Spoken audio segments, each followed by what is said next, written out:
Okay, move myself. I'm in the way. I'm gonna go back here with this creepy nigga. How y'all doing today? Oh, y'all tap the screen, share the live out and all that good stuff, please. Please and thank you. How y'all doing today?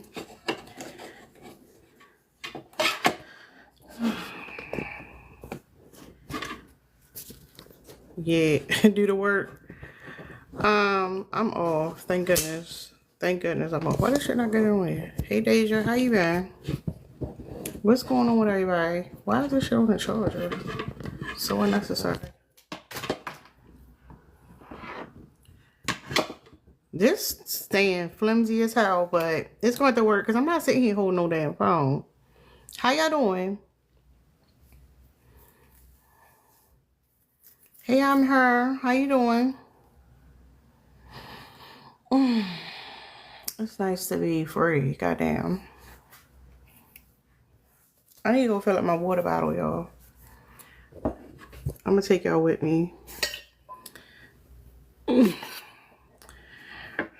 go fill up this water bottle.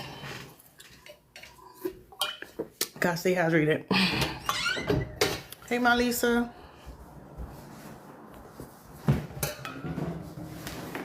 Did you get a lot of stuff to do today?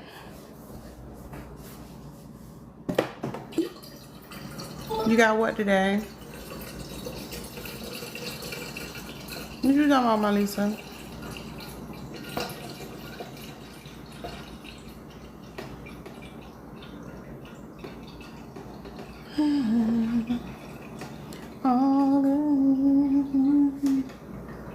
Y'all give me a second. Oh, you got the bidet. You go, hey Mia, what's up, Mia? When you go install the bidet, my Lisa? I ain't heard no feedback yet. That's crazy. That's crazy. I ain't heard no feedback yet. All right, y'all had to get hydrated. Get my water. Can't be over here parched and shit.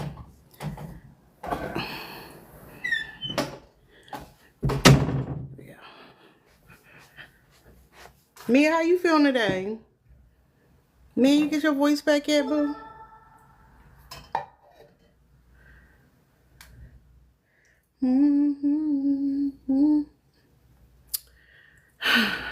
I made a quick video before I came on here. I've been trying to make a video before I come live. I still ain't stopped my manipulation shit I was talking I was gonna do. Fucking don't feel like it. 80%. That'll work. What's up, Lynn? Hey, I'm Shook. How y'all doing? How has it been today? What the streets been giving? You ain't got no power. You down there by the hurricane? Damn. I hope you got a power bank.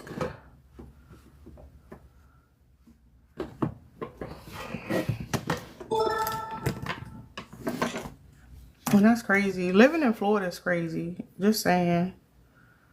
But you okay though?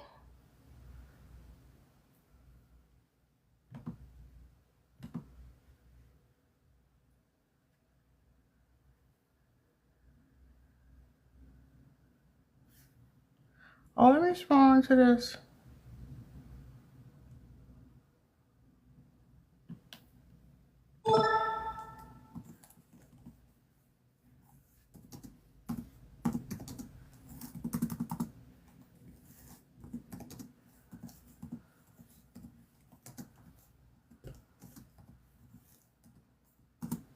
I'm not gonna do this shit now.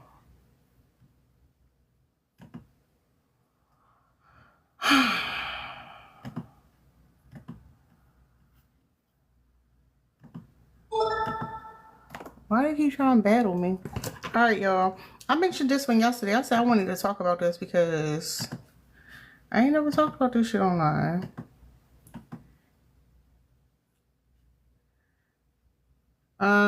And some of y'all might have saw the video I did. Some of y'all might, I don't know, I just posted before I came up here. Some of y'all was here yesterday, whatever. But thank you for the ping. Look at you. Thank you. I don't know how long I'll be on this camera, y'all. The pajamas about to come out. Thank you. Malisa, I appreciate you. Alright, so we all know what the old gap is, y'all. And we gotta be careful what we say up here. You know how it is, whatever. But I think the narrative used to be, you know, women just felt like something was wrong with them or whatever. And then it's like, no, penetration just don't be doing what it's supposed to do. Thank you. I'm sure I appreciate the pin, y'all. Send me penises, y'all. I like penises on my head. That's the only dick I'm getting. But anyway, how I want to say this. Essentially, a lot of these men, they know they know they're not giving you pleasure, and they be doing that shit on purpose, right? It's giving, I'm jealous of you. I don't want you to get yours. I know women are capable of having multiples. You ain't getting none with me. And when you be like, you know, faking, a lot of these motherfuckers know you be faking. Men who like, study you to manipulate you, they are in tune with you a lot of ways you may not realize or whatever. He know you are faking. So when you fake, that's literally a sign of submission. You showing him that like, oh, I'm going to take what you giving me and you ain't giving me shit, right? But when that man is on top of you, pumping or doing whatever he doing, he feel dominant, he feel powerful, like, look what I can do. I can get you in this position, get my rocks off, and then leave, and you still gonna be calling me the next day. Like, the shit is diabolical. It's fucked up. Essentially, when you are having a good, I'm trying to watch what I say. When you're having a good smack slave, like when you getting pleasure, you getting the O's, you feel confident, you feel like you feeling good, your self-esteem feel good, you feel like, you know, yeah, if I don't get mine, you can't get yours shit is like, that needs to be law. Why are we worried about them getting this anyway? But anyways, but essentially, I shouldn't have did that because now I can't remember what the fuck I was going to say. That's all we be reading the comments, y'all. But essentially, like, he know you not getting off. And it's being done on purpose. Oh, that's what I was saying. So when you get an O and you got a partner and you know care about your pleasure and shit, you feel like, oh, I'm worth being pleasured. Like, I'm worth somebody taking the time out and communicate with me and making me feel good, right? But just like these men neg you to kind of like try to knock you down a peg, they do the same thing when it comes to smacks. It's like the idea that, oh, you know what? If I'm not giving you enough, but maybe I'll give you more pleasure when you acting right. And y'all know what I mean by acting right. Then it keep you stuck in a cycle of constantly trying to please him so you can get what you want. And when you feel like somebody don't give a fuck about your pleasure and fuck with the way you see yourself, you start prioritizing him and him getting his shit. Like, too many women who say that they've been in positions where they couldn't have it because maybe it was the menstrual, maybe they just had a baby, whatever the reason, they still over there trying to make that man, help that man get off. And that's fucking crazy. Let that man whack his shit and go on by this day. The fuck? That's crazy. But yeah, it's fucked up, y'all. You kick somebody out your house, good. Don't let them niggas in your house. If they want to do something, make them pay for a nice hotel or something. They don't need to be in your fucking house. But yeah, so like, it's fucked up because these men, they don't want you to have pleasure. Or they get lazy after a while because, like, again, it's like, they feel some type of way. You gotta think about it. If men essentially hate women because they feel like you have value by birth, they already resentful, they already had disdain for you. You think that man is like on you trying to give you pleasure on top of it? No, he like, I'm going to take it. I'm going to take what I want from you, and I ain't giving you shit back. Like, they be doing that shit on purpose. The old gap ain't they high for no fucking reason. Just saying. Some of that shit be on purpose. Alright.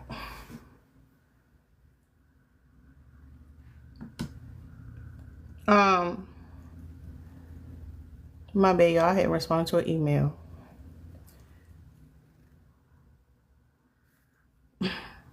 Yeah, but if y'all want to come up and talk about it, y'all know I don't like to sit here yapping. That ain't my thing.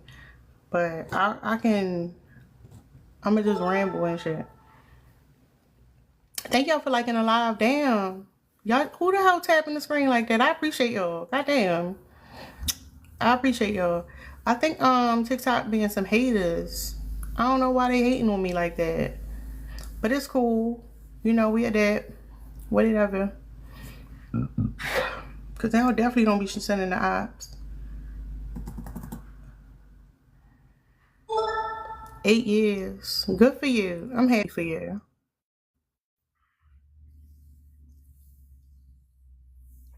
Hey girl, Yeah. can you hear me? Yeah, I ain't gonna lie. The whole time it was low, and I was like, "What this woman gonna sound like today?" You sound much better though. I'm kind of back to myself just a little bit, but hey Tara, hey everybody, how y'all doing? Let me see. You Oh, good? um, So hold on. Let's hold on real quick because you the second person to say you didn't fake. All right. Here's the thing. say I did what?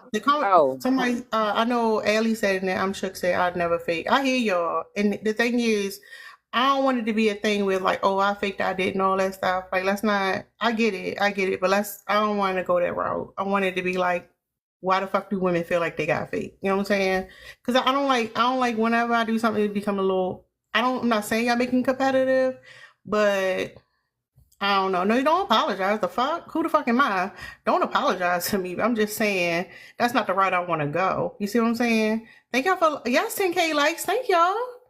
Damn, y'all got some strong ass fingers. I love it. But yeah, the fact is, women feel compelled to fake or feel compelled to just do what the man want to do because he want to do it. You see what I'm saying? Like, nah, that shit gotta stop. I want more people to know about like y'all know humans lived in matriarchal societies way longer than we had these patriarchal societies, right? You know, there's a reason why women literally have a part of our bodies that's just for pleasure. Cause like essentially, like if you think about it from an evolutionary standpoint, the women who wasn't getting no pleasure, like I ain't fucking with that nigga. I ain't fucking with that nigga. The ones who got some pleasure, those the ones stick around. That's like that's how shit evolve or whatever. But like it's interesting that women have or a part of our bodies just for pleasure, and these motherfuckers like nah, not going there. Like, and that's fucking crazy. It's just fucking crazy. But go ahead, Mia. no, give me a second because I might lose service. I'm in the woods. Just give me a second. No, are you good?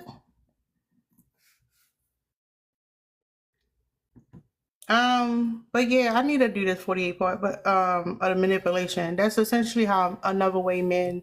It's weird because it's a paradox. It's like he don't want you to go out and seek other men, but he's purposely withholding pleasure from you and which make you want to go seek out other men. But then it becomes this game where it's like I'm giving you just enough. I'm giving you just enough that you want more, but not too much. I don't want you feeling too good. You know what I'm saying? And that shit is fucking crazy. The fact that how the hell men y'all the ego is so big for men and they care so much, but they know about an old gap and they don't give like, but they not doing nothing about it. Like these motherfuckers is diabolical. Shit is done on purpose. They be gaslighting the fuck out of us.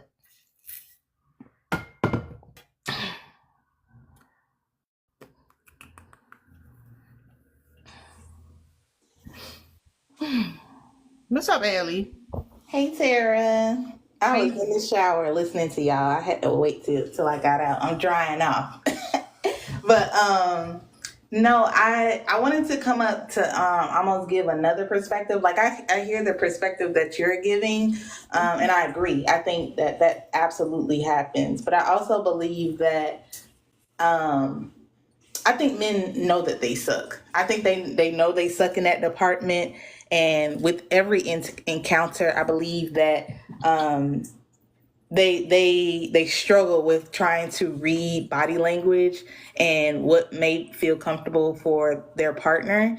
And I think that they try to control and manipulate in a way where like I got her to this point. I know she likes me. I know she's comfortable with me. So even if I give like a very terrible performance, I can bank on the fact that she likes me for her to like keep coming back for more, even though it's terrible, right? And not in the way like how you were describing it, more so in the way like, oh, I'm sorry I couldn't make you. What can I do? Maybe I'm the problem. Maybe I suck. And they like, that's the bait. That's the carrot that they put in front of women. It's like, no, they want us to be like, no, you don't suck. It wasn't terrible. It's not that bad. And they have us go on a tangent about what we like, what we don't like, even though y'all probably discussed that in conversation previously. And what happens is you end up like, it ends up like being flipped on the woman, as if like to guilt trip her to believe that like maybe she's not communicating properly about what she wants in the bedroom. Does that make sense? Yeah, I hear what you say. Only thing I'm gonna say is I don't think men are that out of tune with women bodies though. I'm gonna be honest. Like predators, like they like I don't I could be wrong though. I don't feel like men are that out of tune. Thanks for the pay, Monica. I don't think they're that out of tune that they don't know what the fuck is going on. Like You'd be surprised. Like a lot of people, okay, and the reason why I'm saying this is because they talk big game. Like the ones that be like, oh, I'm gonna do this to you, I'm gonna do that to you, I'm gonna have you this way and have you that way. And they might try to mimic what they see in these corn videos, but it don't pan out the same way that how they saw it reflected. So they know they be trash. In addition to, a woman not like, how can I say this, vocalizing that she's enjoying it. That's a double whammy for them.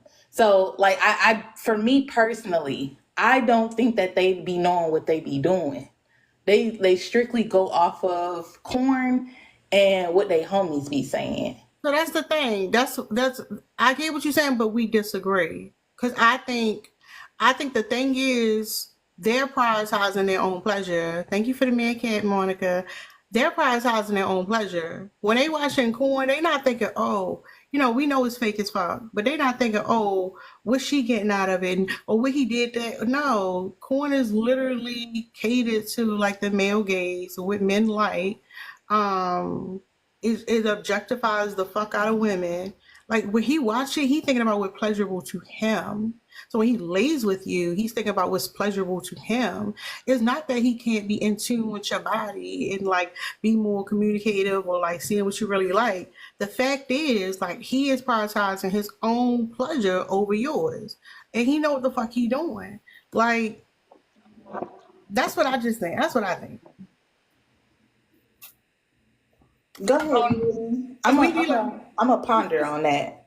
Yeah, because we be like, these niggas don't be knowing they fucking know. Like, come on. Like, you trying to tell me the old gap didn't come out and these men care about satisfying women so much that we don't see, like, where the books? Is it books men coming out with? Men like, no, this the competition. We going like, no, they just want women to keep pretending like what they doing is okay because they want to keep having sex in a way that makes them feel good, not a way that make you feel good. Think about it.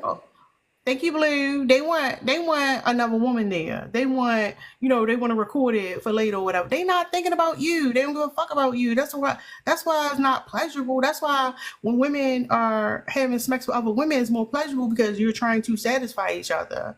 Men ain't trying to satisfy women. They are purposely pumping and dumping. And they feel like power and control. Like, I'm in charge. This relationships is about me. Thank you for the meerkat, Blue. When they talking about, oh, I'm supposed to be the leader and all that other shit, they literally, that's what they get off on. Like, look, me, everything's catered towards me. All the pleasure about me. They love that shit. Well, that's what I'm saying. That's what I'm saying. Like, I think even past like the actual sucky performance, I think it also is a mind control thing, right? Mm-hmm. Kind of like what you were alluding to in the beginning, where you were saying that like they be trash. They know they be trash, and they know that they out for themselves and how they can reach the finish line.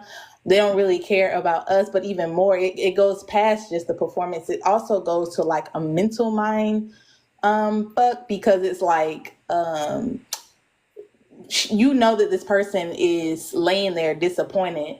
I know you know that they're disappointed, and you will use this like mind game to believe like you want her to feel bad about not being satisfied with that sucky performance. Now, And I understand what you're saying, but I think what I'm saying is he didn't have a bad performance, is what I'm saying. That's the part. That's what I'm saying. Like, I agree. Like, he want to fuck with your mind and be like, oh, it's okay. Like, coddle me a little bit, so I can go to sleep or whatever. But at the end of the day, you think it was a horrible performance. He enjoyed the performance. He got what he wanted. That's what I'm saying. I don't think that's how they're processing it, is what I'm saying. Gotcha. Okay. I have a question. Not damn. Mia, why they do you like that? Y'all, somebody check on Mia. That's crazy how they just snatch her out the box. Damn. Come back, Mia. What's up, masculine woman? Hey, it's Betty. So, what was it? I completely agree, and that's the reason why you have this.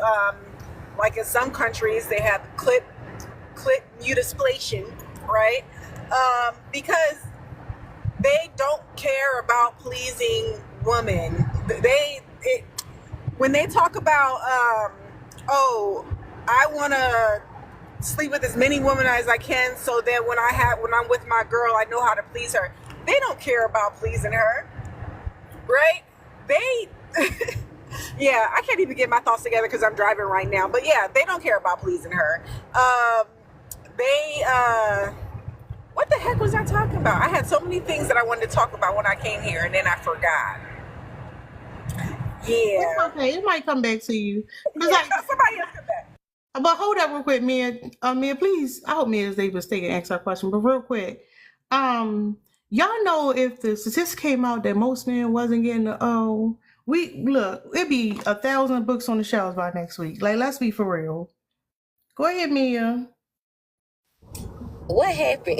That's my first. I don't know. That shit was crazy. You let me ask the question. Snap the shit out of you. I blame Betty, cause why not? But No, don't be Betty like that. But okay, so I don't know if y'all talked about this, but You just got up here. damn, get my question.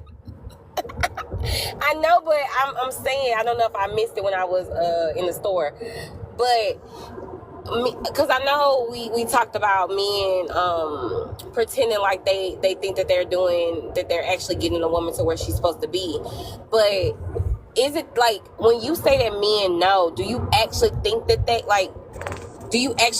know? And I'm asking that because they hang their hat on this good D thing. Like, they literally are going around like, oh, I'm giving good D.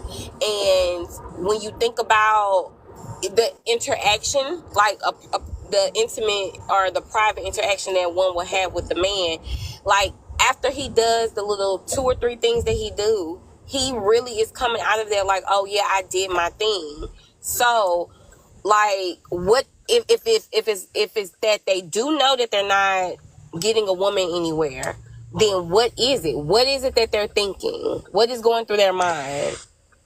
I answer that because a lot of men think that they know, but they've never experienced a woman having a big O. A lot of women have lied to them, so what they think is a woman having a big O is not exactly having a big O. I think that men who have experienced women having a big O on multiple occasions know that there's a certain way that the muscles in a woman's body is clenching. And I'm not even talking about Kegels, but there's muscles that clench that you don't even realize is clenching when you having that O, and they can feel it. But a lot of men have never felt that. So when they think that you're having a big O, they think it's just because you got super wet during the relation, and so they call that knowing, but they don't really know at all because they never experienced it.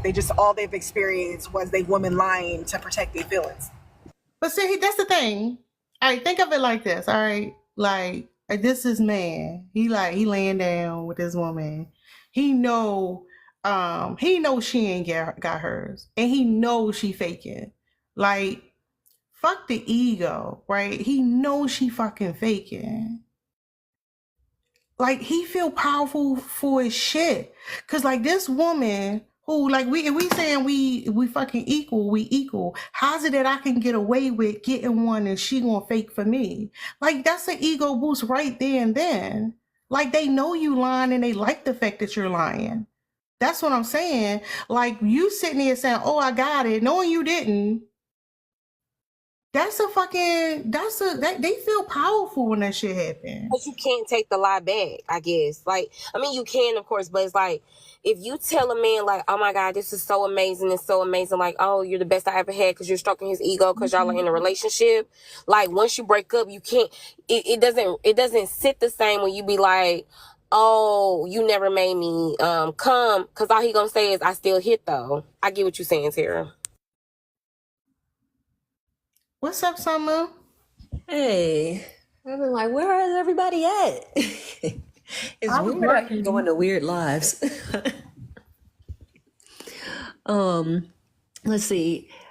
Yes, they do withhold to feel powerful. That's why smexless relationships are so common. And I was in a smexless marriage. It's hella common. Basically, it doesn't mean never. It means like less than like 3 times a month or less, right? That's basically smexless. And so a lot of people are in that situation. And I was really surprised because, you know, they always present it like it's the women who don't want to do it and women get in relationship. They blah, blah. How almost every woman you know is sexually frustrated and don't get enough and wants more. And as the men. Well, let's not forget that sometimes it's because he worn out from the side piece. Like, he worn out from the side piece. So, of course, he ain't going to want to keep doing it with you. Exactly. He can't do all of that. And he tired and he over 40 and he work a lot and he's stressed and his diet ain't good. And if he got diabetes, high blood pressure, whatever, it probably don't even get all the way hard. So, you know, it's kind of hard to do. But it's funny you're doing this. I did a video about this today. I don't understand faking it. I know I'm neurodivergent. I don't understand ever doing it unless you were in danger and you had to. I ain't never cared that much about no Negro's feelings where my pleasure is concerned. So I don't get it. But the thing is about the faking is that women fake for the same reason women apologize for shit they shouldn't be apologizing for. Like, essentially, like, women are conditioned to, like, it's not even about like the way you process and society reinforces it. Like, from a young age, you learn you're supposed to prioritize how that man feel. You're supposed to give a fuck about his ego.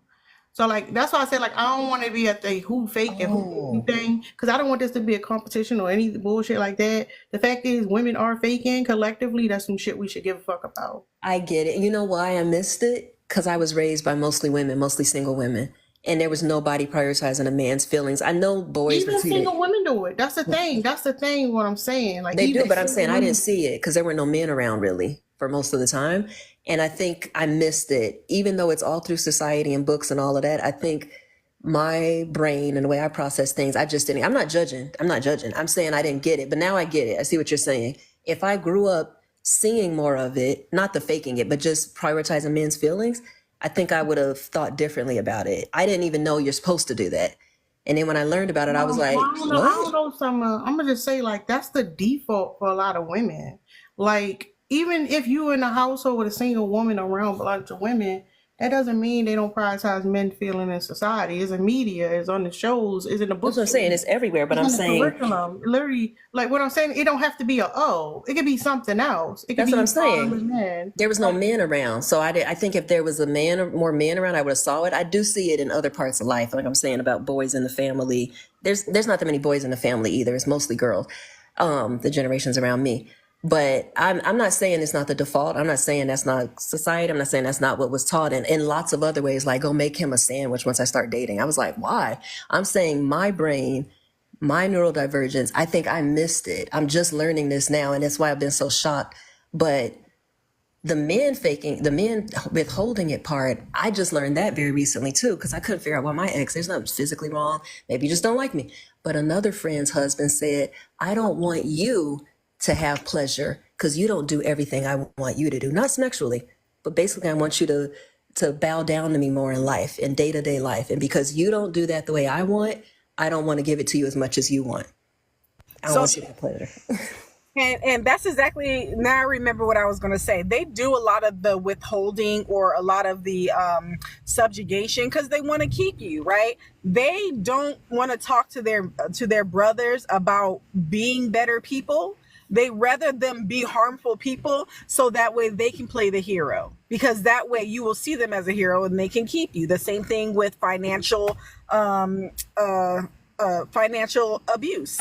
They do that. They do not want women to make more money than them. They get upset with women. They call them masculine and all that kind of stuff because women are out here working and supporting themselves. They don't like that because now they can't financially abuse you, so they can't keep you. And the same thing goes with the pleasure, right? And that's what I was talking about, mutisplation.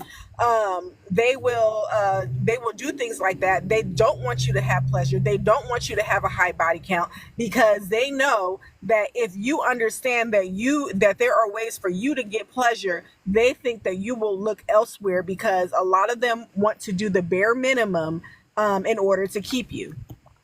Not only that, women talk to each other, they reinforce it. Like a man in a group of other men talking about, oh, I please my woman, I do all this, he gonna be made fun of. Like, that's not even, like, it's reinforced there every day in actual other men. You know, when they do their little barbershop talk, literally. So it's like, I don't know, it's like, it's not even like they don't care. They don't want you to have the O. They don't want you to have the O. That's the thing. They want you to not have the O, and then they want you to have to lie about it. Because that shit get them off. I think I read earlier, somebody put on here, like, you can still use your toy afterwards or whatever. Even that is a flex for him. Because, like, why is it that he got to use your body, didn't get you off, and now you got to use the toy? Like, what the fuck is that? And I think a lot of times it's because we not seeing that, who the fuck is this nigga? Why, like, he ain't no fucking body. You gonna come in and I'm not gonna get pleasure and I'm gonna get you back. I'm gonna see a pleasure myself. No, bitch, like, what the fuck? Like, no, that should not be tolerated. Like, foreplay is a big thing for women. Before you even whip this shit out, I need to get mine. The fuck? Like, that's why it's a flex. It's beyond just faking the O and he came, whatever. He don't give a fuck. He want to get on you and do what he want to do because that makes him feel like a man. That's what I was going to say. You don't make him feel like a man. They're not even looking at you. They're not even paying attention to your body a lot of times. That's why that whole knowing or not, it doesn't matter. A lot of them don't even care if you came or not. Who cares? Do I get mine? Are you still here? A man will come in and flip you over face down. Well, he wants to see your ass though. They don't need to see you. Yeah. Like, come on, be for real. And then so when you go ahead. When you explain like what it looks like what you're saying at the top there, like the different clenching, the face you make, the flushing, the eyes dilated, they're not looking at you. They don't care. Like, what are you talking about? For the longest time, they didn't believe women could even have an O. And they don't think it matters now. So most of them ain't paying no attention, no way. And they wouldn't know or care. And if you're going to pretend, good, whatever. Who cares? It doesn't matter if you pretend or not, really, because you're still here. What's up, Dark Horse? Hey ladies, hey fam. How you doing? Good. I came up on the tail end. Do I have an echo? No, we really ain't been here that long. They just been tapping the fuck out the screen, y'all. I appreciate y'all. That's what I'm talking about. That's the support. Push this shit out. But I was gonna say I came up on what Summer was talking about for the faking, right? And I know some of you were like, hey, I didn't really hear that, didn't grow up around it. And I personally, I'm not going to speak for the group, that wasn't a conversation had by any women that I grew up around. No one said it aloud, right? Let's talk about faking it. Right. It was a quiet thing. And the way that it happened, it wasn't that we were taught this is what you do, because your man got a big ego. It happened one-on-one. It happened with your intimate partner, pressing you like he may have pressed you about other things in the relationship until you caved. So it came in that conversation where you're like, Lord, he gonna keep bothering me and asking me. And it was to, again, appease the ego, appease his pride, and get him to move the fuck on. Because then he gonna start questioning you like something's wrong with you if you ain't get it right. And then you can't have the conversation with him to say, this is why it didn't work, because then his ego gets bruised. It's a whole circular conversation that's not going to end with you getting the O. So that's how the faking happens, Wait, you just blew my mind. That happened many times, and that's why they don't like me, because I missed it and I would just be completely honest, and they be and I didn't know Hold up, Summer. they were trying to tell me to do that. Oh my God. Summer. I hear you, Summer, but like I said, I don't like the way that part of the conversation is going, because low key it shames women who've actually done it before. No, and I get that. I'm not trying to. Hear what I'm saying. Yeah. That's like a aha, I keep to myself type thing, because like collectively the conversation we having is like how this like directly impacts women. So like we got to be mindful of like what we're saying. I get what you're saying. You haven't done it. Got it. No, I'm not. I got it. I finally get it. I'm not saying that at all. I'm not. Okay, so I'm not saying that. I'm not saying. I want to move the conversation in a different direction. That's all. No problem. I'm not saying to anybody that I'm better or I got it together at all. I'm really at all. I'm just saying she just blew my mind, because I do realize that did happen, and I missed it. I'm not better. I'm not whatever. I don't got it at all. I don't get it. I don't do well with them. But so yeah. But go ahead. Sorry, we don't have to talk about that. That just blew my mind. I finally understand. Okay. But yeah, I was just gonna. Oh, go ahead, babe. Hold on, no, don't close. You can finish. Oh, I was just going to touch on that part and then pop over to the prompt about the withholding it or what have you. What the crazy thing is according to the numbers, only about 10 or 15% of them even have the power to withhold true pleasure, right? Because only that's the percentage that's able to get you to where you need to go, right?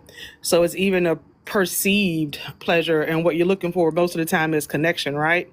So they're withholding that connection, what have you. So that's what they're really taking from you, because sometimes the only time you'll get attention or affection in a loving way is going to be in that moment from a man. So that's what he's primarily withholding. He's not withholding your O. Let's be honest, because you ain't getting it anyway. But if he does, then he is able to kind of double down extra hard than what a man who's not getting the O is, right? Because he can, get that, so that can kind of make it even worse. If you ain't finishing, do you really care if you're not? You shouldn't. You shouldn't be trying to chase down behind no bad sex and trying to beg nobody to sleep with you. He shouldn't be able to hold anything over you. But if he's great in bed, yeah, that definitely can be a manipulation tool used if that's something that you're getting. And that's all I wanted to say on that. Go ahead, Allie. I think the socialization of it all really needs to be discussed further and unpacked, because it really does start when you said it earlier. I started to really dwell on that point as it relates to little girls and little boys and their interactions with one another. We are taught at such a young age of how to cater to little boys or to the male ego. And it could start off as something as simple as, a little boy could be teasing a young girl, and instead of, of course, explaining to the young boy why he shouldn't be doing that, they give them like a simple pat on the back, and, or not a pat on the back, but just like a slap on the wrist about not hitting people. But we are literally told that, don't worry about that. It's just because he likes you. And as you grow up with that mindset that, little girls are more mature, little girls, they have to just take mistreatment from men because of their ego, or we want to make sure that they feel catered to or that they're comfortable. Naturally, of course, when we grow up and we start to have similar interactions where a man is showing that he is interested in us, more importantly, even in the bedroom, we tell ourselves that even though we are uncomfortable, we need to do what it takes for the man to be comfortable. We need to do what it takes to just put up with or tolerate mistreatment. It might not necessarily be rape, or it might not necessarily be like misconduct, if you will, but it'll be in more subtle ways, like, you know, you in a position with somebody and you know it's uncomfortable for you, but you don't say nothing. You just lay there and allow it to just, you know, smooth over, because you know in about 5 to 10 seconds he's going to be ready to do another position, and you know that you can just tell yourself to just hold on until the next position. It could look like you want a more intimate interaction where you are laying missionary with this person, and you want to have, like, you know, the sweethearted connection where you're looking into each other's eyes, and instead of looking into each other's eyes, he rather just lay his head across your shoulder and you just look up at the ceiling and just allow the act to just move on. Those are the only two I can think of right now, but it looks like that in those kind of ways, and I don't think people really know that that's what's happening while they're in the mood or in the moment, because you just tell yourself to just get over it. Like, you know, you're not, we're socialized to believe when it comes to smecks that, like, you're not going to enjoy every little part. But as long as, if you can try to attempt to make the big O and you actually reach it, if you can, then you're successful. And that's not okay. That's not okay at all. Like, every time, for the most part, that the man lays down with a woman, he is 9 times out of 10 going to reach the big O, and he's going to walk away patting himself on the back and saying, yeah, I did that. Versus the woman, you know, you got a slim to none chance to say that, yeah, it was okay, or like you might give it 3 out of 5 stars, but who you don't know for real. You don't really know. Like, and they talk like a big game to like get you all, like, get your hopes all up, and in the end, majority of us is walking away dissatisfied. So I just wanted to just add that part in there.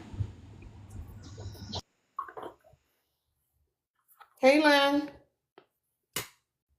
Hey, how y'all doing? Hey, babe. Okay, so I came up here and oh my god, my bad, y'all. I'm at Home Goods and I see something. Anyway, I came up here because I wanted to talk about the whole subject. And I wanted to say it's crazy because it wasn't until recently I realized, like, a lot of times, or not a lot of times, I had definitely convinced myself that, what's more important to me is pleasing my partner. Like, that's the most important thing to me. So if I don't get one, then, like, I'm happy as long as he's satisfied, and that's what makes me happy. Oh my God. I look back at those thoughts in my head, and even talking about that with my best friend, and I look at that like it is horrible. It is such a pick me moment that I just want to forget that happened. But it happened, and I cannot believe that I ever uttered those words or thought it was cute to think that way. But I did, y'all. But you know what? Here's the thing about that, man. That would be completely fine if it went both ways. Like, if that shit went both ways, that would be fucking healthy as hell. That's the thing. It's like, you're supposed to get off on pleasing your partner. That's normal. The problem is your partner thinking, oh, like, yeah, smacks in this relationship is supposed to center around my pleasure, and it's not reciprocated. That's the fucked up part. You see what I'm saying? Like, I feel like, yeah, like you trying to get your shit off. Like, if I'm trying to get my shit off, I'm sitting with a toy. Like, but if I'm trying to please you and you're not trying to please me, then what the fuck is this? You see what I'm saying? My bad. I ain't trying to rob you of the pick me moment. No, you fine. No, rob me of the pick me moment, please. No, nuh-uh. Invalidate my pick me moment. Pick it apart, y'all, please. No, I just want to make sure that's clear. We're not supposed to be using people's bodies our own fucking pleasure. It's supposed to be a pleasurable experience for both persons. The problem is women are going into it like, oh, I'm getting off on the fact that I'm trying to please you. Like we're doing this together. But he's not doing the same. That's why that's like, and he not doing the same. He don't give a fuck. Yeah, I can say that. Like, I can say that I've had partners like talk about it with me, and I think I heard somebody say this earlier. I don't know if it was Dark Horse or somebody else. Somebody said earlier, like, you could have talked about it. It may have been Abby, but then like when it comes to the doing, like, is it doing? Because I've had like partners like, oh no, like, I really want you to get off, like, really want you to get off, really want you to get off, but like, did I get off? I never really got off. And they'd be like, did you? And like the faking it is not in the moment. Like we think of like the corn scenes where it's like, oh my God, making all this noise. The faking it is like, oh yeah, afterwards, like, oh yeah, I did. Or like, oh yeah, I just wasn't feeling it. When it's really like, you ain't been hitting it. You know? I think Yeah. when we think of faking it, we look at it like the overt, like crazy, like corn scenes where the girls is like, oh, okay, this is obvious. But like faking it is also when he asks at the end, like, oh, how you feel? Or like you roll over and be like, oh my God, I'm about to go to sleep. Or like you lie and puff up the ego, like, yeah, it was cool. Or you don't say nothing at all. You know what I'm saying? Yeah. Yep, I was gonna say too. And then look, you do it some. I don't know if y'all touched on it or what have you. I think maybe Allie did, or we kind of just hinted around it. But the ego is so fragile, right? That you don't want the bruised ego now to kind of play out in other ways, in other parts of the relationship for the rest of the day, where there's this resentment from him if you say that you didn't, right? So then they'll kind of turn it on you, and now there's this punishment that's going on. So it doesn't have to be overt, like, I fear for my life if I say something back, right? Even though that could be for some people, where they fear some outright abuse, but it is just kind of turning the whole mood of the relationship on its head if you don't answer in that way. And, just not wanting to be in that space where now it's, antagonistic now because of it. So it's a little bit of ego and a little bit of, I don't want to hear this. I don't want to see this person with this like underlying tone and attitude. If I say no about it, that's what I'm thinking too. But it's all manipulation. That's what it comes back to, in my big age now, knowing that. But that's what it was. Thank you, Allie. They'll act out. Yeah. And just mind, like I said, it can be like really passive aggressive ways. It can be outright. It can be sly comments, all that kind of stuff. But it's still a way to manipulate your behavior so they can be comfortable about whatever's going on and just kind of go about their day. And if not, you're gonna pay for it one way or another, Yeah. So like even when men say shit like, yeah, and I get what you're saying. Like, nobody want to be with no mopey ass man or no fucking passive aggressive ass man because you ain't putting it down. That's fucking crazy. But on top of that, it's like, when these men say shit like, oh, I don't want you to be able to walk when you go to work tomorrow and shit like that. That shit ain't like, who agreed? Who had the conversation where we agreed that that was what we were striving for? That Monday, I'm still sore from you pounding on me. Like, but they say that shit. They prioritize that shit. And like when you said, and I thought about it when you said the word punishment, because like that's what they be doing. Oh, you ain't acting right. You ain't doing what I like. You said that shit about me. I'm gonna show you this time. He ain't gonna be more pleasurable. He's not gonna be more in tune with what you want and communicate with you. He gonna be trying to fucking hurt you.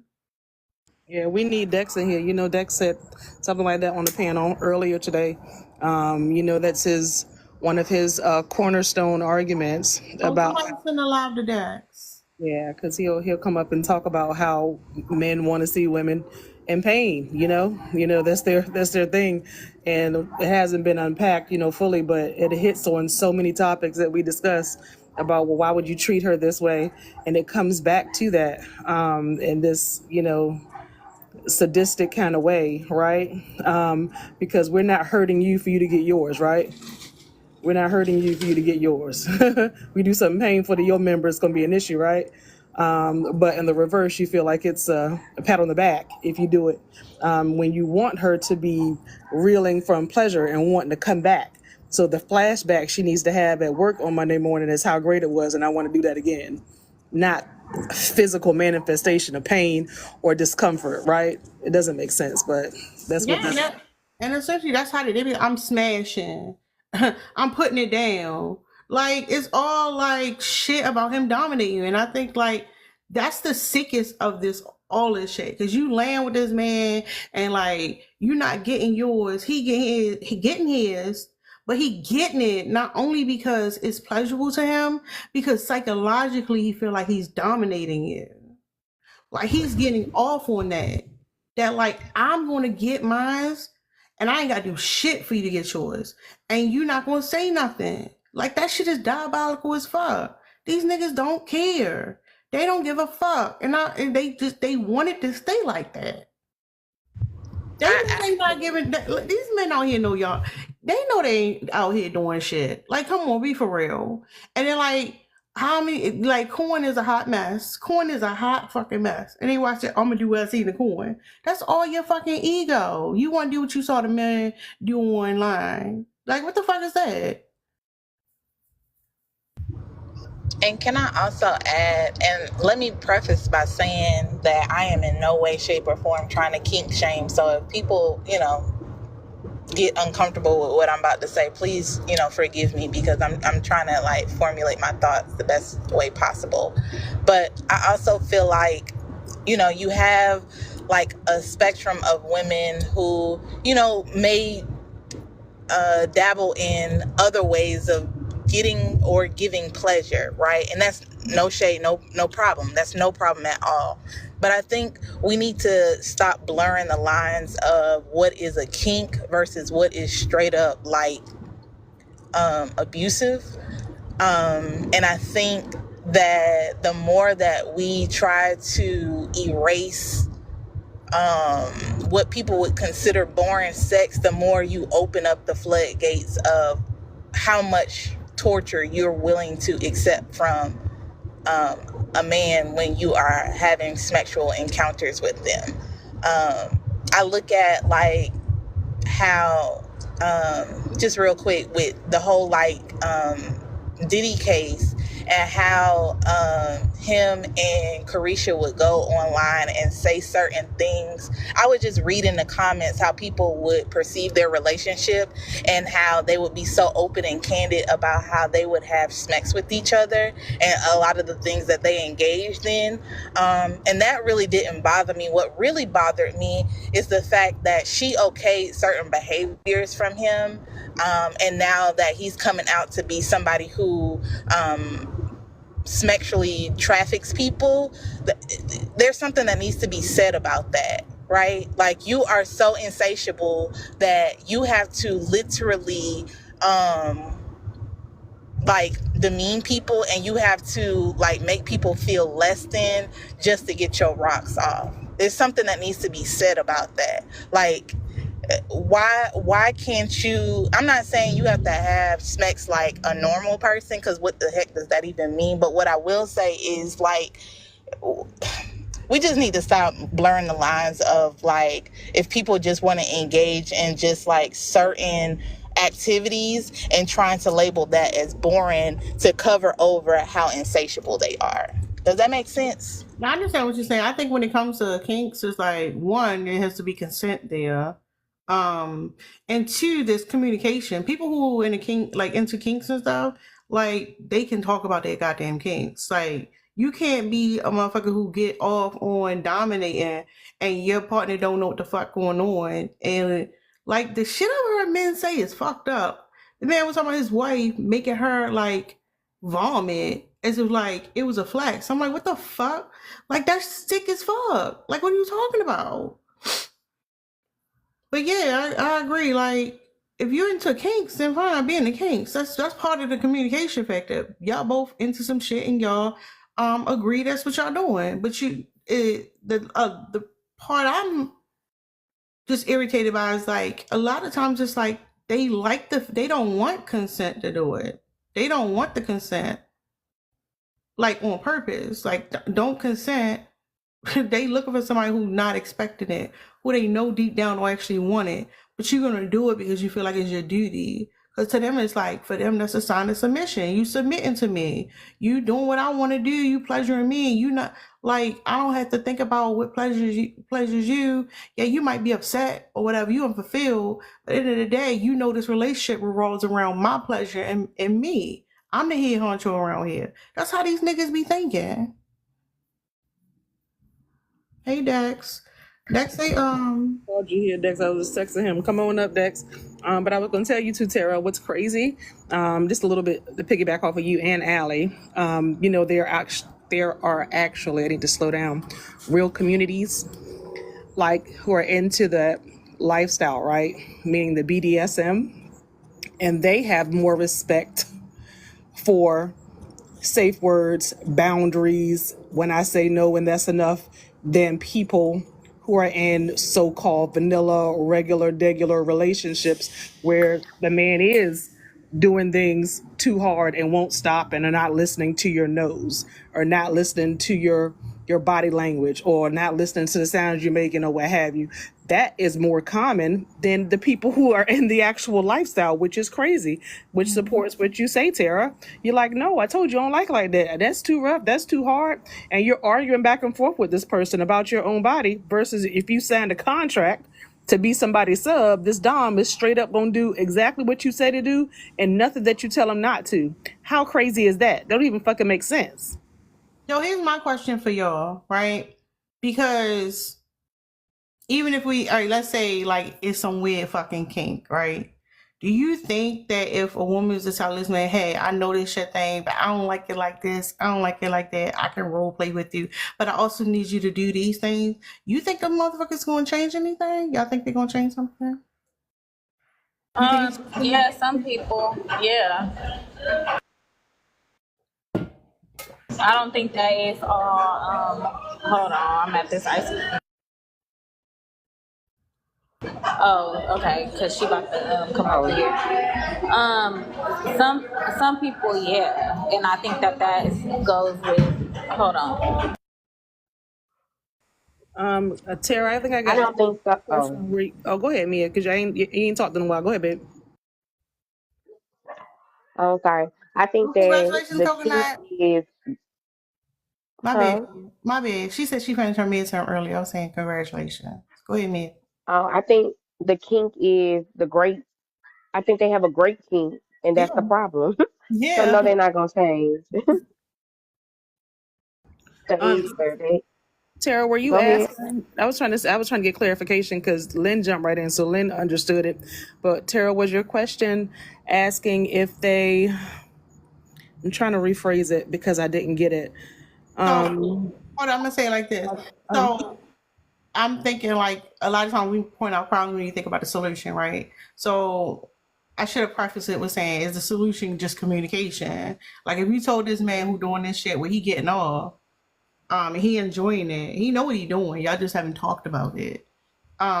You think if you was to say like, you know what, this thing that the way you're doing this, it makes me feel real uncomfortable, but kind of I felt like I had to do it, but I want to just tell you what I like and what I don't like, and also some things that you can do to pleasure me. Do you think he would be receptive to it?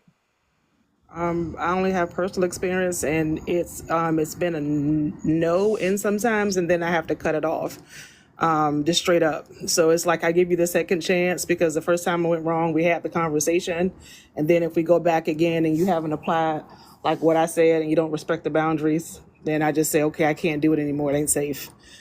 And it doesn't have to be physical safety. It's just a no. But yes, I've had that. It doesn't have to be even sex. I can be like, hey, I don't like that you kiss me and try to suck my face off. I can't breathe. It's disgusting. It's not a turn on. I don't like to be kissed like that. And you can't adjust. Like those are signs. I don't like you to blow in my ear. It's annoying and it pisses me off and it makes my sex drive plummet. And you still do it. It can be little things that you'll just see they're not respecting boundaries, and that translates throughout the whole sexual experience. Sexual experience. Let me just say this, and this is just in general. Boundaries can be implied too. Like I what you saying. I don't want nobody thinking, well, damn, he did this, and I can say I'm gonna put my boundaries out here and he do it again. No, if you feel uncomfortable about what happened, the boundaries been crossed. Like all boundaries, and I agree with you, of course. But I'm also saying that like sometimes your boundaries don't have to be communicated. The shit was implied. Like you didn't have like you did some shit you knew would bring me pain, and now I gotta be like, oh, you shouldn't have did that. No, fuck that. What the hell is IDTS? I don't think so. I don't think, but that's not a boundary. Like what you talking about is not a boundary. Every time, hold on. Y'all be partying. What's up, Dex? I'm good. How was I heard everyone? you was the kink specialist, so I was wondering you gonna come up here and tell us your Oh, you heard that? That's what Dog said. You the specialist on kink. So Don't you listen to Dax? Don't you listen to her? Dax. oh, that's not what you said. Oh damn. I said he has a unique perspective on men and how they try to inflict pain on women. I did not say kink. I mean, growing up, I did. I wouldn't say I was like a huge kink person, but I had an extremely high, sex drive. But I mean, I've tried different things, but I enjoy myself. So hey, it's okay. That's what it's supposed to be. It's supposed to be enjoyable for both of us. That's why we're doing it. But but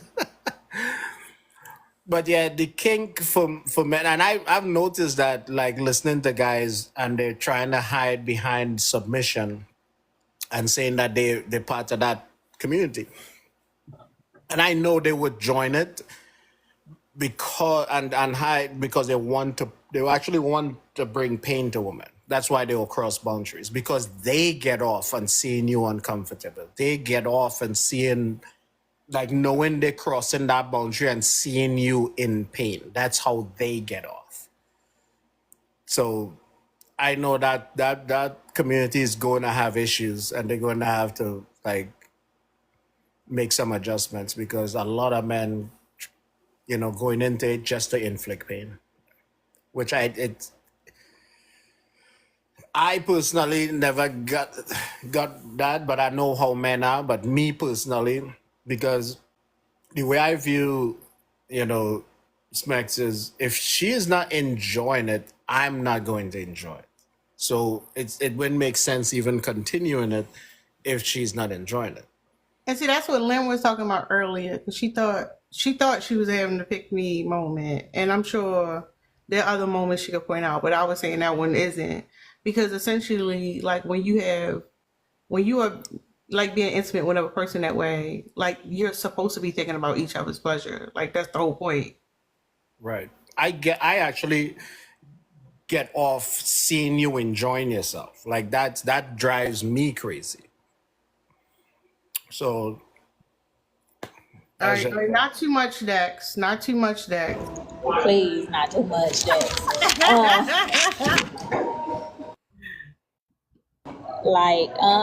But what I was saying is, I think like I don't think what you were describing is a boundary. I think what you were describing is actually abuse, and I think that person has a problem because, like, you with a regular person, if talking about a boundary, Dex, I hope you know, like, that's not funny that you putting that up here because a lot of us actually don't like her. So, so I'm laughing at it, not like with it. But yeah, I think that that's not a boundary, and I think like what Dark Horse is describing, that's a boundary. If I communicate it to you, and you be like, "Oh well, that's not what I want," or like you in denial about it, then like I have to bounce. And I think like we as women, we do have to be more like that. We do have to. That's many. Why didn't you give me a puzzle piece? What'd you say? And you kept talking like, these niggas and gave me a puzzle piece. What? It's crazy. What are you saying? The puzzle piece that popped up on the screen. The puzzle. Oh, the puzzle piece. Oh, okay. But yeah, I think that we do need to communicate our boundaries more and be more open about sex. And we went through a smacks. We went through we have gone through an incredible amount of shame, especially being that we are religious. We all of us come from a religious background. Most Black people in America, so a lot of time women are also not comfortable with explaining or talking about sex. So we do have to be more comfortable with talking about it and explaining what we want, what we don't want, what we like and what we don't like, and that's just the truth of it.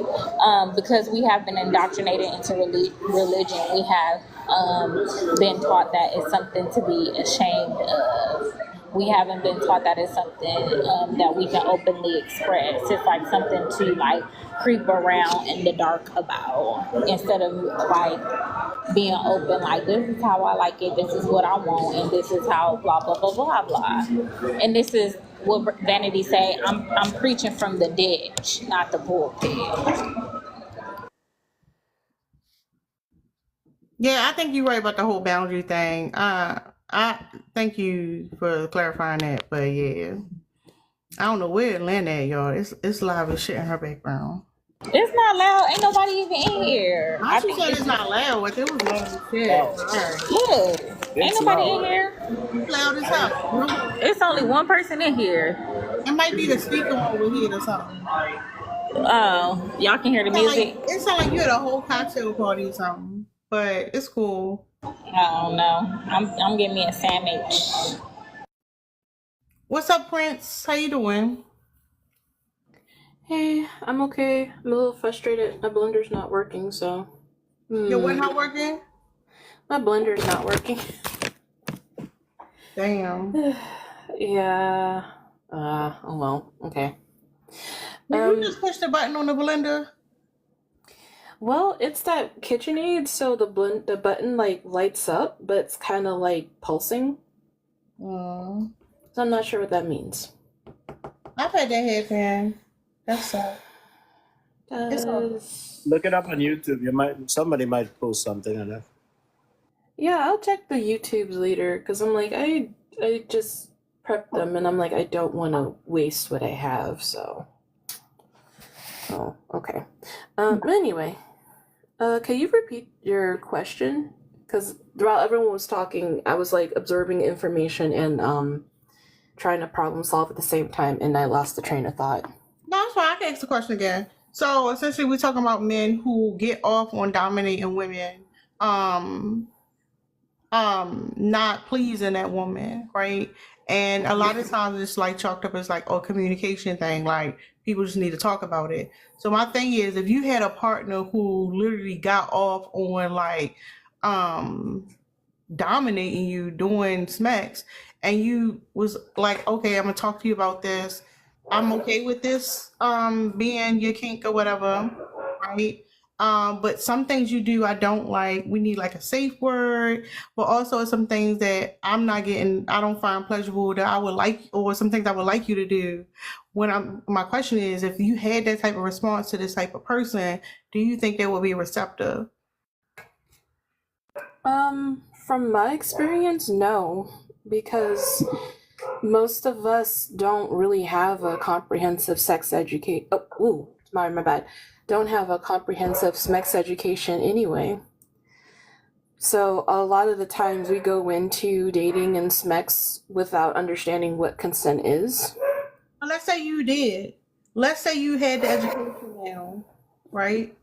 Then what? Oh my god, sorry, my landlady's dog is going crazy. Then I would hold on.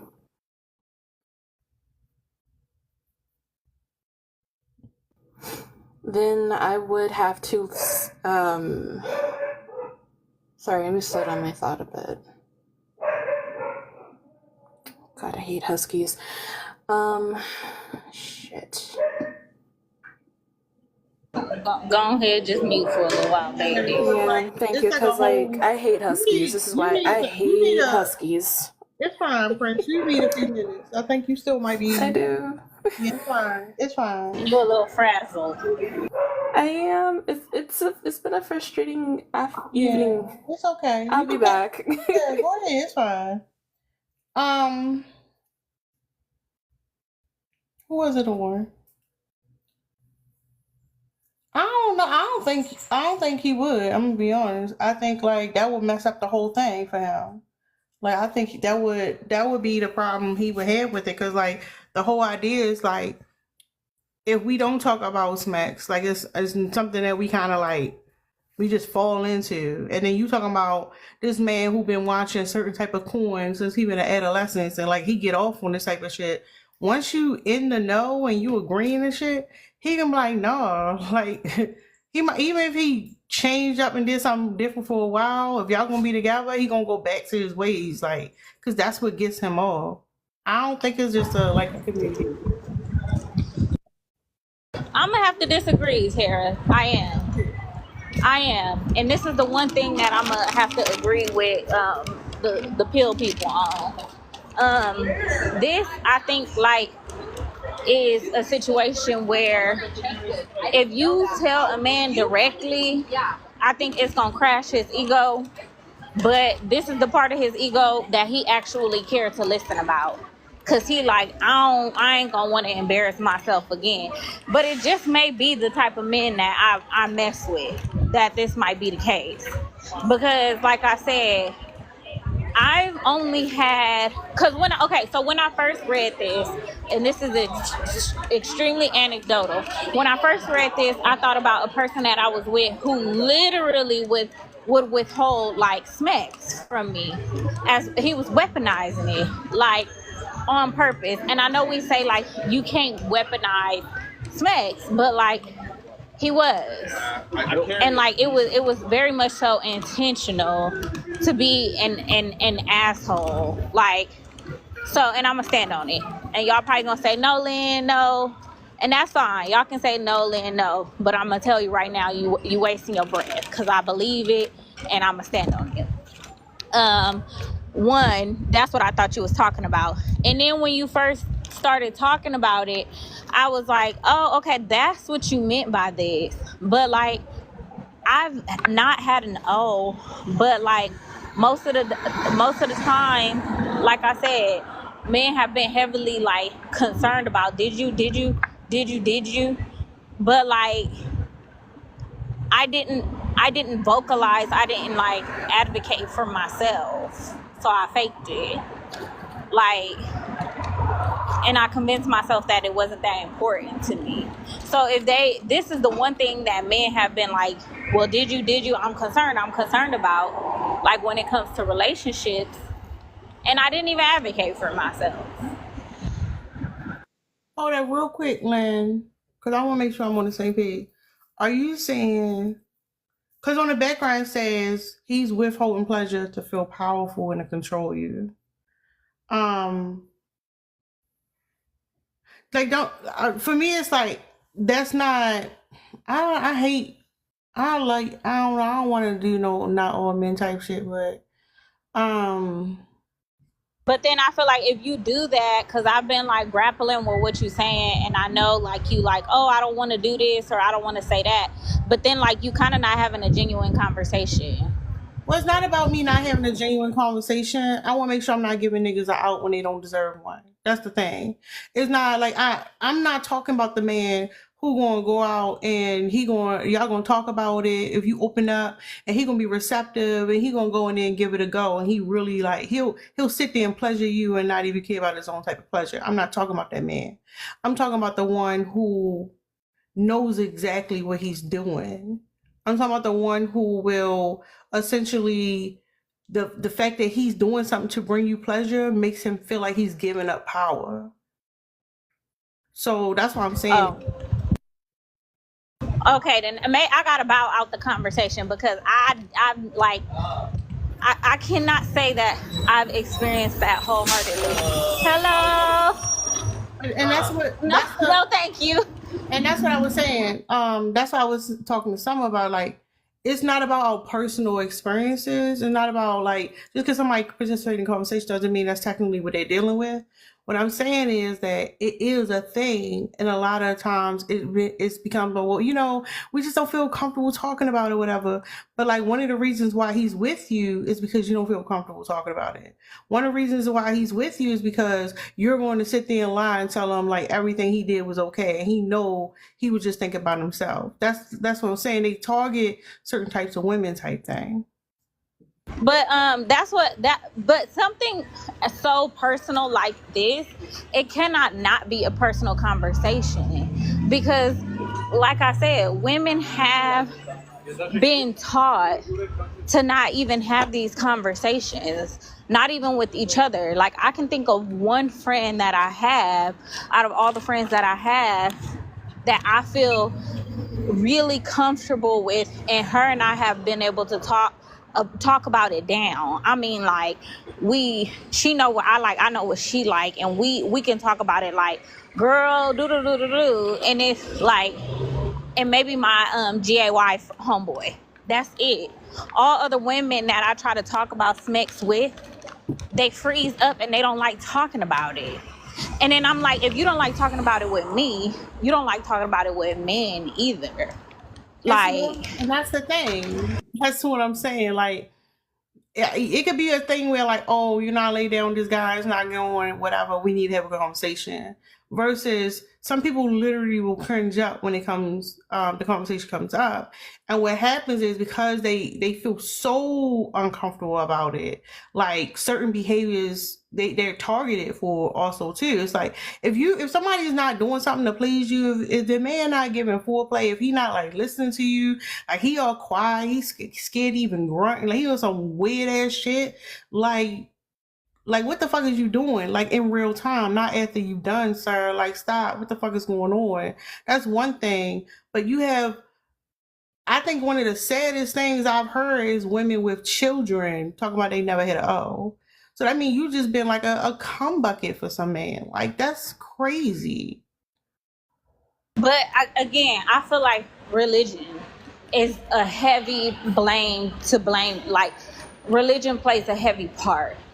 Because think about it, if so many women are afraid to talk, like women scared to say the word PUSSY.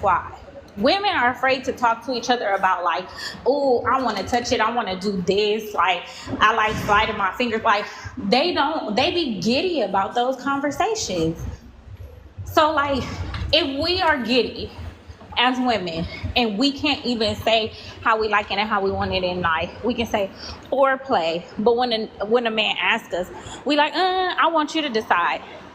If so many men have been experiencing it this way for so long, I think it's almost like we're all on a hamster wheel when it comes to smack, because they like, nobody really ever told me. Like, it's But been this women, one woman, but it might just be her. but I think women behave that way because of how men have pushed it, whether they use religion or barbershop talk, locker room talk, whatever their reason.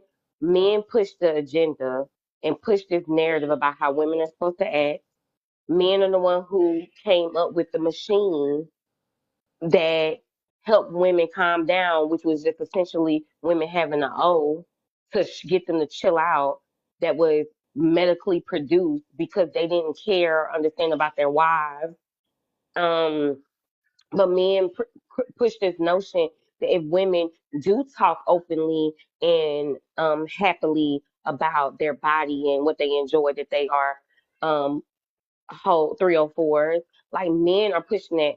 So if men are coming back saying, "Oh my God, I asked my girl, but she didn't really know how to respond to it," after their girl may have been a victim or may have been, or she is affected by the conditioning of this society, which is male dominated, then the hamster wheel really ain't really doing what it's not really doing the thing to me because one person is not it's not their fault, which is women. Women are conditioned to think this way. And I do think that the main thing is the great culture. Great culture is what has women um acting like Celie off of The Color Purple, because that is their experience. It ain't even like that is like a far fetched thing. A lot of women experience, whether it's currently or past tense, a lot of women have had that experience where men are just utilizing their bodies, and it's literally what they talk about. So if you think about it, even if you wanted to get more into having these conversations, if we started having a more open conversation, they would deem us as all 304s. Now, do we care? No, because we understand a 304 could be a doctor, a nurse, a virgin. They don't care. They'll label anybody 304. But some women are unconsciously concerned about how they may be perceived. And that is, right or wrong, is because of men pushing the narrative. Men push the narrative and then they play victim in it. That's how I see it. So my question is, how do you, as a woman, or we as women, what is the only way to take what you need and what you want if we're gonna continue to have sex with them, the women who are? I think that it's gonna be those difficult conversations. Well, first of all, first things first, we're gonna have to get comfortable with our own bodies and our own pleasure and get to know our own bodies by yourself. And then once women are more comfortable with it and you know what it takes for you, whatever, you have to take real conversations before you do anything with somebody in honesty, which is hard because it ain't worked for me and I've been doing that. So I don't know, but I feel like you got to have the conversation and maybe you'll meet a man who can handle it, but a lot cannot. When you redirect, you tell this, you say, I don't like that, they really fall apart. Go ahead, Prince. Yeah. I was going to say that Mia was on the point about what she said about men having their control in sex, and there's scholarly research into this, that our concept of sex is fairly modern. It comes from the Victorian era, in a time where empires were trying to control birth populations. And they were saying that men and women were having too much fun having sex and not having children. So what the governments did was they demonized women's pleasure in sex and rewarded men for, I guess a better way to say, for their cruelty towards female pleasure. And this is just the modern concept of sex. The Romans did it earlier by demonizing big schlongs and women's pleasure too, but I don't want to go that far. So with that, the demonization of the women's pleasure, it gave birth to the corn industry, which cemented the idea of men's pleasures being contingent on the suffering of someone else. Not necessarily women, it could be other male partners, and on the more deviant side, things that you wouldn't consider sexually attractive, right? So in order to start talking about pleasure on the female, for the woman's pleasure, sorry for using female, the woman's pleasure in the conversation of sex, we'd have to deconstruct the male gaze, in the conversations and actions of sex. Yeah. And which is what I was talking about in my lives about art, the male gaze in art, but it's also male gaze in all media that we consume, and that includes like sexual media as well. And that translates into purity culture, the Christian dominance on morality when it comes to sex, but it all branches from deconstructing the male gaze and recentering the woman or the femme presenting person when it comes to conversations of sex and pleasure. And I think once we start doing that, it will be easier to, if you have a man partner, have conversations about how you feel about sex, what you're willing to consent to, what you're not going to consent to, and if he doesn't comply, move on. And I also agree with what Miss Summer says, and it helped me as well after my, just for some TMI, and I hope it's not TMI, my first sexual experiences were terrible in the sense that they were, of a non-consenting variety, and I was 16 through 18, so I was very young. Conservative family didn't teach me nothing. Like a lamb to slaughter, so knowing my body helped me understand that. I understand what you're saying. So, the Victorian era did some shit. Absolutely. Really did some shit. And that's why I started with the fact that we lived in matriarchal societies way longer than we had been in this patriarchal bullshit. And essentially, women's pleasure, when in those type of society, everybody's pleasure mattered, right? And it has been a shift. So when we talk about even religion or what was done during the Victorian era and how that impacts us now, to the taboo around talking about sex was never to suppress men having sex. It never was about suppressing men or not having a conversation. Because even when you said women don't feel comfortable saying certain words, men don't be around each other saying, I'm not saying that word, I'm not saying this word. And that's what I was saying. The norm in our society is for men to feel comfortable talking to other men about dominating women's bodies. Getting off on women's bodies, to be around your boys and talk about you pleasuring your partner, unless it's saying, oh, she squirted everywhere, some shit like that. You talking about you actually took the time to listen to her body, being in tune with what she communicating with her. They'll call him a simp. That's the majority of culture. And the reason I think this conversation is important, because it's you wouldn't mess with a man who used to be a what is that, P3DO, and be like, well, we had a conversation, now he gonna do some shit now. No, this motherfucker gets off on doing this shit. There's no conversation to be had. If you do continue the relationship, it's he gonna be on some manipulative bullshit to essentially get you used to doing it again. And they target certain women. So yeah, women being taught by society in large that you're not supposed to talk about certain things. Oh, you're not supposed to do this. You hear little shit oh, you don't please your man, you go find somebody else. Society gaslights the fuck out of women. To the point you're not gonna be able to talk to this type of man. This is what gets him off. Turn it down. So I agree. I think I made some great points, but I wanted to go back to answer the question that Lynn had asked. And I forgot who might have answered. Maybe it was Summer, or maybe it was Dark Horse. But to be selfish in the dating process, being selfish and just being selfish, I think that's the best way to look at it, because it'll allow you hopefully to connect with someone who won't have this mindset that the prompt is talking about. But even if you do, because you can't really control the mass that you might run into, you will be so razor focused on your enjoyment of the relations, that's all you're worried about, that's all you're thinking about. And I think that's gonna be the best solution, and I think that's where the power is in you adopting that attitude. I don't really have no other way to put it. I don't really care if it sounds nice, or I don't give a damn. Just being selfish. And only somebody did say that. Oh, go ahead, my bad. No, I cut you off.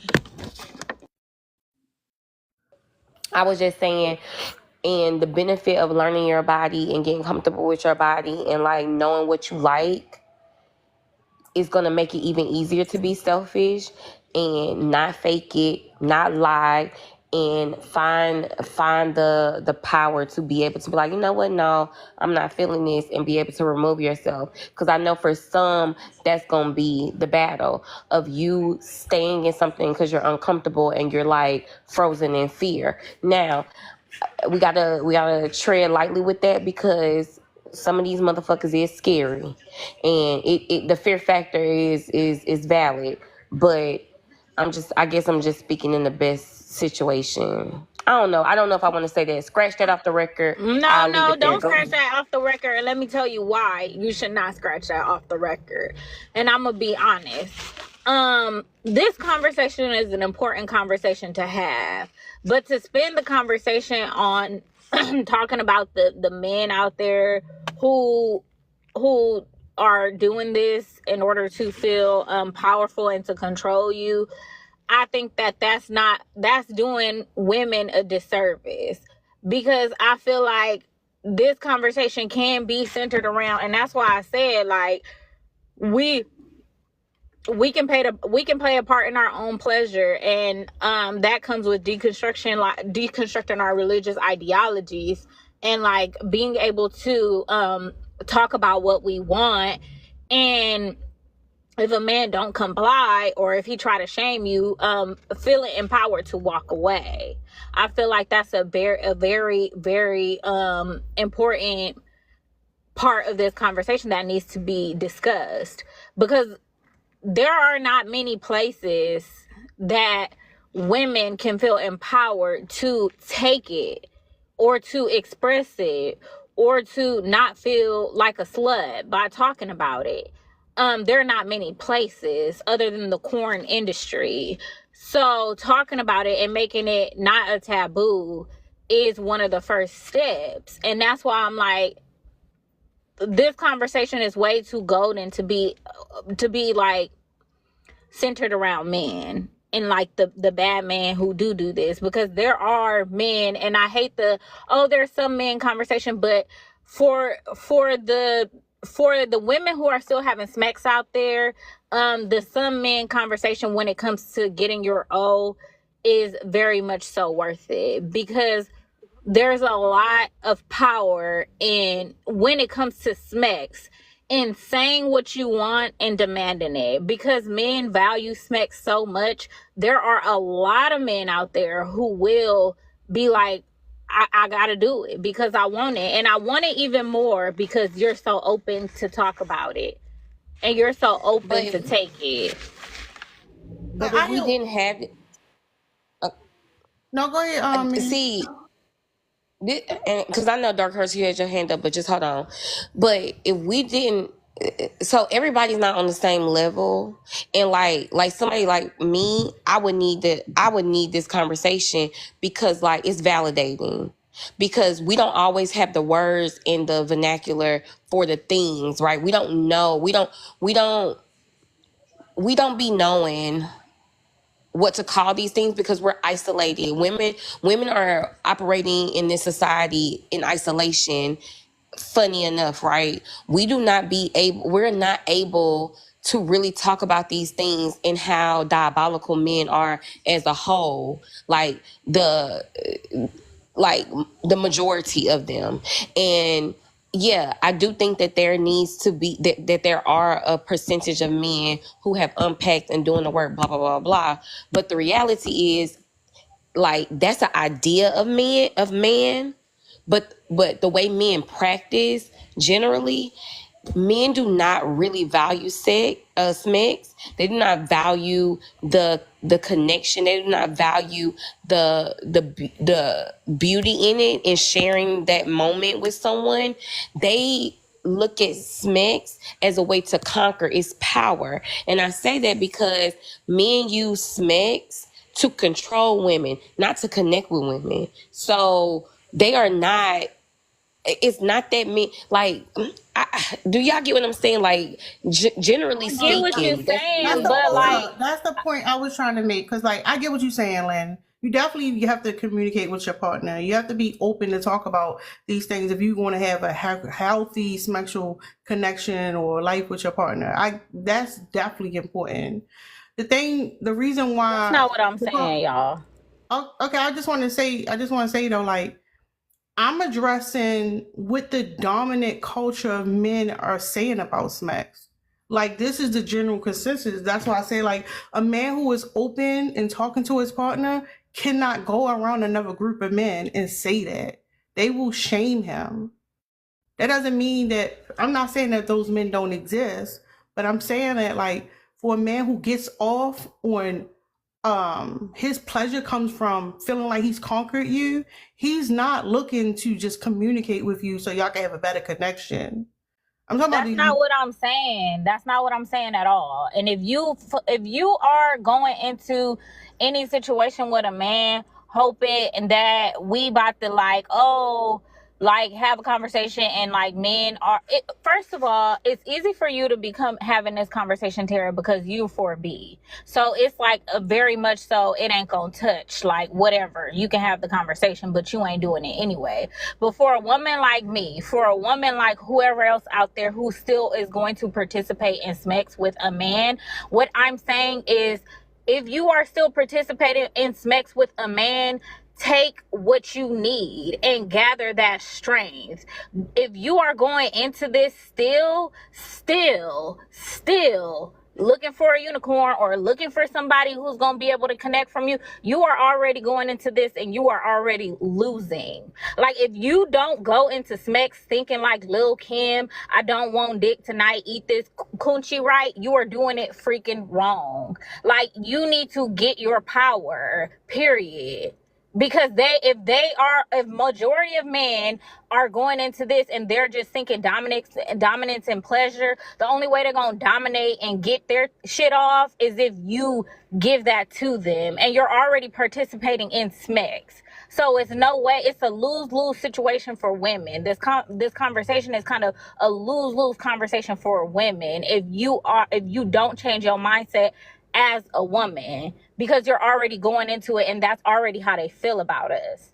There's no way in the freaking world we're going to go into this and like men are going to be thinking about it. Like, no, you have to take what you want. You have to start getting the dominance in this situation. You just have to advocate for yourself.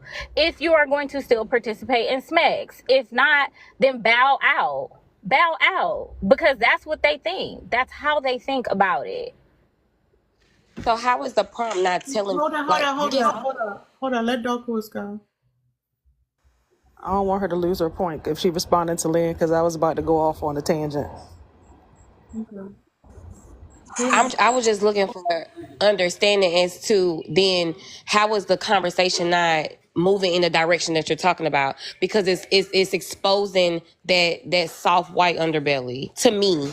That's why I was confused. But I don't know. Maybe we can get. I don't know. Because it's already been exposed. So you exposed it. Now what else? What else for you as a woman who's still participating in SMEX? What else? You gonna weed through men and like what? Hope that you find the one who think differently? What you gonna do? Keep getting bodies until you find the one that think differently? If you are still having SMEX, there, we exposed it. This is how they think. 9 times out of 10, you gonna find a man who think this way. Who take what you need. Tell him. Like, the conversation needs to be surrounded by empowering women to be more free, to talk about SMEX, to sit on his lap and tell him, stroke it like this. Like, and I say the words. I'm not afraid to say the words. It's just we on TikTok. But a lot of y'all afraid to say the words. You afraid to say, sit on it and I want it to rub between my lips and I want you to like do this and I like when you squirt it on there like a hot dog. Like, you don't want to talk like that. You feel ashamed to talk like that. But either stop, don't have smacks, or learn how to talk like that, because they never gonna give up. Nobody's ever gonna give a fuck about your pleasure as much as you do. That's all I'm saying. Feeling my point, Lynn. Hold on. Wait. I was coming in from a different angle, but we landed at a similar place. I was going to really quickly go back to where it starts, right? Dang it, Lynn. One of you guys mentioned religion or what have you. And then I'm also going to bring in the societal points. But I'm thinking about a couple points. Boys, growing up, there's a man around, an older brother, a cousin who's like, hey, you in the shower, you better beat that thing. Hey, look at this magazine. Hey, I got a video for you. Hey, get as many as you can. And they get encouraged very, very early on. So they are liberated. They're encouraged. They're promoted. They're celebrated for their sexuality. And we get the exact opposite programming, right? No conversation about forget pleasure, just about having it. We're discouraged from having it. We're discouraged from, anything that has to do with it. No one would even have the conversation. So we don't get encouraged to know ourselves, to discover ourselves, to have this thing. So we have the complete opposite repressive thoughts, right? So that's the two people that are supposed to come into the bedroom. So the men who are leading in this patriarchal and misogynistic thinking are told that they are the gatekeepers. Like, women got to come over here to get their pleasure. They got to come to me. They got to walk in this door, and I'm going to decide how I'm going to please them, or if I'm going to please them, or if I'm going to make them a priority because she doesn't know anything. And women are told nothing. Like, if you want to have sex, you go over there. Go see that guy over there. But there's no conversation. So when she goes, she's looking like, I'm supposed to enjoy it, and I'm supposed to come over here to get my pleasure. Not it's in me. Not it's something, and I know myself. So there's a big gap that we're trying to bring some equality to, where we have that same liberation, encouragement, exploration about our bodies, and come into the door with the same idea that men have. Like, I know what I want, I know how I want it, I know how to get it, right?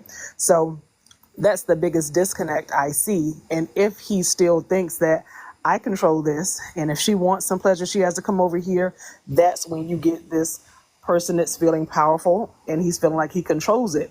That's why they are intimidated by sex toys. I don't want you to have no sex toys because you don't want me in charge of my body. You don't want me to use my hand because I'm in charge of my body and I know what I like and I know what it takes to get me there. So that woman will be quicker to dismiss a man because she doesn't need him for her pleasure. So that self-empowerment is what will, close the gap. How did I just cough in the middle of everything? Will close the gap and everything, and it'll close the gap. This is what happens when you vape, don't vape. It can help close the gap between the sexes, where the women are saying, hey, no, I don't actually need to come to you and ask you anything. What I can do is tell you what I like, right? And then from there on, Lynn, it is going to be an experiment, but there are, like I said, small experiments that don't include going all the way, that can mitigate some of the risks. Can he mask? Can he switch it up later? Yes. But most times people are violating your boundaries in smaller ways but before you get to the actual active intercourse or what have you. And, the consent thing and being able to, I'm talking too much. Oh, it's KGR. Are you good? But that's what you can kind of tiptoe into. And if you find someone and you're like, hey, yeah, I can engage, with you on some playful shit. I'm just going to see where we are when it comes to foreplay. You're going to see right there if that person is about their business. Not that they can't switch 6 months down the line, but you want to at least find out how far they're willing to go to prove that they can please you back or what have you, or that they can offer you some pleasure and they can focus on you. And that's a good time to try to focus on that. But I just wanted to say that that's why it is that way, because we are socialized to have that freedom and that exploration, to talk about it openly or what have you. They want you to be uneducated. They want you to believe that it's something that you have to go to them for, and that's where the power dynamic comes into it. I don't think so. I don't, y'all. Like, I think that they like the Lil Kim types. Like, I think men like 304s, and they just lying to y'all. And they lying to most women. And the more you start talking like Lil Kim, like, I used to be scared of the dick, now I throw lips to the shit. They like, hold on. Like, hell yeah, I want that. Like, it's a lie. It's a mask. Drop the mask and start talking freaking dirty as a woman, because that's really what they like. Like, we talk about, like, all I'm saying is that, like, from a person who's gained their power, and from a person who's like, now, who, I'll tell you how I like it. I've all that, oh, I want you to be this, or I'm powerful. This is the least powerful men are when you talk to them like that. all I'm saying is fight bike. You can fight bike as a woman, and believe you me, all this, oh, I want to be powerful and dominate thing gonna turn into you need to dominate me. Most men want to be dominated. Most men want you to say, sit the fuck down so I can sit on your face. Like, that's what they want. And the whole conversation about them feeling powerful, I think is just giving them too much of a power when you know the truth about what they really want. And they really want you to say, sit, nah, I ain't doing it doggy style. I want to sit on you and I want to ride you until I come, not until you come. And that's the shit that turns them on. The powerful, the whole they want to be, they want to dominate you shit, that's a lie. I don't think so. I don't think they get off on it. They get off on you dominating them because they're really sick fucks. But that's the thing, though. A lot of them, they don't want that from their wife or the woman that they want to own. They want that from the other woman. So they want a chaste wife and then still have a mistress on the side to do all of that with. A lot of them, even especially if you have a baby, it's very hard to see you in that way. They really are stuck in that mindset of the Madonna 304 kind of thing. So they do want to dominate that wife because they got to control her. They want her to stay there. She's not supposed to have no pleasure, and he could go get it from the secretary. Then don't get married. Just have sex. Worry about your own pleasure. I'm not gonna marry you if you want me to stop being this person. Then I can just smash and leave. Well, I think that transition doesn't just happen. It's something that gradually happens over time. A lot of times it's not like, oh, when I get married, I want all these things. It's just like the roles kind of just fill in. Like we can say like how we could reject gender roles and all this, but like the reality is like when we look around, we kind of just fall into these roles. So it's just like the relationships. Yeah, in the beginning it's hot and heavy, but what happens is over time, and I think some of you was talking about this earlier, it might have been some how like in relationships you end up just like not very frequently having it, right? And you become like this routine thing. It's no longer about like pleasing each other. It's like I'm getting all my excitement from somewhere else, so that's where I'm going to go and get the excitement. That's it. But that's what I'm telling y'all. I've seen, two of my best friends are married. And both of them have kids. Both of them actually have 2 kids. One of them stopped having good sexual experiences. The other one, the one who I actually talk about sex with and have always been open to, she still getting hers in. She's still getting it off. The difference is the other one is still like trying to keep up the good wife image. The other one was like, you gonna marry me as a woman, as a slut, as a dirty slut. And I want to sniff whatever off of your, like she always been nasty and she's still been married and she's still like, nah, I'm fucking you. I'm sorry, but that's what's going on right now. Don't ever get it twisted. And she's still getting what she need from her marriage. The other one who's still religiously tied and trying to keep up the facade of being like the perfect this and the perfect that, she's the one who's lacking. So all I'm trying to say is, women, if you still gonna engage in sex, you need to learn. The conversation needs to be, and you need to be asking yourself, how can I gain my power back? Because if he gonna always get his, then who gonna be worried about you getting yours? We ain't gonna change all the men overnight by having a conversation.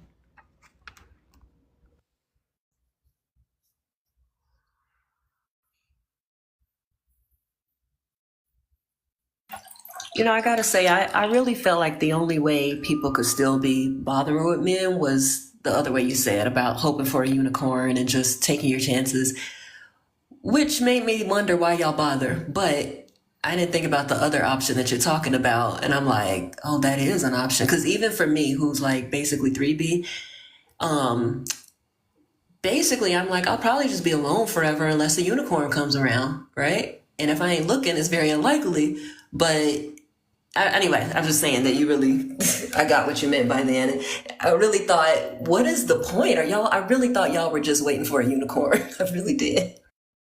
No, one of the other things I kind of just want to address is like, because we did talk about corn slightly,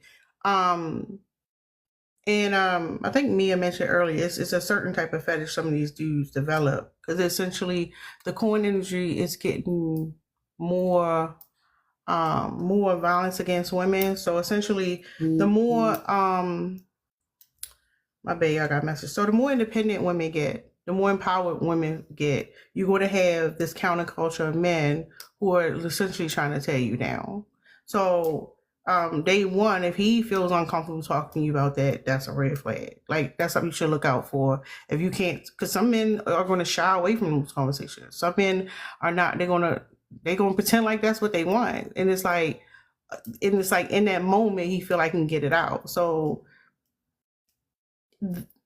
the way that the way it looks is the more women have their independence away from men, you see these men who want to punish women for that. They don't want you to feel empowered and like even like when you say like gain your power back, it's like is this man constantly going to be in a power play? And I mean I don't know, but I'm just saying like there's a significant amount of men who are into this, oh, getting a woman and tearing her down because society told me I was supposed to be this dominant man, and now things isn't working that way. But subconsciously, I need to be this goddamn man. So it's like, yeah, he gonna come in and the mask won't be there, but like, how long before that shit fall down? But that's what I'm saying. Once it starts falling down, we need to feel more empowered as a woman to bounce out.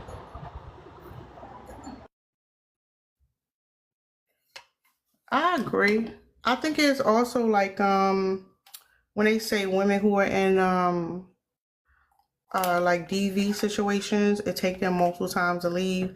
And a lot of times we think of the physical, like he putting his hands on you, get out of there. But we don't think about the psychological. We don't think about the mental. We don't think about how like in the background over the years, he's been planning for like, oh, now I got you type shit.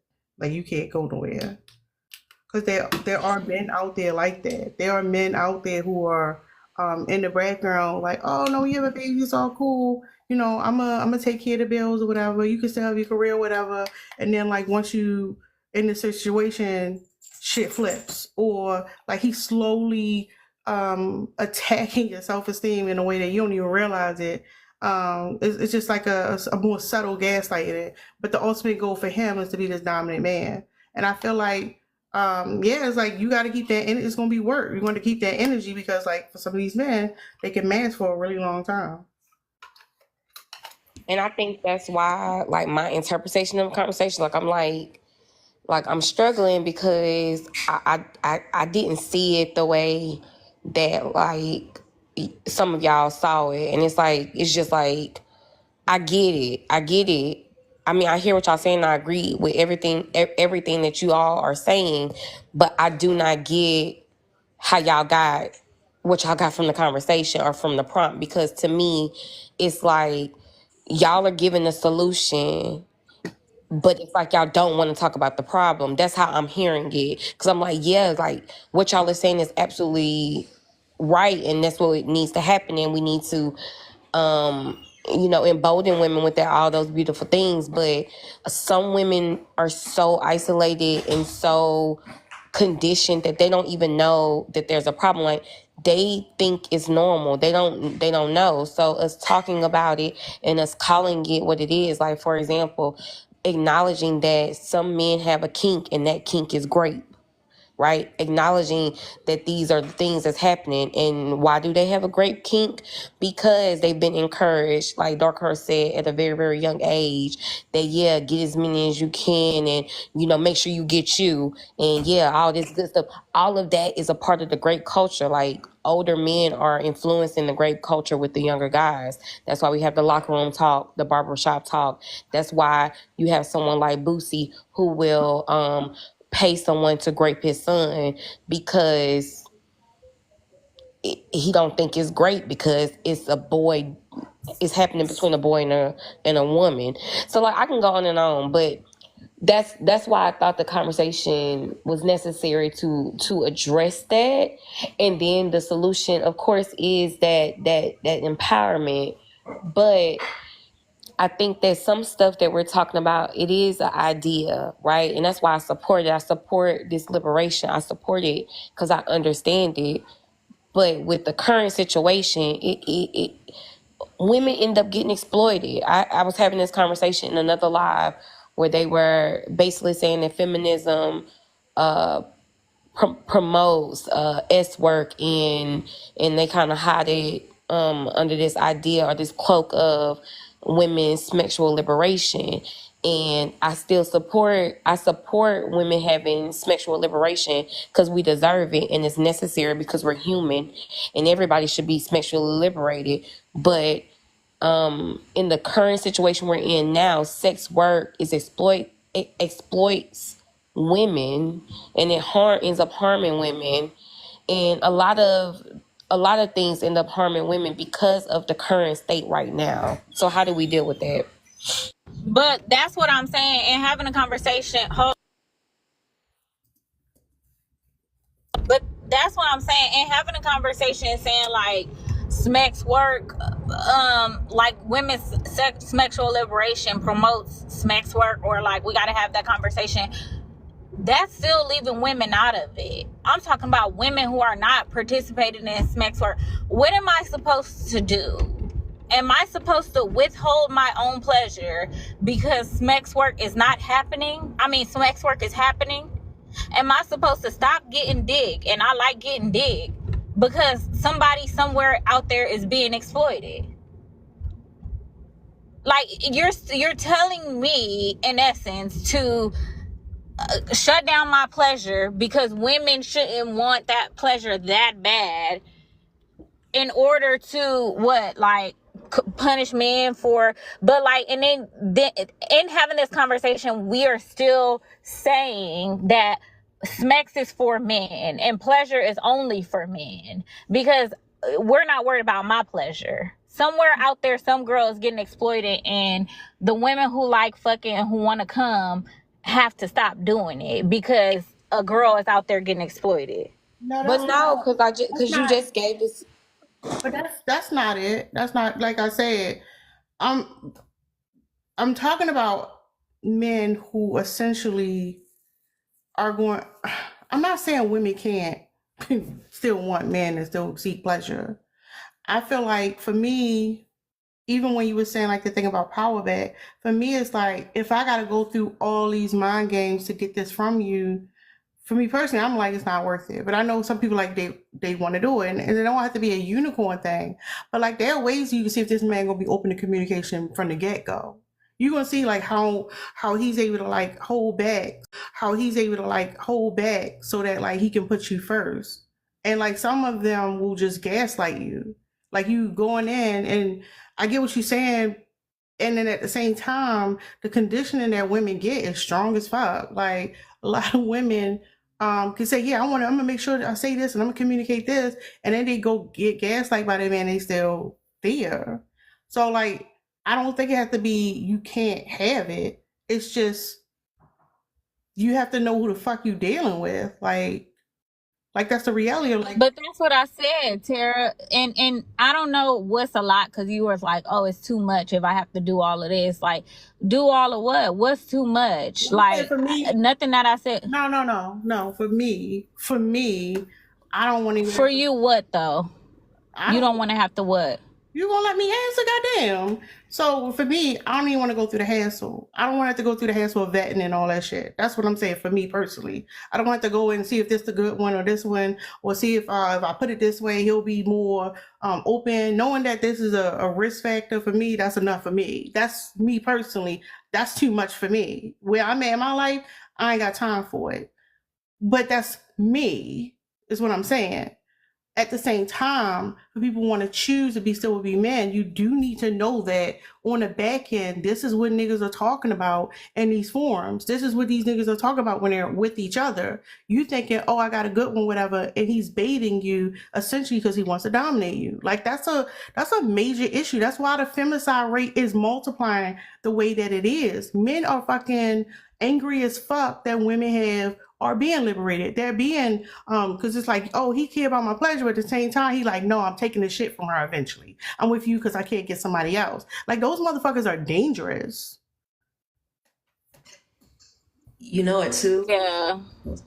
But that's why I said, y'all, I just gotta bow out, cause I'm like, respectfully, I gotta bow out because that sounds like a little hopeless. Like, That's what fine. are women Lynn, supposed to do Lynn, aside from being like, no, for hold me? up, no, hold up real So quick. why do we This why is do we have thing. oh Hold up real quick.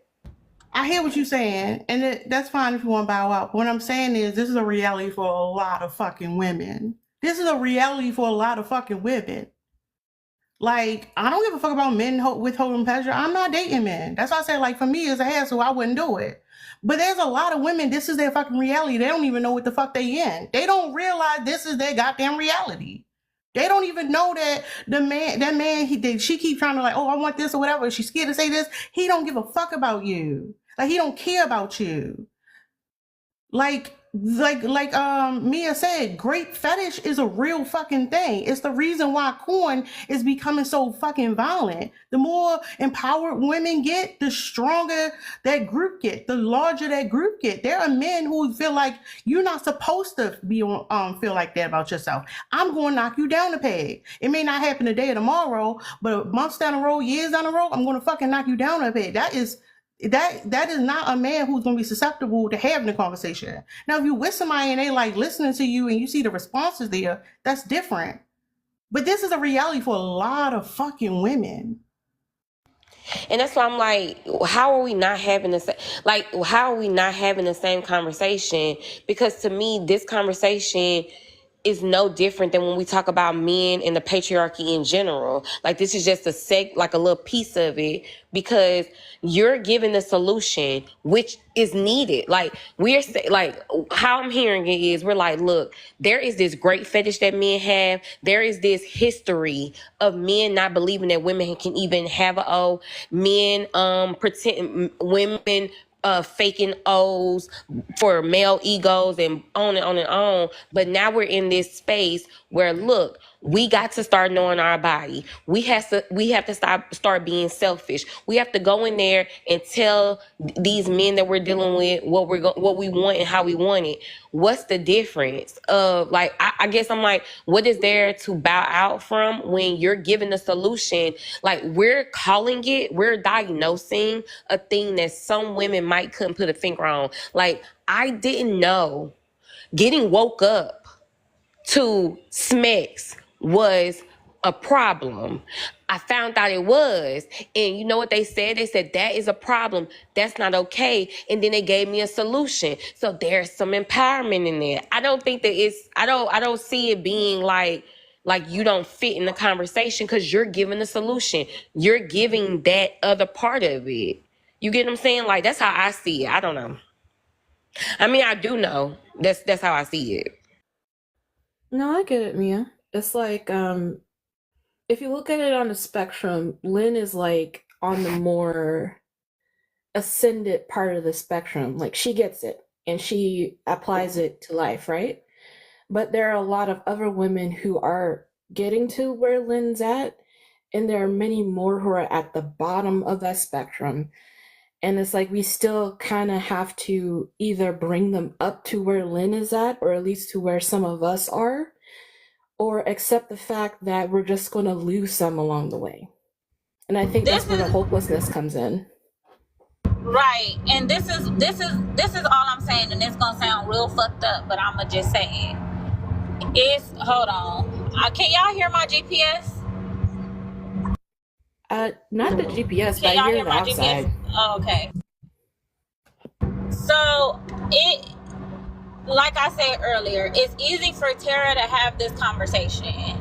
Like, it's easy for you to have this conversation, and you can have it as a matter of factly. That's easy. You've already said, I don't want to fuck with men. I don't want to have anything to do with men. And I don't think then that this is like you. But Lynn, that's unfair. Being a woman who want to have sex. No, that's unfair to say. So, okay. How? because like you saying, just because I don't date men, I can't talk about the fact that this is a problem in society. Just because I openly No, I'm say, saying the way you saying it is and even in your response to me earlier when you was like, and even Summer response, see, that's why I don't even know why y'all still deal with them. It's like, okay, y'all can talk about it objectively and then put the fear of, oh, they don't even want to, like, it's almost like you leaving women who still want to fuck with men without an option. It's like none of these men, you can't get your pleasure. We ain't gonna talk about how you should be able to take your power back and get your pleasure. We only gonna talk about, it's almost like getting beaten down.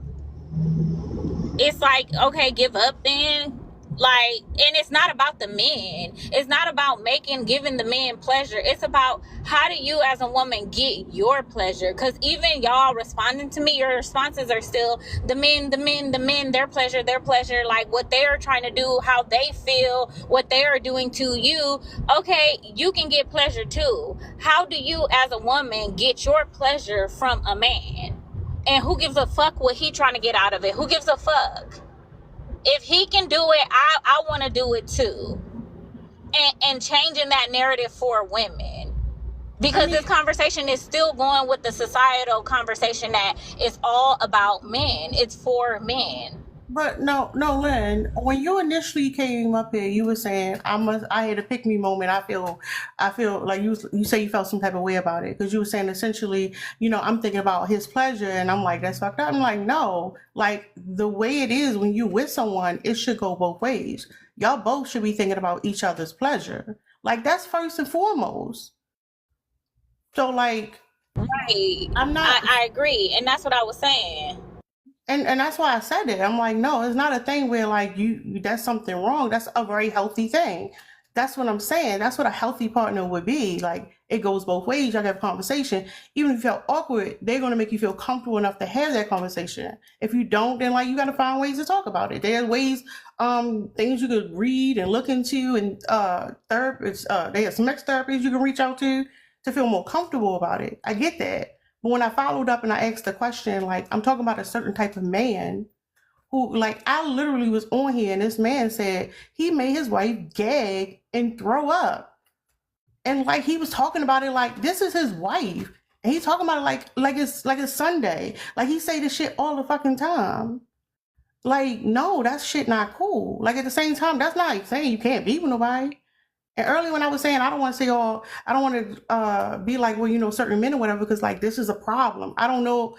And the thing is like I could be like, oh, okay, it may be all right with some men, whatever. No, if this man is showing you that he's on some dominant power play shit and he is not deconstructing at all, and he playing the fence, like you're laying down with somebody that is dangerous. I don't think that's unfair to tell that to women, whether I'm dating men or not. And what I was saying was checking myself on it because I did assume the worst, or I just thought, oh, I don't know why they want to. But when you explained it like that, I'm way more on that BS than you. I don't even be trying to date, but deep down, I'm on that still maybe there's a chance I could find a perfect unicorn romance BS, even though I'm not even looking, which makes it probably impossible. And I was saying it for that reason, not like, oh, y'all so silly for wanting a man. I didn't get it. I was wrong. And had to humble myself by what you said, because I was like, I really thought there was no other way. Just because I couldn't think of another way, there was, and you're making it work for you. And it would be hard to have a conversation because, you do want it still. And it is easier for us, I think, because we're like, well, I gave up. But I don't think we're saying everybody has to give up. I know I'm not. I don't think Sarah's saying that. Like, we want y'all to have good, healthy relationships, and we want you to find, But So I'm not talking about relationships. You see how y'all putting it? You see how you putting it? It has to be unicorn type love, or it has to be none at all. What about the women who just want to fuck like men and be like whatever? That's what I'm saying. I was wrong. That's what I thought, because I couldn't think of no other way, because I was raised in this society of all of us, Disney princess marriage and religious, and I have these ideas, whatever. I was fucked up on that. That's ridiculous of me. I know you're smart. Just because I couldn't think of another way for it to work, I assumed that which is wrong. And that's how I think of it, because I thought you want to still get married, but not about sex, because I don't even think you got to be in a relationship to have sex, but that's separate. Well, how did I put it? Oh, go ahead, Mia. No, I was just wondering, well, how did I put it? Because I understood everything you were saying, Mia, about getting the solution from the conversation. So I backed that up 100. But I was going to say too that there is another demographic of men, and it's a different type of ego. And the other demographic of men are the ones who are, what's the word I'm looking for? Not shocked, but either way, there's another demographic of men who, if they find out that they're not good in bed, they will double down like, hell no, not me. I ain't getting you what you gotta get, man. What the fuck I got to do? We gonna make sure you get yours. What you won't do is say I'm not good in bed. So there is another demographic of men who, they don't have to love you, they don't have to be in a relationship with you, but they carry this badge of honor. Like, yo, if she come over here fucking with me, I take your girl. She gonna leave. She gonna be satisfied when she come home. I'm saving your marriage. Like, they're doing it, and it could be somebody's wife they messing with. Either way, they take it really seriously, and they go, "This is my duty to please the Buddha." Like, they're gonna go over and beyond to do whatever it takes. So there are people, and it may have nothing to do with the woman. That's his ego, and they take pride in that. So there are men who do go over and above the call of duty to make sure you get yours, because that's a personal kink or a personal pleasure that he comes in with. So everybody isn't on the selfish part. And it could be selfish too. Maybe that's an ego boost, right? Him coming in and saying, yeah, she can't, she gonna be coming back for more because I make sure I take care of her every time. So there is still another element in this sexual, game, whatever you want to call it, that there is another demographic. So not everyone is on the it's just about me side of things. There are some people who want that. They want their pride. They want that badge to be like, yeah, I made sure I take care of her. And then, of course, what he does after it, knowing that he can get it, can he then switch it up, stop doing it? I ain't giving you none, and it's good. It can be other things that can fall apart down the line, but there is a demographic of people who are here to please, and it can be men or women, but there are some men that do that. Just to kind of, I don't even know if that was kind of related to Lynn's point, but there are people who enjoy sex, who enjoy pleasuring other people, and who enjoy the whole act, and it's not a selfish thing. So depending on your experience, you may be in that demographic and may not be able to relate to the other one, or you may hit it ain't even a unicorn. It can be the worst dude who you would never marry because he ain't got nothing else going on. But in the bedroom, boy, we all got the one. So that kind of goes with what the numbers are saying, right? If 80 or 80% of the time we're not getting it, think about 10 men. You be like, out of the 10, there's this one. He get it every time. That goes with the stats. There is the one that will go in there and do what he has to do, whatever you say. Run to the refrigerator and get this. Okay, what you want? Which one to bring over tonight? That's whatever you say to do, you're gonna be like, is that what's gonna get you there? I'm on it. So I just wanted to say that part, that experience too can be a counter argument to the selfish ones.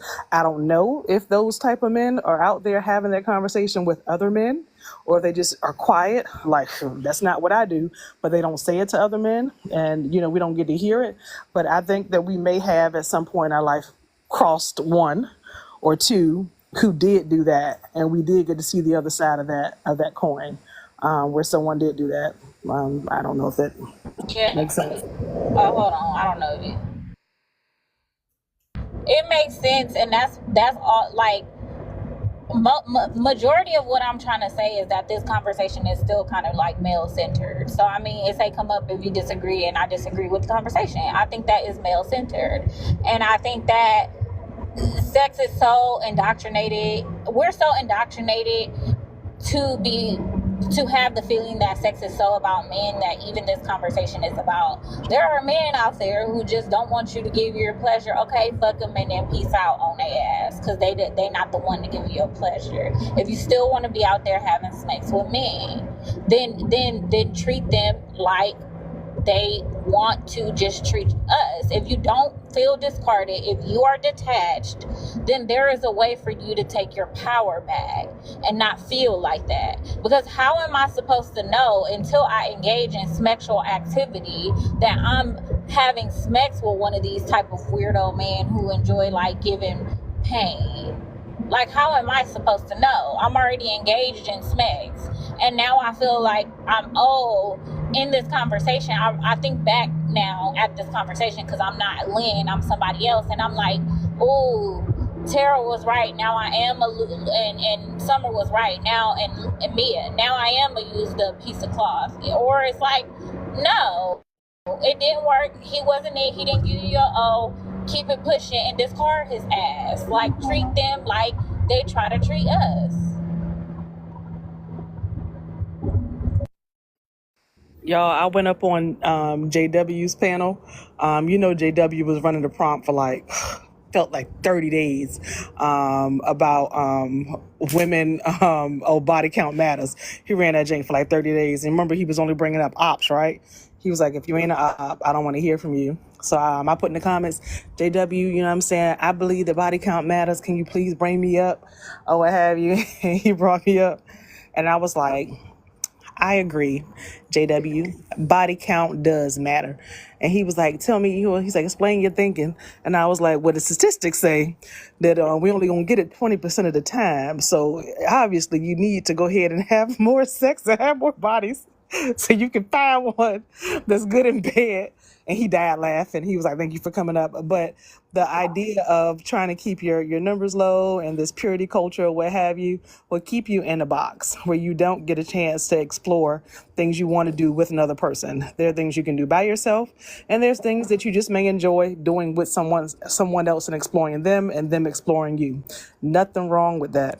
And I agree, Lynn, if it doesn't work out, move on and then find someone who does, because that's something that you personally want to do. And I'm for it. Y'all know I ain't phobia. So y'all already understand my thinking on it. But I want people to be empowered too, to be like, it's okay for me to explore and try things and be strong enough when it doesn't work for me to walk away and say that it was nothing wrong with me. That person didn't hold up there and that person wasn't a good fit for me or what have you, and find someone who is. So yeah, I'm the opposite. Get them numbers up, lady. Do what you gonna do.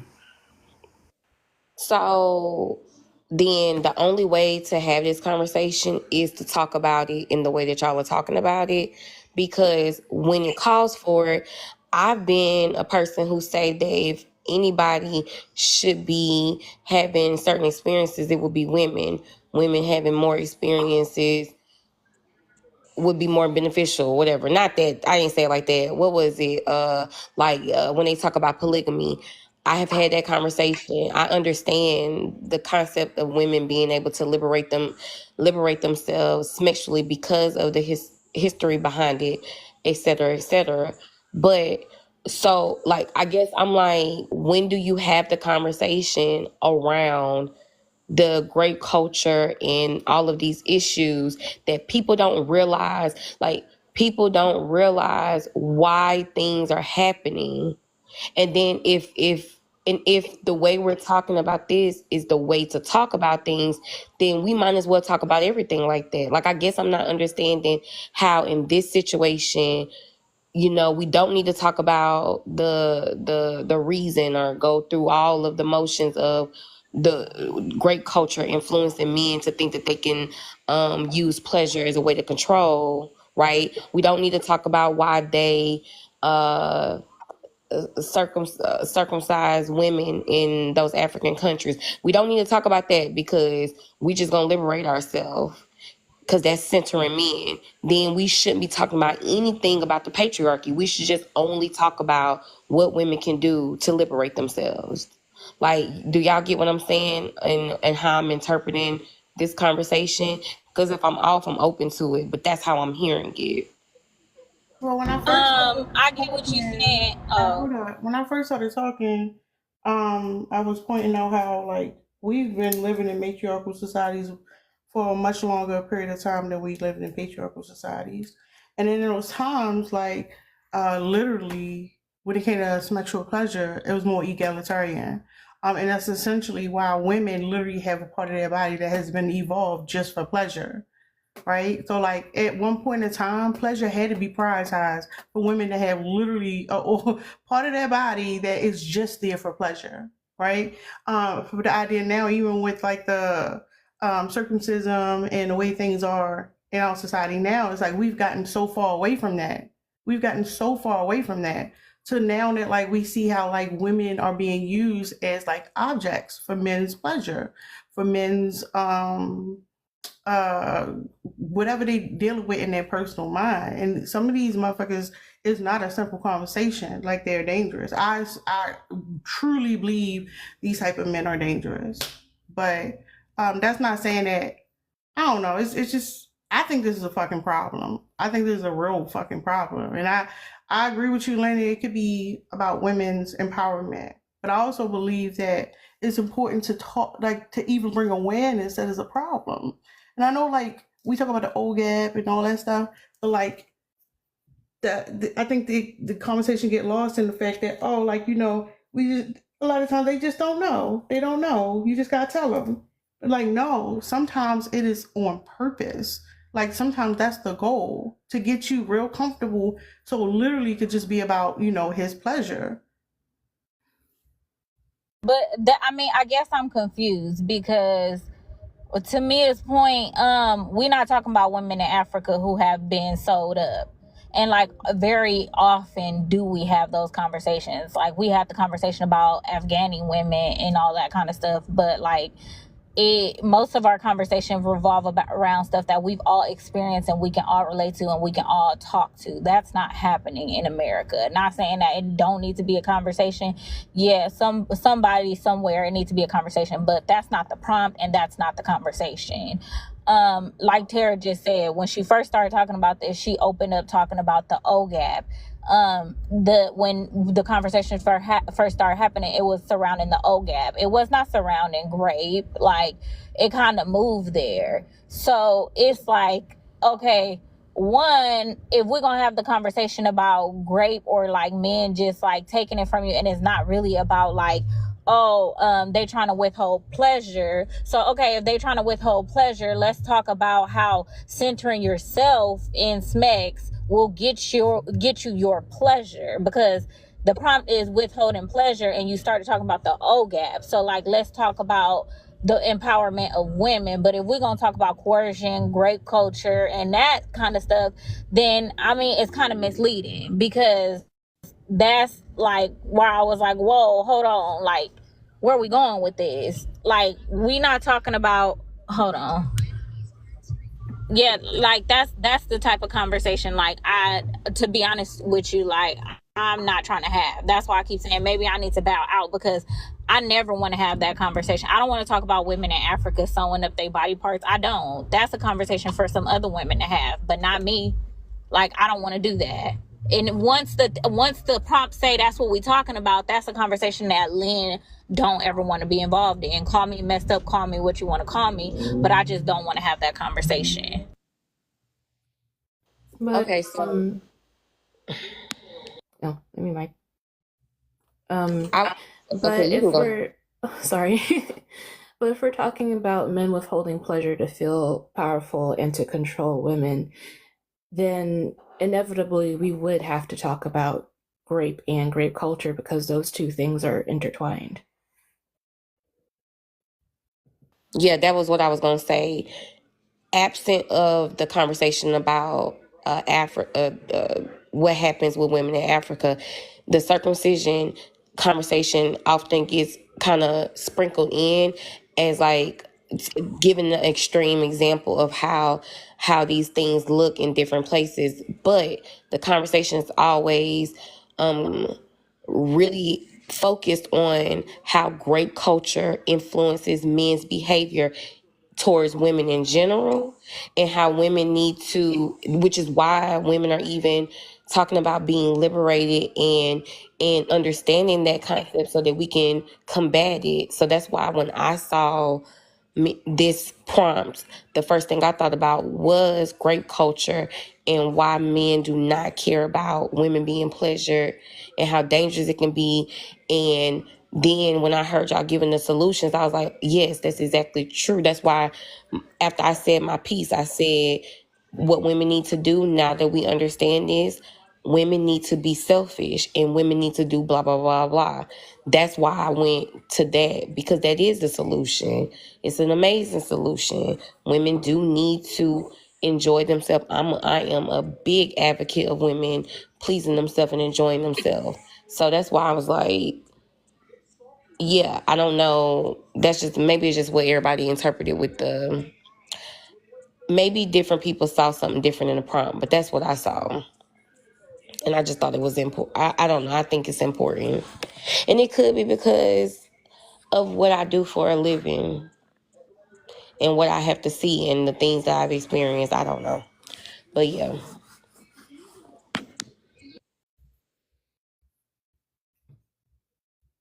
I mean, I think it's interesting that we can look at the same thing and see it differently, to be honest. I think a lot of the things we talk about is loaded. Like yesterday, my prompt, the conversation kind of went one way. Sometimes I come up here and I put they, and sometimes it go towards one gender or the other. Like, um, I feel like it's a real loaded thing. Like it's layered. It's a lot of layers to it. I think all parts of it is important, and then we need to understand that. Like, um, there's some things we not gonna touch on today that probably should be addressed. Like it's a very layered conversation. For me personally, I try to stay away from the not all men type thing, because like what I've learned is like we tend as women tend to water down issues that we face when we say that. And I'm never gonna say like, it's not possible. I'm not even saying it's a unicorn situation. Um, but I know for a fact that these type of dynamics is on the rise, and that like it need to be addressed. How the way people approach it is gonna be different.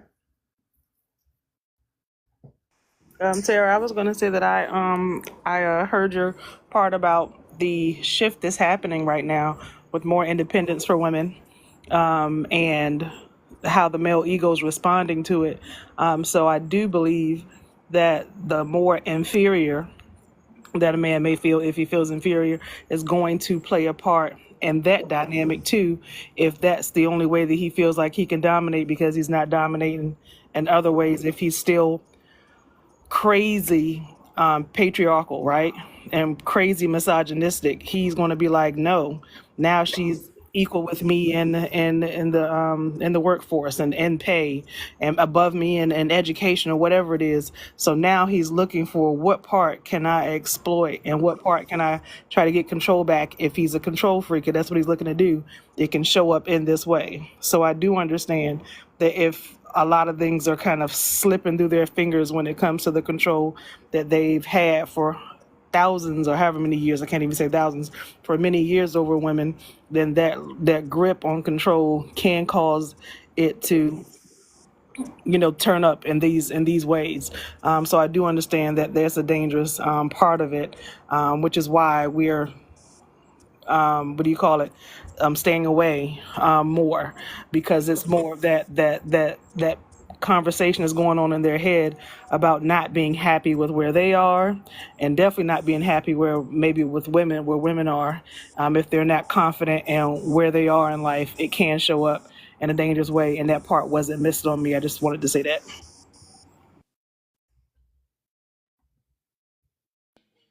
Yeah, I definitely agree with that. I don't know, it's difficult. I'm just like, I don't know. I'm in confusion, but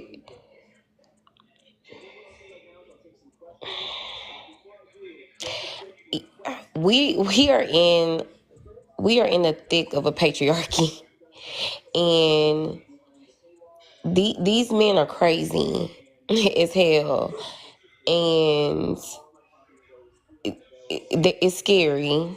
But I do think that the more we have conversations, that's where our power really is going to grow. And I say that because in us being able to look at our notes and compare notes and take notes, we're even able to be like, you know what? No, I actually do like Smicks and I want to have it. And moving forward, now that I know what I'm walking into, I know. And once you know, you can't unknow. And that's why I said it was so important for me to discover that a person does not have consent just because you gave them consent once. You know how powerful I feel with that and understanding? How I am better moving forward that I know that. How I can fully be in control and I can be like, no. And if that's not good enough, I get up and leave. Like, there's power in being able to understand and know that, but with the way I was thinking before, I would have never questioned it. I would have just been uncomfortable. So that's why I guess for me, it's like, I think these conversations are important. I don't know. I'm open to having a better, going No, about it a better. the conversation definitely important. That's why we having it. It's an important conversation. And like, it's an important conversation. And I feel like a lot of times it's like, we have to understand, because like, as a person who's not really religious, I can easily say, well, you know, these religious people do this and that and all this stuff, whatever. But I try to frame away from talking like that because essentially I understand it's a systematic issue. I realize that, like, first of all, I was religious at a certain point in my life for many years. So it's like, I know what that's like from a first point perspective, and I know what it's like coming out of that. And I understand how a lot of these things that we're trying to challenge have been spoon fed to me since I was a little girl. I understand, like, the media that I've been consuming, the curriculum I learned growing up, the little things I heard around the neighborhood, shit we say to each other reinforces these ideas. It's so ingrained in us that, like, I'm never going to say that, like, I'm deconstructed, because I know it's going to be an ongoing shit, and this stuff I'm not going to be able to, like, unpack. I just can't fucking see it. At the end of the day, like, it's an important conversation, because what happens is patriarchy has been around for so fucking long. It's normal to us. Even when we challenge it, we feel like, oh, we can't, that's why I don't like saying, I always say all men, because at the end of the day, it's like, if it's a systematic issue, then it's a systematic issue. Once I start saying, oh, some and some not, I'm falling back into that trap. And the realization is that, like, this shit was fucking diabolical from the start. Like I've only known a patriarchal system. Like, I read about matriarchal societies and that shit, like, damn, that shit sound lit. I wish I can experience that. And the tragedy is that, like, even though it's something I feel strongly about, I'm never going to fucking experience it. Like, I know for a fact. We in too fucking deep. That don't mean it ain't gonna happen. I just know I ain't gonna be around for that shit. And that sucks. That fucking sucks. But yeah, it was at a time where women's pleasure was fucking prioritized. To the point where the clitoris, which has no other fucking part of the fucking function besides being a pleasurable part of your body, is not, like, it is not prioritized. Like, how many people watch porn that's erotica, that's focused about women's pleasure? Like, you go on the porn sites, that shit a small little section in the corner of the website. First thing you gonna see is a fucking dong in your face. Like, that shit is so normalized to us. It's fucking crazy. We see that is our default, and that shit was some shit that was pushed on us to oppress us. And we literally can't fucking see it. That's why we have these conversations. So yes, it's an important conversation to make. Because I could say, you know, for me, like, I'm not having this problem because I made my decision how I'm dealing with it. That doesn't mean that patriarchy doesn't still harm me. That don't mean that I don't have to worry about going outside at night by myself. Like, that doesn't mean that like I can't still be victimized. And the way we decide to deal with things will be different, but the conversation has to be had at the end of the day. Because again, there are a lot of women living like this. There are a lot of women who like since we've been on live, there have been thousands of women who've been harmed by their partners. Like every day, it happens all the fucking time. It's a serious fucking issue. The reason why people like the crime, those fucking crime shows that people watch, where they see that, oh, the woman snapped and all this shit and all that, is because we watch shit like that so that we can feel like, oh, it could never be me. Oh, I don't do that. I'm good. I'm safe. Literally. A lot of the horror and shit we watch is so that we can say, damn, I'm safer than everybody else. Like we internalize the fuck out of it. We cannot see it because we so into it. And when we don't want to have those conversations, we say like we can't. Like I understand, like it's gonna people gonna process things differently. We going like there are things we're going to agree on, is things we're going to disagree on. That should be perfectly fine. Everybody gets this something to say. We share this fucking space. That's fine. But the conversation has to be had, because the reality is like whether I'm unpacking or you unpack, whatever we unpack, the reality is a lot of people who are not, or don't even know they should be. And that's why you like, and that's part of like empathy. Like I can fucking say whatever I want about a pick me or whatever, or fucking a racist or misogynist, but at the end of the day, I have to understand that we all inherited some of this shit, some of the bullshit. And it sucks. But unless we say it how it is and how fucked up it is, it don't hit the same. It just don't. Tara, I was going to say too that it's something that we deal with amongst women too. And before I was going to come off of mute, I was going to say that it's like an older generation, but I realize it's not, because I have friends who are younger than me, and it's like this. I don't know, banner or poster that they'll walk around and preach and say that my husband's pleasure is my business. I got to make sure I take care of him and make sure he don't go out and get it from somewhere. So there's people who are still solely focused, and we're socialized to believe, if you don't take care of him, this is what will happen. You got to make sure you do it. And like there's whole congregations being held about everything you need to do to please a man, or what have you, or these are the repercussions, or that's your job. And people are taking up that whole argument and spreading it and saying it with pride. That's what I got to do, and there is no conversation had about the women. So I know that what you're saying is true, and it doesn't even have to be from men. It's matter of fact heard, I think, amongst women more, who still have that thought. And it's a little scary sometimes, but it goes along with the other misogynistic tendencies that they've bought into. But that's one of the ones I hear kind of shouted the loudest, about how proud they are that I do whatever my man wants. That's my job, blah blah blah blah blah. And they'll tell you, oh, I enjoy it too. No, don't say it now that I brought it up. Your whole focus this whole time has been on what you have to do for him. And that's what I meant by this socializing that happens from such a small age. And this is indoctrinated, and it's very hard to cut that part out of a woman and say, no, it is an us thing. It should be the both of you. They'll just kind of dismiss it and go back to, well, I just got to make sure that I take care and blah, blah, blah. And it's hard to see.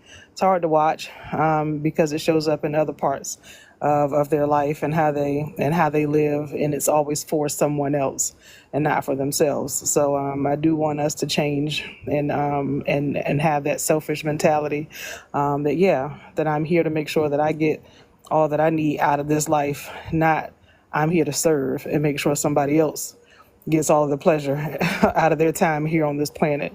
And that we kind of change the focus where it's either shared or, oops, I don't need to have a partner. I just need to worry about myself if it's not shared. Yeah, can I jump in? What's up, y'all? Oh, you said figure, my bad. I wasn't looking at the screen. How you doing? Oh, no, that's okay.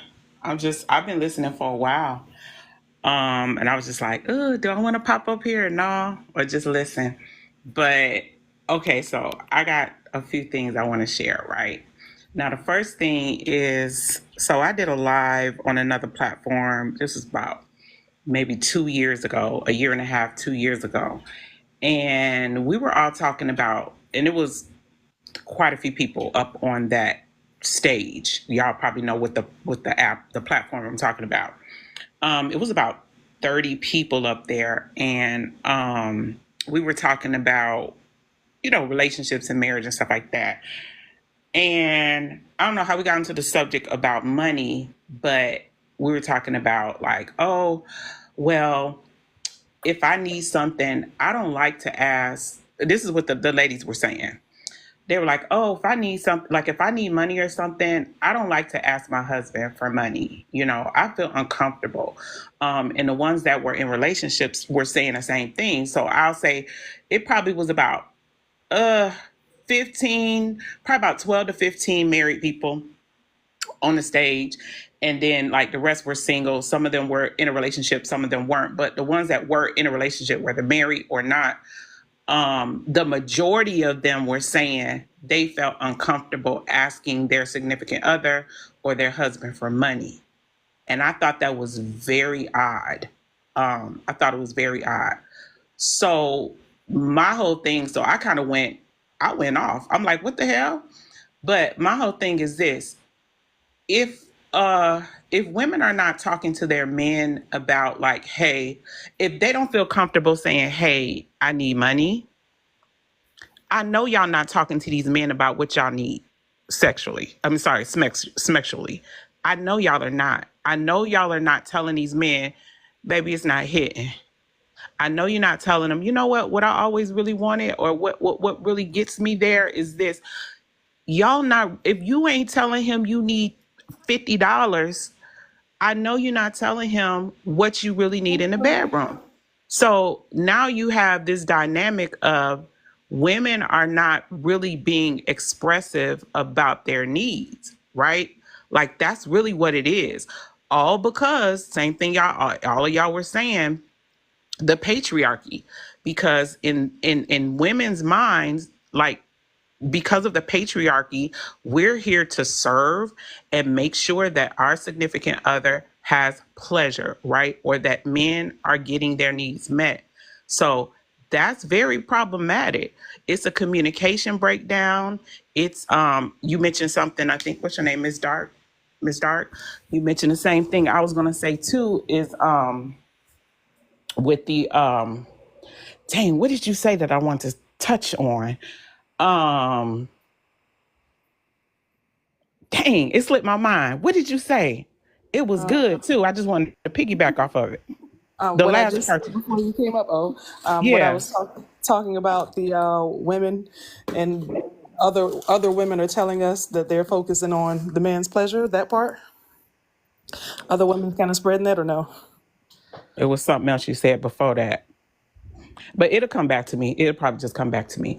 But like, yeah, that's really the dynamic of yeah. You were saying um the pleasure aspect of it. Like you were saying about the ladies who were saying, oh, um, when my man wanted, I give it to him like this, and I do this and I do that. Like that is very problematic because I've heard married women say things like, if I don't want to give it to him and he want it, it's his because that's what I'm here for. Girl, what? Excuse me? Right? So it's like, it's that mentality of you don't want it, but because you feel like you're obligated to give somebody else your body because you're married to them is wild to me. Like that is wild behavior because if you don't want it, you don't want it. And then the other part I've heard women say, "Oh, if you don't give it to him, if you don't let him get it, he going to get it somewhere else." Huh? Like you have autonomy. You have the right to say, I don't care if that's your husband or not. If you're not feeling well, if you just ain't into it, like it just ain't the thing for the day, you got the right to say no. But patriarchy has told us You do not have the right to say no. You do whatever he says and whatever he want, and whenever he want it, that's what you do. And then the other part, and then I'm gonna mute up. This is trigger warning right here, y'all. So I have she's not my friend, but I have somebody that I follow on Instagram who is a gyno. She's a Black woman. She's a gynecologist, etc. Right? She did a post. This was like I think it was 2 Valentine's days ago, like 2 years ago, Valentine's Day. And she was saying that Valentine's Day, like either that day, the day before, within those couple of days, she said that they get that she has to do more emergency surgeries than any other time. She has to do more surgeries within that like 48-hour range than any other time. And she said because these men, and it's not because of grape. Now check that out. It's not because of grape. She's saying these men are having, sex with their partners, trigger warning, and they're literally dislocating their uteruses, all kinds of different things going on inside of there, to the point where they have to do emergency surgeries. They're shifting things inside of their bodies. And I was like, what? That is wild. Yeah, that's great. That's fucking crazy. That's a man who didn't give a fuck. like And that's you don't give a damn about that woman. You feel like Valentine's Day is your day to do what you want to do, and you're literally harming the insides of your girl, your woman. That is crazy. So y'all, these men, listen. Oh, go ahead, Tara. That's fucking crazy. I agree. Gigi made a comment. She said, "I don't think they withhold pleasure. They just don't know how to please." And that's the point I was talking about earlier, Gigi, where like, no, like men literally get off on the idea that essentially I'm getting mine and you not getting yours. Like that's the fetish. The fetish is that I am being pleased and I know you're not enjoying this.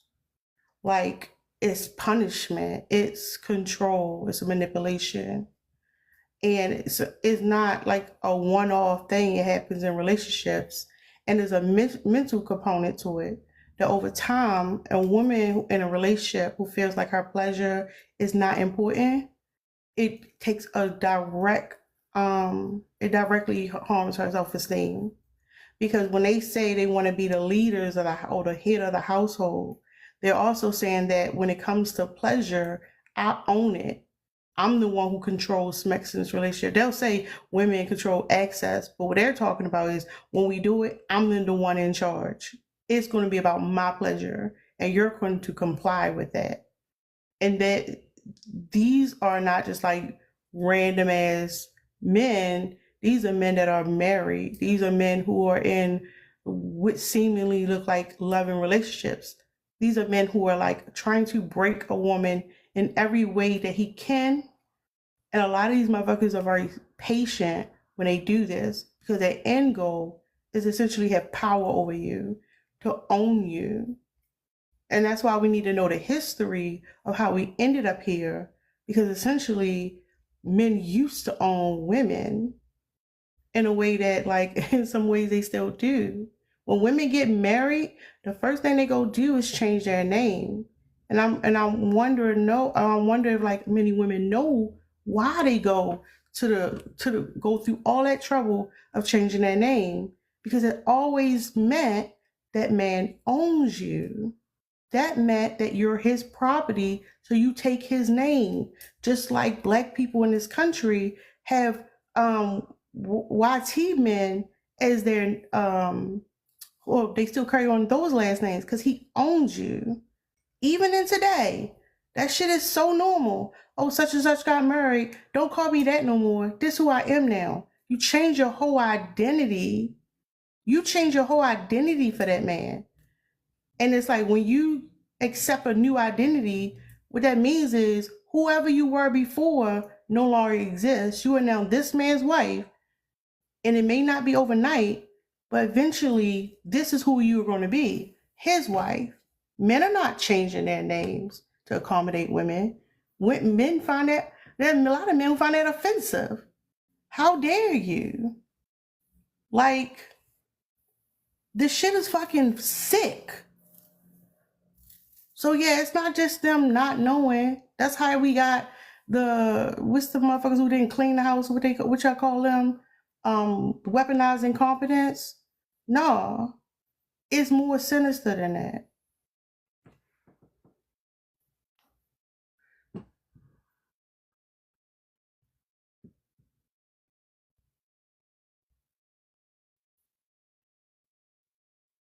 That's it, yo. Oh, there you go, right there. I did upload them. Did you see the sticker, Dark Horse? What happened? You didn't see the sticker I put in there? Oh, you did not get my disrespectful sticker. Let me light this shit up. Let me light it up. Where's the... I didn't know I and it's a uploaded boot. it. Look at the picture. I see it. You know, I got the bad eyes, and it didn't show up the same on the black screen. I think Monica was putting it in there for me earlier. I didn't even see what the sticker was.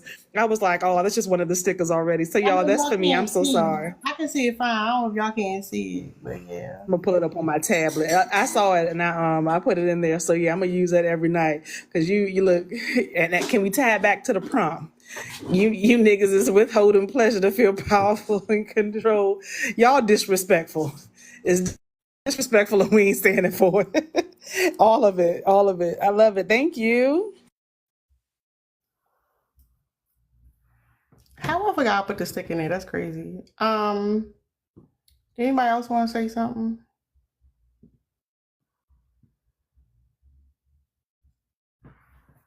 Thank you for the prompt.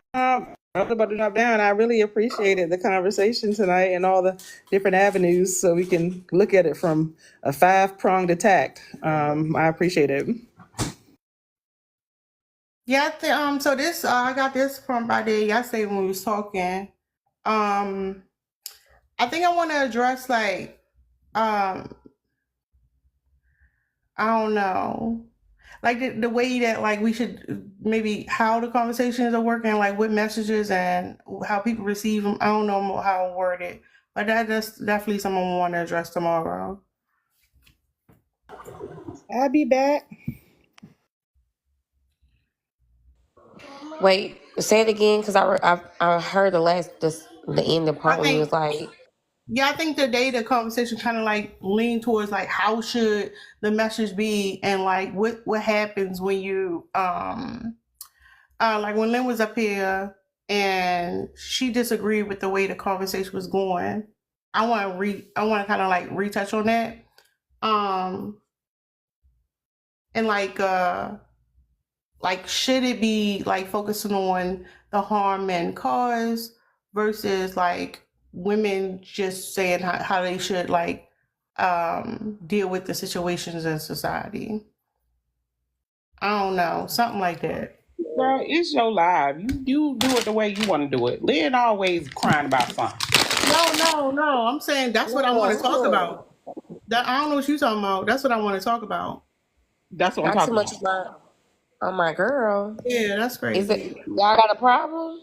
I don't have no problem with Lynn. I'm just saying, if that's what you like, the way, because I felt like it was a very healthy conversation. I felt like it was coming from all angles. I feel like everybody had a valid point. I feel like it was equal. You get what I'm saying? So I'm just saying, like, when you have these type of panels, you're gonna have different people come with different perspectives because everybody lived. That's what I was trying to say. That's the whole point. The point is to address the different perspectives. That was the whole point. Yeah. But that's not a shot at Lynn at all. I'm not saying it is. I'm just saying she gonna always come from a different side. She gonna always come from a different angle, which is fine. No, but that is. That's a shot. Yeah, that's a so. What you're Well, saying is a shot. if you say it's a shot, then I guess if that's how you feel, it's not a shot because I ain't got no problem with Lynn. But it I'm is just how I saying feel. So you do have a problem with her, and you just not bold enough to say it with your chest. I don't have Instead, a you trying to problem be with. passive If I aggressive had a with me, problem with and you're Lynn, not then gonna I be would passive address aggressive that with with me Lynn. because I'm gonna be passive aggressive with you. No, I'm gonna be aggressive with you if you be passive aggressive I with don't have me no problem because with Lynn. I was Okay, so I asking, What don't. did you and mean? then What I did don't you? have a Hold on. Why did you say Lynn always saying something about something? Like, what was that about? because she's going to always come from a different perspective, and that's fine. That's what I'm saying. These conversations are going to be nuanced, right? You're going to have one person that's going to come No, up from a no, different no. perspective. Why you saying she will always? What Because is? she always does. That's what I'm saying. But it's nothing wrong with that. Like, don't read into something that ain't there. I'm not reading. I'm saying It's not like exactly you what read. I heard. Okay, so that's all I'm saying, Tara. Everybody's gonna come from a different perspective because their lived experience is different, and there's nothing That's wrong what with I was that. saying. That's what I was saying. But then you Yeah, that's said, what I'm saying. But what I'm saying is, because you mentioned her, I didn't. You mentioned her, right? So all I'm saying is that the conversation was flowing very well, in my opinion. I feel like what she was saying was valid. I feel like what you were, everybody had a valid opinion. And I like that. You get what I'm saying? Because everybody's coming from a different lived experience. So I feel like a lot of people that come in lives, they're all coming from different backgrounds and different experiences. So some people are going to be able to hear her, and some people are going to be able to hear Mia. Mia, I don't know if I'm pronouncing your name right. Some people going to hear me, some people going to hear you. I think that's great because you're going to get tons of different people coming in listening, and everybody's going to grab something. So yeah, I didn't see no problem with the way. I hear what you saying. But Yeah. the way you said that shit was foul as fuck. It's giving like Lynn always on some shit or whatever. Like I don't know if you gonna So stand on that. you can take it that way, No, and no, that's no. I'm fine. not I'm taking not it. going. It's literally how you I'm said not. I don't it. have no control with how you take That's it. how you. All I'm No, saying no, is, no. I'm not taking that. That's literally how you said it. I No, literally said she's going to come from a different angle. That's no. You what she said Lynn does. Not what you always. said. You What? said she's always She crying. Do it how always you want to do it does, because she's and I always love her crying for about that. something. Let me tell y'all something. Let me tell you something about me. I love Lynn. I love that she come from a different perspective. I love that she come from a different angle. I love that she gonna come up there and be like, wait a minute. I love that. Y'all reading into it, baby. Don't read No, into we're that. not reading. We're telling you Only what one way to you're doing. take it, and it was shade. Period. But it's not shade. It's not. I love it. I It love it. was, and all I'm saying is not too much on my sister because that It's was shade. Period. Baby, if you want to see mess, then see mess. It ain't Lynn. I ain't got no problem with you, sis. I love when you come up and you challenge because you're gonna come from a different perspective. I love it. I don't have no problem with that. That's exactly why I said okay, so do it the way you want to one do it. second. Hold on 1 second.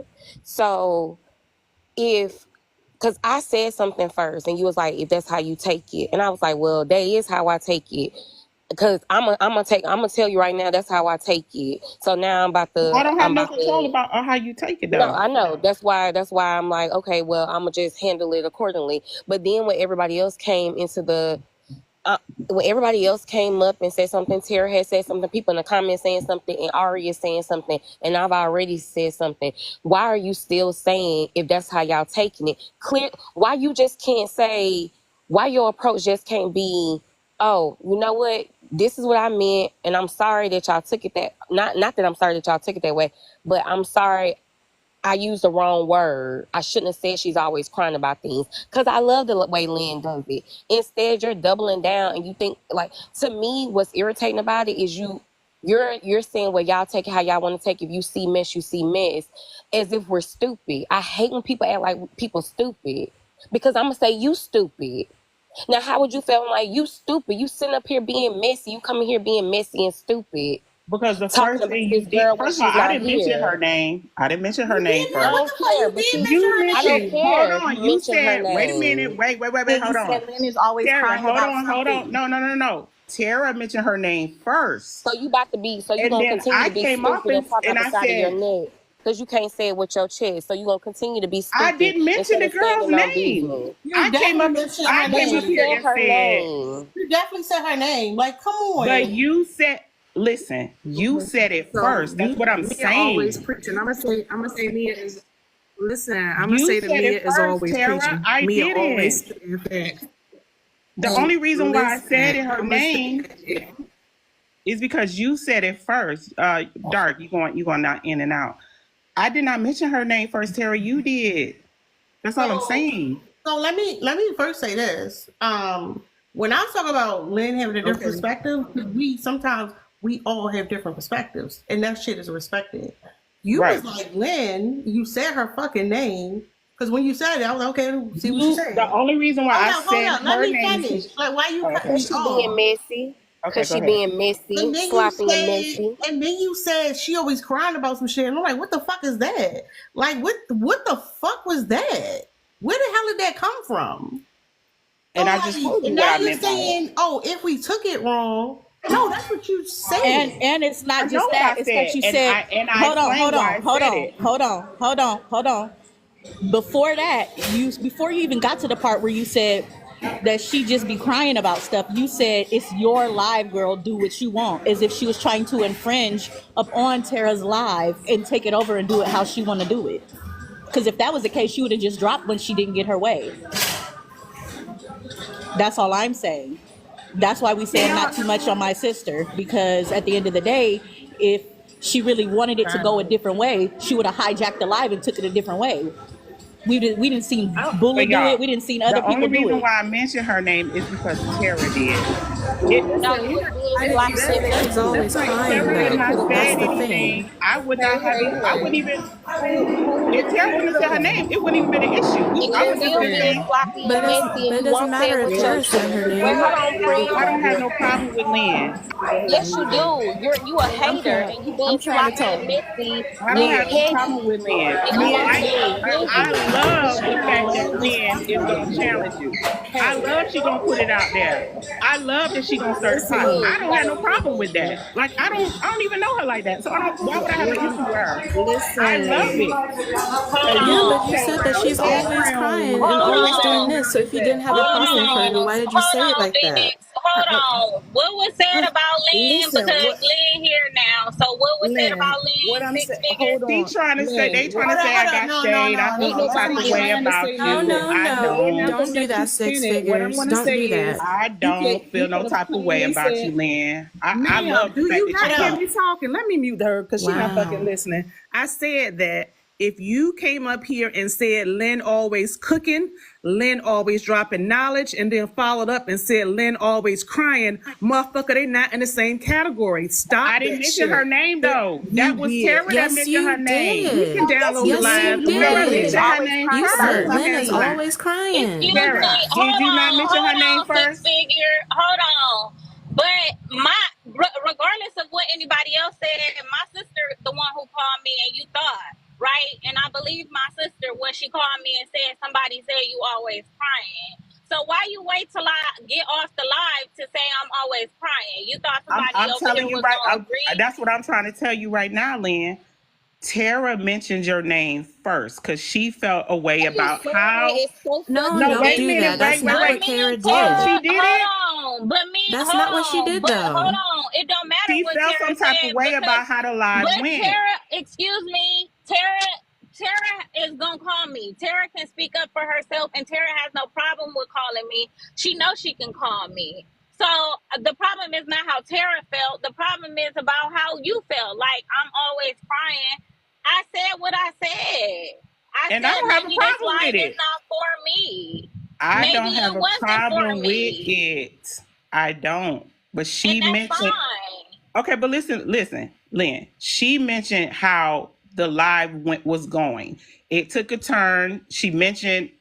I don't know exactly how she said. I don't want to quote her, but she mentioned Cause because you're she. Wait, hold on, lying. Mia, Cause you're lying. hold on. I'm No, talking to stop Lynn. fucking lying. Cause now you pissing me I'm off. lying. Cause you sitting up here lying Yes, with you your are. messy ass. I'm You must be lying. a bitter, Yes, petty you are. You're motherfucking bitch lying. for you to be sitting Okay, up here so hold fucking on, lying like that. because what you're not gonna do is Y'all call me no sluts bitch. be pissing me the What you're fuck not off. gonna do Cause is now call you me a Yes, being you bitch, is, messy. bitch. because No, you I are. am You're gonna What you're lying disrespect not you. and gonna I do is am being call me a disrespecting messy, bitch. and you. you was You trying to dumb come for bitch. somebody You when she dumb wasn't in the bitch. room You dumb and didn't think bitch. nobody was I gonna said come for it. your You ass. you dumb bitch. You're a dumb bitch. Now what? I disrespected you. This shit pisses me off because I'm so sick of these bitches cosplaying this friendly shit, and they come up here trying to sow this fucking division. Speak Tara on did it. not say it like that. Tara was not saying it like, oh, it's a problem. She was saying that we're gonna have a conversation about which way we should have these conversations. Cause Lynn made valid fucking points. Cause Dark Horse made valid fucking points. It made me and Tara, cause I think me and Tara on the same page. It made us think like, should we construct our conversations differently for the benefit of the girls? But when y'all bitches come here with that fake shit, with y'all sloppy, nasty, messy asses, I'ma clock it every time. Don't come up here playing, trying to make it seem like Tara started it. You're messy because you probably be hating on my twin. You probably jealous of her. You probably see how she move, and your bitch ass wish you can move like that. You stupid slut. Yeah, you a bitch. A dumb bitch. And Hold I said on, it. Nick. Hold on, twin, before you get the live taken down. I wasn't crying. I just said I thought something, I expected something different from the conversation, but that's fine. Every conversation is not going to be for me. And I'm okay with that. I'm not trying to change Tara's life or the way it went. I just thought something differently. And that's fine. I made a mistake. I thought we were having a different conversation.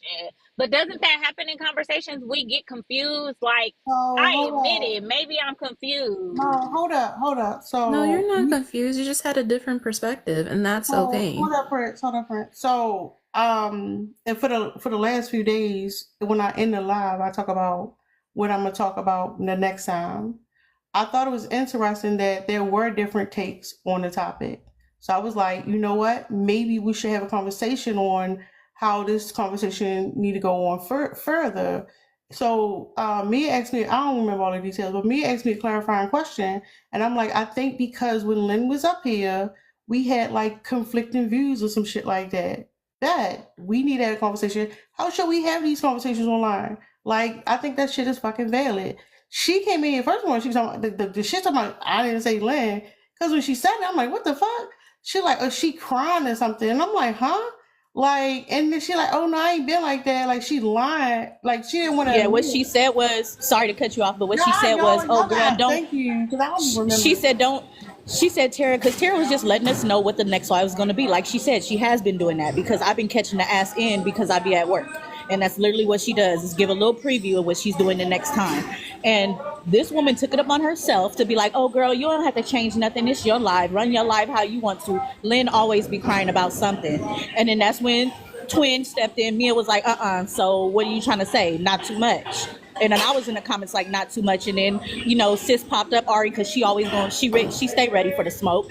Love her. Thank you, sis. And everybody came out. Tara started speaking too. She said, that's not, she clarified it right away. First of all, Tara clarified it right away and said, that's not what I meant at all. She said, I don't know how you took it, but what I meant was, this is what we're talking about next time. And then that's when she started backtracking, talking about, oh, well, I didn't mean it like that either. I meant it like this. And then Mia was like, no, no, no, no, no, no, no, boo-boo. Pookie butts. Let's not back it up because that's how you meant it when you pulled up. And then that's when she was like, well, if that's how you took it and all this other stuff, like, no, boo, it ain't no way for nobody to take it. You said it exactly how you meant it. And she came up and she said that she been listening for a while and oh, she don't know. Like, I felt a way. That's why I wasn't gonna comment. I wasn't gonna entertain because I just felt You was being that demure. she You was was. being real cutesy. You were, until she stepped I in. was trying, and I Be felt that she was mindful. being shady with the way she came up initially. Because she came up at the Lynn left. I'm not, look, y'all. I ain't about to explain myself. She a bitch, and I called it. It is what it is. Like, I'm not taking it back. I was right. I'm trusting my gut. And I did, know and I was was right, fucking and right. did. She don't. The She thing has. is, I'm like, sorry. He was a the raggedy thing weird is, she don't know that period. the thing is, she don't know how locked in we are. So y'all already know, and I'm sure you still watching Six Figures. We are actually all very much so locked in. So Tara knows, Mia knows that I tell them constantly not too much on conversations about grape or things like that, because I can't handle those conversations. Those kind of conversations are not for me. So even if Tara did feel that way, Tara is my girl. I can always have a conversation about Tara. What's not needed is your commentary to try to what? Make her like turn against me or something. No, bitch, I have valid reasons for not wanting to have these conversations or them being too much for me. But isn't that don't everybody have the right to leave a conversation that's too much for them, or they feel like they can't get their point across on? You don't know what the fuck I've been through to even cry about it. So like, people need to mind their own fucking business. You don't know what the fuck I've been through. Some conversations are just not for me, and I have the right to say that. And I'm not saying change the conversation. I'm saying I need to bow out of the conversation because maybe it's overstimulating for me. And you said that before. When you mentioned it the first time, you said it exactly the way you said it this time. Sorry to cut you off, sis, but I was here because I've been getting my nails done this whole time listening to this. You said it exactly the way you said it right now earlier, so there was nothing to mistake. You never said, hey, Tara, change the prompt. I don't like it. You never said, this is why I can't be in your lives because you don't be putting up stuff that I can fuck with. You never said any of that. You said exactly what you said now, and that's totally okay. No, this lady took it as an opportunity to say the stuff that you wanted to say. I tell people all the time, just wait. And when you hit the button, you're going to hit the button, and everything that you really think about somebody is going to come out. Because again, as I said, you ain't say Lynn be cooking. You ain't say Lynn be dropping knowledge. You said she crying. Those don't even go in the same category. And if you really wanted to say something about, how Lynn exited the live, you would have said something more empathetic. You wouldn't have went on the attack. And then you doubled down. So we gave you 7 rounds to take it back, and you doubled down on it. So when you double down on it, you meant exactly what the fuck you said. You should have just came out and said, I said what I said. Now we took it wrong. We would have respected you if you'd left with that. But no, you trying to over here gaslight and tell us that we took it wrong. No, bitch, you said what you said. Stand on it. The fuck? Go It's ahead, even logged friend. in the Go chat. ahead, It's friend. even logged in the chat when she said that like Lynn's always crying about something. It's like, wait a second, hold on. Because if that's how you really, like, if you were trying to say that you appreciate Lynn's perspective on things, and you would have just said it. You didn't have to say, oh, Lynn's always be crying, or give the meaning You could have that said, she's you always could have taking just said, over. That's weird. You could have just said like, oh, I appreciate Lynn's point of view, and left it at that. But no, you just had to double down. And I'm fairly new to the group, but even then it's like, oh, that's uncalled for. Say what you said and stand on it. like, even if you said some shit like, Lynn loved to play the anything. You could have said something, but not what the fuck you said, because that's out. But you're not gonna play in people's face. See, what really fired me up because I don't know that bitch from a can of paint, from a can of worms, from 1 + 1 = 2. All I know is that don't speak on my sister negatively. You don't know her off of social media, so you don't have shit to say about her, period. And I was in the hallway and heard her mention my sister's name, talking about she always crying. Well, bitch, I don't cry, so what's up? that's why I'm saying, like, you playing in all these people's face, and then you want to put your hand up like, oh, I'm not gonna be called a bitch. Yeah, you are. I just did. Like, how dare you play in our face like we're not literally spending hours at a time, whether we're together or wherever we're at, because we're trying to learn how to clock things and unpack things. And you think that you're going to gaslight and manipulate. And because you didn't say it in the same tone that I said it, you don't think the disrespect is the same. You started off disrespecting someone whom you don't know how she relates to other people, and you disrespected this person who wasn't there. Then you tried to weaponize her friends or people that she may be cool with against her by trying to say Tara said your name first in that weird mean girl way. And then you tried to gaslight people when it was like, okay, well, just say it with your chest or whatever we were saying. You played a game. You was trying to play a game, and then you want to try to play the victim because I used bad words. But your big grown ass came up here and you thought that you was going to be able to have a shit on Lynn day. That's what you thought. That's what the fuck you thought. And you wasn't expecting getting cursed out and getting clocked. But you getting cursed out after you started something is not the same thing. So wherever you at, while you running around, probably running around here trying to play the victim, and you might turn to the red pill like the rest of the dumb, dizzy bitches do after they get their ass handed to them. Remember, you started it because you're messy, you don't like women, you don't respect difference of opinion, and you thought you was gonna use other women against each other because you don't like somebody. I don't know why you don't like her. I don't care. But that's what you tried to do. And you got clocked and you tucked your tail because that's what you're used to doing. Because you're a weak, scary coward and you're used to doing that. Now, don't be the next one crying all the time. I'm going to leave it at that. Land. No, that was crazy as shit. No, and I don't like explaining myself, but Lynn, you only talking about you did something wrong. Like, if you did something wrong, we would have said you did something wrong. So don't feel like that at all. The fuck? Like, we not supposed to agree on everything. But that shit was wild. And then, like, Something wrong. I'm in this elevator, y'all. My bad. not the connection. Yeah, No, clock I'm in that this too. elevator. Mute I'm up, not Lynn. saying like I did. Mute up. Let me finish. With that horrible service. But no, clock that terror. She definitely didn't do nothing wrong. I would have definitely, left alive and called her if I thought that it was like something crazy. No, we just don't agree. We're not gonna always agree.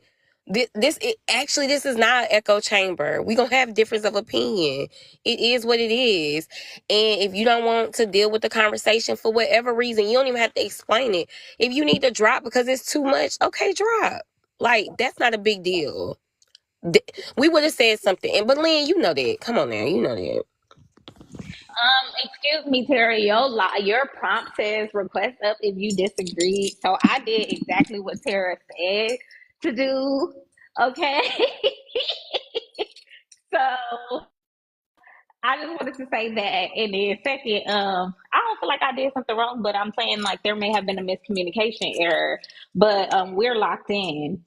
So we can talk about miscommunication errors and we're not gonna run from it. We actually run directly to each other because that's what friends do. Okay. If we can disagree about a topic, but what we're not gonna disagree on is how to communicate with each other and if something was misunderstood. Plus, who wants a room of just yes men? Don't nobody want that shit. It sound nice until you actually have it and you sound like you echo into your damn self. Don't nobody want that. I want somebody to be like, yeah, I don't see it that way. Cause then I'll never learn and I'll never grow. And what's the point of, being with a group of people I'm never going to learn from? That's dumb.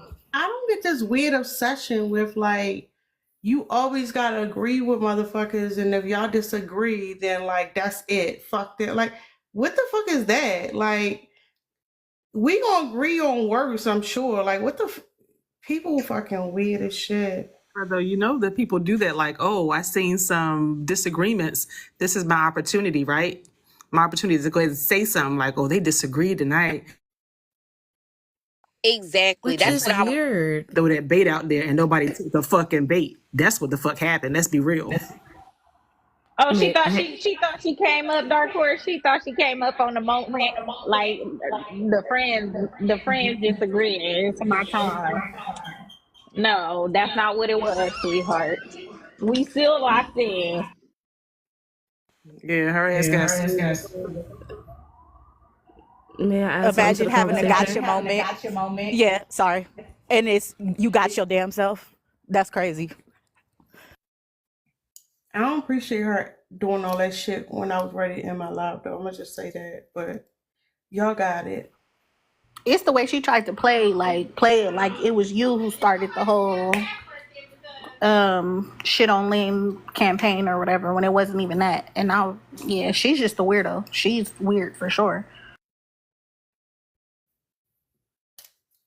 Like she Go was ahead, taking everything girl. you said out of context, and that's just weirdo behavior. But the thing is, like, sometimes you gotta let people dig their own grave or whatever. And when Lynn said that shit about being wrong, I'm like, no, I'm gonna say something, but like, I don't give a shit. Like she was like, "Oh, you said her name," and I'm like, "Okay, I'm gonna see where this shit go. Where you about to take this at?" I just like, "Whoa, well, I was talking shit about Lynn, and you like, we talking about shit about Lynn now? Like, what the fuck? That's crazy. That's weird." Go Um, ahead. she didn't even have to say that shit. That's the thing. I'm literally giving the outro to the fucking live. That shit was so. Mm. You can okay. You can go ahead, Sin. I'll say something after. Okay, well, I realize this conversation needs to be had on live so I could be held accountable. So, do you guys want to have the conversation? Because I know y'all have something going on right now.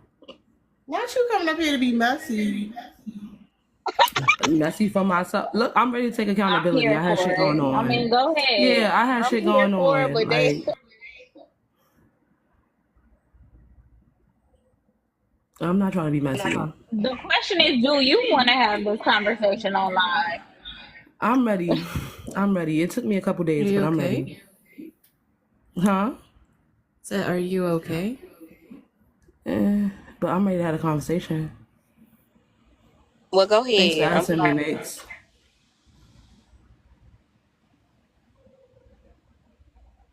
Go Yeah, ahead. we. You got it. Me? Yeah, Yeah, you you. Tara, you and the Echo. Go. So I was trying to understand what I did wrong. Oh, you ain't really trying to conversation. Um, I do. I want to. What makes you say that? What makes you ask that? What makes you think that?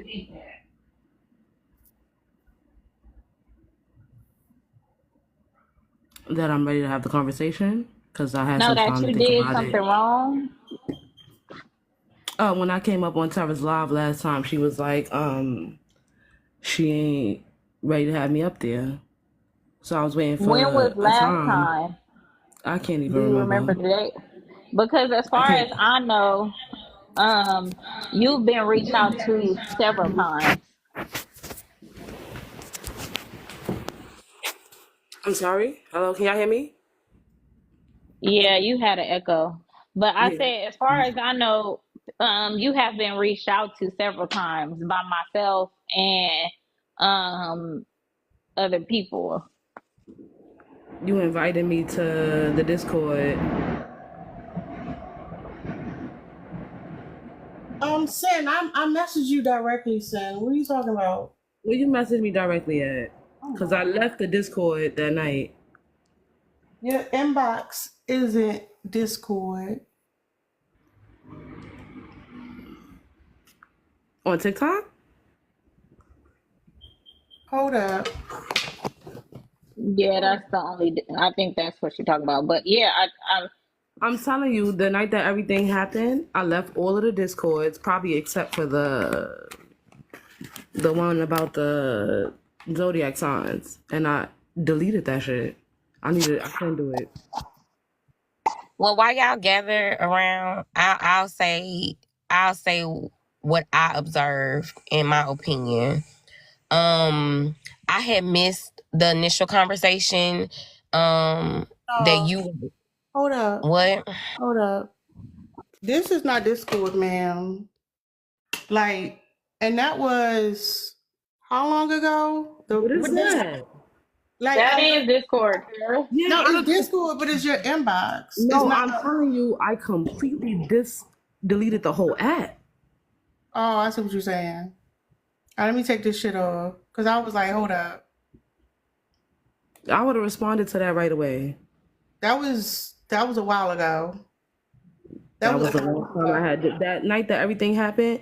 Lynn sent me a message. I ain't gonna hold y'all. It was 12/16, which was my birthday. That should sound mad weird, but it didn't go like she tried to invite me back to the group. It didn't go through, and I was like, I don't know what that's about. So I'm gonna be honest before we like start saying whatever. I want to know what you perceive is going on. I don't know. I only understand what I felt that day, which was when I said what I said, it got assigned as something else. So I was like, all right, there's no point in having this conversation. So I originally was upset, and I still think it's shady that you did a Discord call to essentially call me out. You already had your conclusion to what you felt like. You ain't hit me up on the inbox to talk to me individually. You literally called a whole panel of people to come in here and say, well, why would you do that? Because I talked to Dark Horse and this happened. But if you're my friend, why wouldn't you hit me up? Why would you call a whole Discord of people? The first person I spoke to was Dark Horse, and I will say that I was wrong about that. I should have hit you up, but like I told y'all in the Discord, it was so fresh and so hot, and because I didn't know what was going on, it was only like top 4 people I would ask But about saying it. that don't make sense because you was there before I was there, so you do know what was going on. Are you gonna let me Because you finish? was No, in I the didn't. original car. You was in the Wait, original call with Allie, June Plum, Liz, and and I Monica. told you, I went into that call at the same time I was giving away my baby's clothes to somebody. So as soon as I got outside and she was like, I'm down a block, I left the call, or I tried to leave the call. I know I turned the volume down or something, so I ain't hear nothing of what happened. I told y'all that already. Like, I'm always consistent. Whenever y'all see me play screen recordings of anything I say, I'm always consistent. And I shouldn't have to explain that. But I'm not going to lie to you at the same time. I didn't hear none of that would happen. I explain, and this is what I'm telling you. When I say certain things, though I mean it for certain, when it's told back to me, because I've been through these experiences before, when it's told back to me other than what I explained, I don't want to talk about it no more. So hold Well, up, like hold I up. find it. Okay, go ahead, Sarah. I just want to know first of all, do you feel like you did anything wrong? I know what I did wrong. One of the first things I did wrong was come to that conversation with preconceived notions. That was wrong. When I held that phone call, the only thing that I could think of was, and I wasn't there for this. I understand that y'all say I feel like I'm not a part of the group. I wasn't there for whatever everything that happened with Free Spirit and all them East and all of them. But I watched what that shit did to the group. So when I told y'all I wanted to have the phone call to see, because I didn't want to see that shit happen again, and y'all was like, oh, I just feel like I'm not a part of the group, and y'all said, don't come and play in our faces and things like that. Like, I don't, like, don't get me wrong, and you did give me grace because you was like, you understood my mother passed. Nigga, it's mad shit. My daughter is 11 developing with a fucking camera phone. Like, it's mad shit going on right now. So I had to back out of that. All of that I had to back out of, period. I know it wasn't wrong and I should have communicated better, but I had other shit going on, period. And the thing is, like, I hear what you're saying.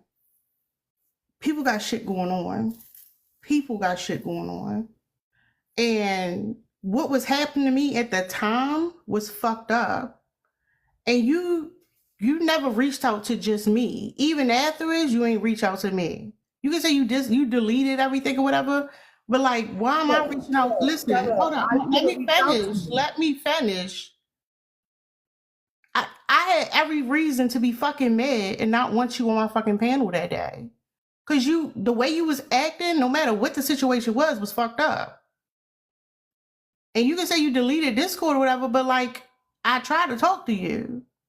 That was not, you wasn't hitting me up. You wasn't in like, oh, you okay? Damn, that's fucked up. What you going through? None of that. It was like, oh, okay, I see what it is, whatever. And you like, you going through some shit? People go through shit. You never tell people what you're going through in the midst of a conversation like this, because it's like you trying to get sympathy or empathy, and that's fucking manipulative as fuck. Whether the person realizes it or not, the shit that I was experiencing that day was fucked up. And then when I finally had something to say, it's like you are, oh, well, why would you do that in the first place? Do you know what that's like with somebody fucking trying to like drag you through the mud and destroy your reputation? And here you go, you're supposed to be my fucking friend. Oh, why would you do that? That was wrong. I talked to Dark Horse. Why you ain't hit me up? Like, what the fuck?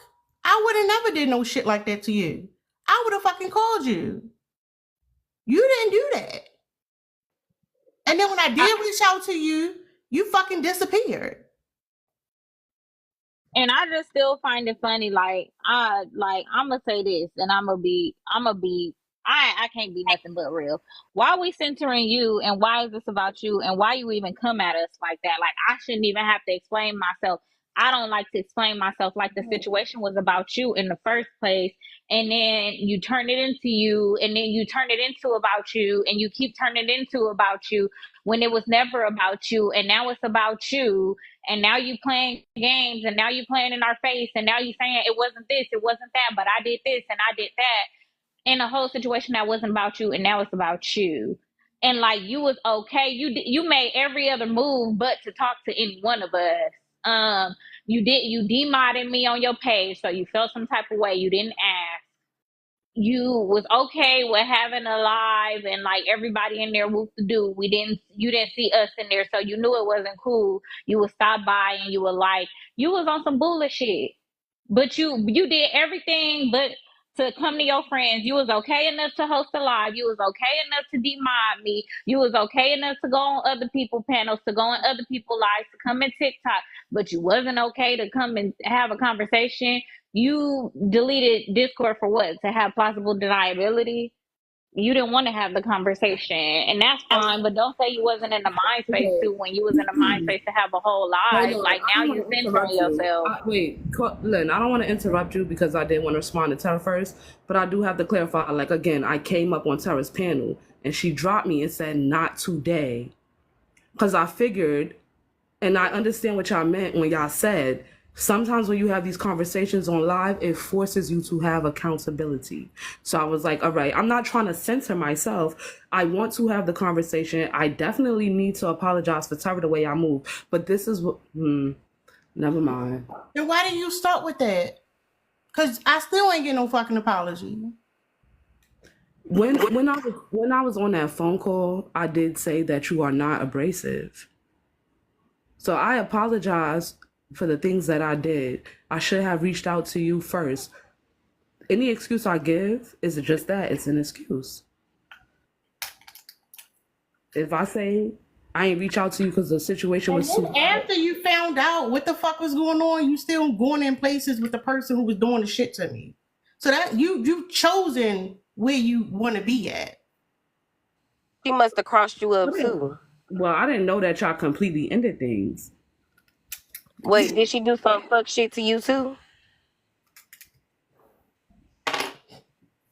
Cause them true colors gonna come out. So is this one of them situations where we was trying to have the conversation and you wasn't really ready for it? Cool, whatever. Not cool, but and now the shit that we was talking about, you done seen it, you experienced it firsthand. Cause you know how we be sometimes. It take us experiencing getting bit by the snake before we really believe when everybody else said the snake bite. But don't spare her. Since we having this conversation, air her ass out. She did it to you too, huh? Nah, I'm She still in the told you she was too. mindset. She told you that you was jealous of her because she speaks so well and she pretty. And she got two parents and she's so educated. Like the fuck? I don't that shit is crazy. That you be like, well, I don't know something else Did she happened. wait, did she tell you was abrasive? Because you know you are from New York. Did she say that? Because she from Jersey. Isn't that different? Nah, Or I you mean, ain't got that yet? But you just can't write be it down. Go ahead. Look, go ahead and write it down so when she said you won't be surprised. Jesus Christ.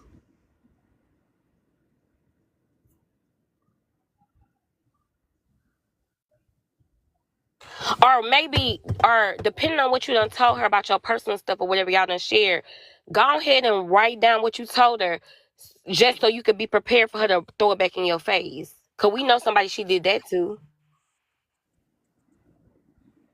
The shit she said and did to Tara was not just like, oh, you know, a difference of opinion. Oh, we just, you know, little girls, little thing. It's not that. She used, she sounded like a YT woman saying that a black woman is abrasive and aggressive.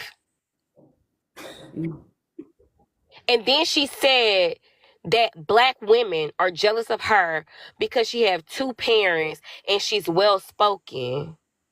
I'm not gonna get on my soapbox about that. If you missed it, you missed it. No, I listen. I would say I heard it. Then, wait, But hold on, one more thing. Then she told black women of all different colors, shapes, and sizes that people are jealous of her because she pretty. Now that part is really what's fucking delusional. I will say that, yo, literally, I cannot make this up, y'all. I left the Discord. I left the Discord after that, and I deleted Discord after that.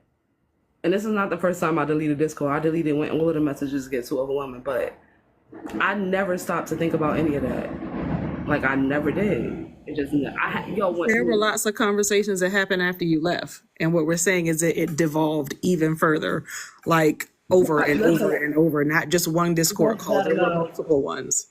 That's bad enough. I'm not gonna lie, that's bad. And I really did not think about that. And I have to tell y'all, like, I have to be accountable for that. I have to tell y'all. Like, I fucked up. I get it. I fucked up. And when I went on them lives, I went in there for what I went in there for. Like, one of the ones she had about somebody that's, it don't even matter. That you didn't think about that, but I'm saying after I just said it again, right? I just said it again. You can't beat them allegations, Mia. You cannot beat those allegations. Like, that's just that. But hold on, Sam. The point has nothing to do with you being in her lives or you. I'm sure, Tara, that, yeah. But the point is, you came up here and you said that you couldn't have the conversation with us. You was in Discord. You was going through a lot. So it kind of negates the feelings of you not being able to have the conversation with us or with Tara, and you knew something wasn't okay. So I don't, if we on here and we telling men they need to communicate, how does it look? You did not communicate with one of your friends like, hey, I know we just went through a lot, but I'm going through a lot personally. I would really love to talk to you, but right now is not the time. But that wasn't the case, because what I'm saying is you wasn't going through too much, and like, you was on live, you hosted a live, you did everything but contact your friend when she was going through something. When I hosted the live, that was like a week after everything. And like I said, I was wrong. I should have contacted Tara. But when I tell you that I had the police in my crib 5 seconds after everything happened. Like, what is this? All right. What is the excuses? This is what I'm saying. Excuses? Like, literally, you hosting lives. You got time to talk. And that was days after everything happened. All right, and this is more days after everything happened. And that's why I'm here now. Okay, so if it's the case, then be honest. That's why I said, did she tear her drawers with you too? Like, that's why I went through that whole list of things. Did she act like she was better than you because she has 2 parents, she's more educated? Like, what did she do? Because this is what this is a product of, you all of a sudden coming to the light. Are you gonna like still cover for her and still play in the face of the people who have been in proximity to Tara, who has been putting their arms around Tara and supporting Tara? Because what happened to Tara was some bullshit, and I don't think Tara needs to cry, and I don't think she needs to have a certain tone for us to recognize what she did was wrong. It was just as harmful as if Tara would have been one of those people who might be more emotional about it in that way. Because she is emotional about it. Her emotions just aren't palatable to you. Is that what it is? Like, do she have to fit a certain idea of what being harmed by a harmful person? Like, what's going on here? Because the lady got problems. And I'm trying my hardest not to say what I really want to say, because I already done could have. but that's a delusional motherfucker. And she spread a lot of hate, and she do this little shady shit, and she backdooring shit, and you like, oh, well, I'm ready to have the conversation. Well, let's have the conversation. We can have a Are you conversation. here because she So, crossed you, so, or are you so, willing to be like, okay, Tara, I was wrong, and the reason why I'm here today is because, I mean, you need to give a reason. Because the only reason I can think of is that you and her ain't on the same team no more. That's what it look like. That's what it feel like. the reason why you think I'm not on the same team as her is because you're making an assumption that there was always a team. Like, I dealt with all of y'all. When everything went down, like I said, I didn't take account of everything that was going on at the moment because I had other shit going on. Period, point blank. Like, however y'all feel, excuse whatever, it is what it is. Like, I felt like shit was overwhelming. And so when y'all sit up there and say, you could bow out of the conversation because you feel overstimulated, like Lynn said, like I felt overstimulated. So again, that night after the phone call, I deleted Discord. So Stan, I don't know if you know this, because you say you've been around. In the words of Nene, you picked the wrong team. Get on the right team. And I stand by that. Because when I say teams, I'm talking about there's the right, So being right, Mia, when I had the conversation with y'all, and I said, like, Lynn and Tara both said, like, I felt like I'm not a part of the team, and Lynn was like, oh, you had this don't phone miss. call. You cut me off, and you gonna mix up stuff because I'm talking about it figuratively. Not no real team. This ain't dodgeball. I'm saying there's a right and a wrong. That's it. It's a right and a wrong. Someone trying to do a smear campaign on a black woman who uses a term like, oh, she's aggressive to another black woman. That is someone who have deep-seated issues. If you didn't understand nothing else, once that came out her mouth, you should have been on the team, which is the right side of it. But instead, you're playing this game where you're centering yourself and you're not wanting to actually have the conversation, which is one person is wrong and one person is not. What happened to Tara was the victim of somebody being cruel and mean and hateful. The bottom line is nothing else around. It's not a misunderstanding. It's not something that can be talked about and we could just smooth it over some ice cream. It is a person who was consciously trying to harm another person by isolating her through a smear campaign, who chose to use racial epithets and hateful rhetoric to do it. Now, what that's it. Yellow was wrong as shit. Yellow was wrong as shit. I never had time to process that, and I should have. Like, that's on me. She said mad fucked up shit about Tara that was wrong. She created a smear campaign. She did mad fucked up shit. I was on everybody's live. I came to Tara's live. I came to Lynn live. Lynn came to my live. I've been on everybody's live. I was on Liz's live. Why would you unmod Lynn?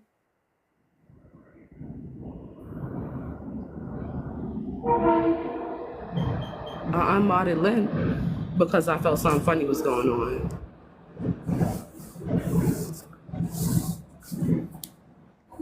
Like what? I left the Discord. She invited me back to the Discord. When I came back to the Discord, it wasn't allowing me. So I'm like, why does she invite me if it's not going to allow me? So when I mentioned that to her, when did you try to come back to the Discord? I'm not sure. I'm trying to pull up the image. Give me 1 second. So, like, I invite you to the Discord, and I say this is probably a conversation you want to have because that's what I explicitly said in the message. And instead of being like, Lynn, like, I mean, think about it, saying, why would I invite you to the Discord and be like, fuck that shit? Like, when I tried to come to the Discord, this is what came up. And that's when I messaged you and was I like, know, because you sent it to me. You sent me that.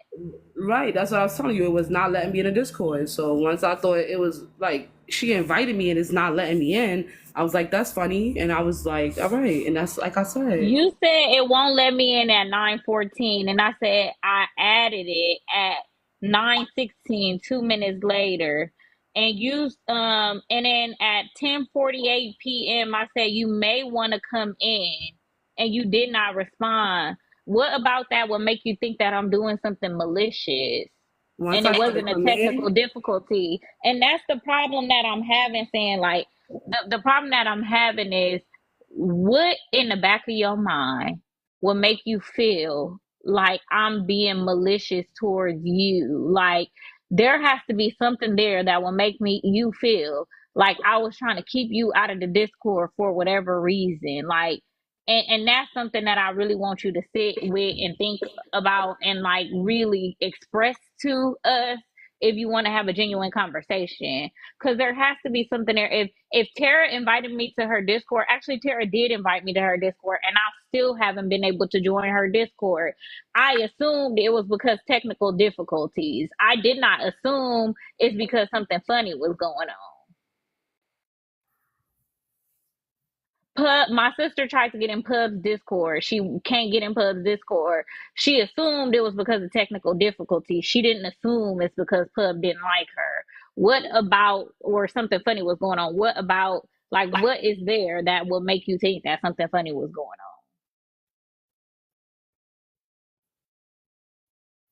on? Especially when I directly called you to Discord to come have the conversation. That wouldn't make sense, right? Like, that it wouldn't make sense that I directly called you to Discord and sent you the direct link, and the link don't work. The link don't work for a reason. It's something there, and it's probably because of Discord make you wait like 10 minutes or something crazy, right? Blue. It made Yeah, Blue wait 10 minutes. it did a 10-minute countdown on mine, and it literally made me wait down to the second. I had to keep updating my sister every time because she was like, "What's taking you so long?" And I was like, "I still got 30 seconds left." Cause yellow higher learning as is in her ear. yo, when I tell you I've only been to those 2 lives, like I go to all of y'all lives, all of y'all. The only reason why I haven't joined Liz panel is because she was on some white shit with white people, and I was like, ain't no point in me being there. When I tried to join Tara's live, she said she didn't want me there. She wasn't. She said specifically, I'm not ready to talk to her today. So I thought when she was ready, she would hit me up. So But she did. I was not on Discord for that. Like I had left Discord. The night that everything happened, I left Discord. Are you on Discord now? No, still not. No, pull up your image. Where your image at that you wanted to pull up? That's a screenshot. No, you can show it. No, I have no problem with that. It's No, that's still fine. Pull it up. No, the screenshot, and that's crazy. So you have to screenshot. So you had preconceived notions. So you deleted Discord. Now you coming back and you like, here's something to talk about. When See, it's really your fault. You caused all of this to yourself. Like when I took that screenshot, it was for a reason. That time is my birthday. It don't matter. None of that shit gonna make sense. That's it. Period. Wait a minute. And that shit. I asked my mother. I asked. Look at the time. It's 12:03 on the top. It's my birthday. You don't see something? I don't see shit. Okay, I don't see anything either. I have to take a screenshot. She sent me the same Discord. She sent me that, and she said it won't let me in. But that's what I'm telling you, saying what you're saying don't make sense, and it don't make sense because it feel like, I mean, I'm gonna call a spade a spade. You're not being honest about something. It's either how you feel, there's something you're not being honest about, and I know that to be true because the story not making sense. Because it wouldn't let you in at 9:14. You sent me that message, and I messaged you back at 9:16 and said I added it. And I obviously called you to Discord personally for a reason. Why would you choose to believe that I was being malicious towards you? But this is the same thing that happened when we had when the Discord call was had, because it seemed like she was withholding information, like she was kind of giving bits and pieces of it. And that's why I'm like, I don't know. It's something. So my Discord say that will happen at 12:06 a.m. like in the morning, or 12:03 a.m. in the morning. No, I'm just saying. Cut to, this is the way I think. If I'm talking to people who are calling things out, whether they actually, it's almost like if we don't hit the nail on the head, you're gonna keep on like you gonna just stand in the bullshit. Cause it's like, if we say it was 4:15, but it was actually 4:16, you're just gonna hold on to, y'all don't know what y'all talking about because y'all saying 4:15. Y'all keep saying 4:15. It wasn't 4:15. And then we find out later it was 4:16. We was one number off. So we're obviously we're clocking something. It's something that's not there. You're not being honest about either I'm right about miss higher education, or it's the way you feel. Like, either she tore her drawers with you and now you see it and you want to come back to the group or whatever you want to call it and try to see if you could fix things, or you felt the way and you were contributing to in that conversation, or both. I don't fucking know, because it's possible that you were saying stuff too. So And you gotta be very careful about how much you say about Miss Two Parents, because you was talking shit too. No. So I came here of my own accord. Like, this is what I'm saying. I'm telling y'all and y'all not listening to me. So what is the matter? What is That's the the thing. That's the thing. That's the thing. Saying you come here like you genuinely want to have a conversation, but you full of shit, son. Like, here's the thing. You telling me you feel like we need to have this conversation. Some shit was going on. You back online and all that shit. Even though you've been on here, and you ain't think to go back to Discord and hit nobody on the back end. You ain't think to like message nobody privately or nothing. You want to come up here in real time, and be like, oh, now we need to talk about it. Like, what the fuck is that? Like, if some shit would have happened, first thing I would have did was check my fucking inbox to see what was going on. But like I said, not once did you fucking reach out to me.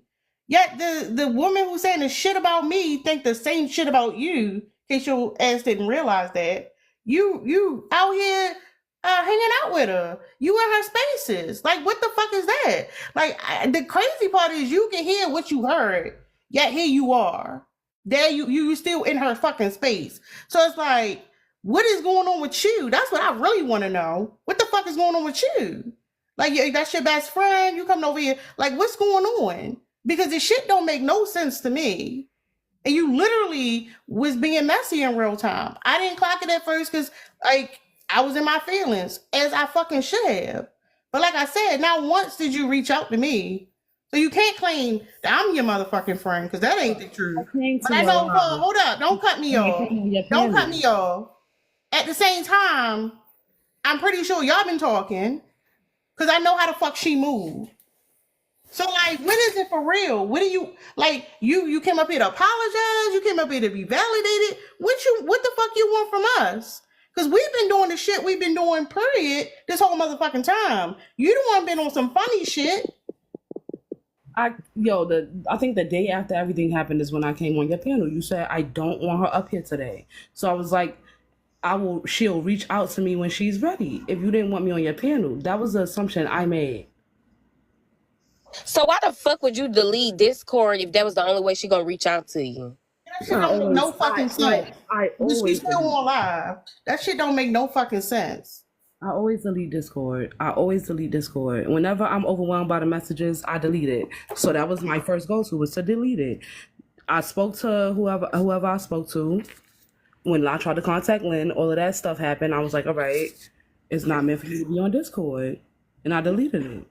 Then I came on, I'm not sure the order of events. I did come up on Tara's live, and she said, I don't want to send them. Y'all was all there. Yeah, I was there. We heard that 5 times. So I came up on Tara's panel, and she didn't want me there. So when she wants me there, she gonna hit me up. But I'm a delete the one place that she can hit me up on. I'm gonna delete it. Did y'all not? She not gonna be that these conversations had to be happened on live. Y'all said they had to happen on live so people could be accountable. That's why I'm here now. So I'm not you here on either account of. hold up. Like I said, you either fucking lie or something ain't right. This not what the fuck we be talking about having. These conversations ain't what we talk about. This is just mess. This is drama.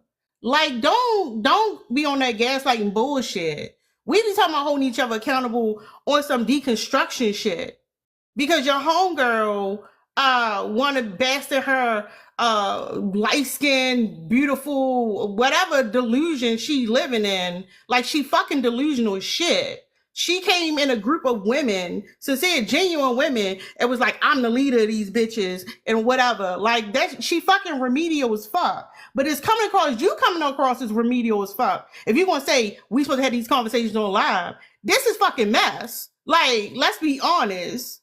There's no accountability here. I'm not This is saying we're supposed drama. to have these No, and then you conversations go cut me live. off. Saying I will block, drop your fucking ass. What you're not gonna do is come up here and cut me off. Now when I let you ramble the fuck on.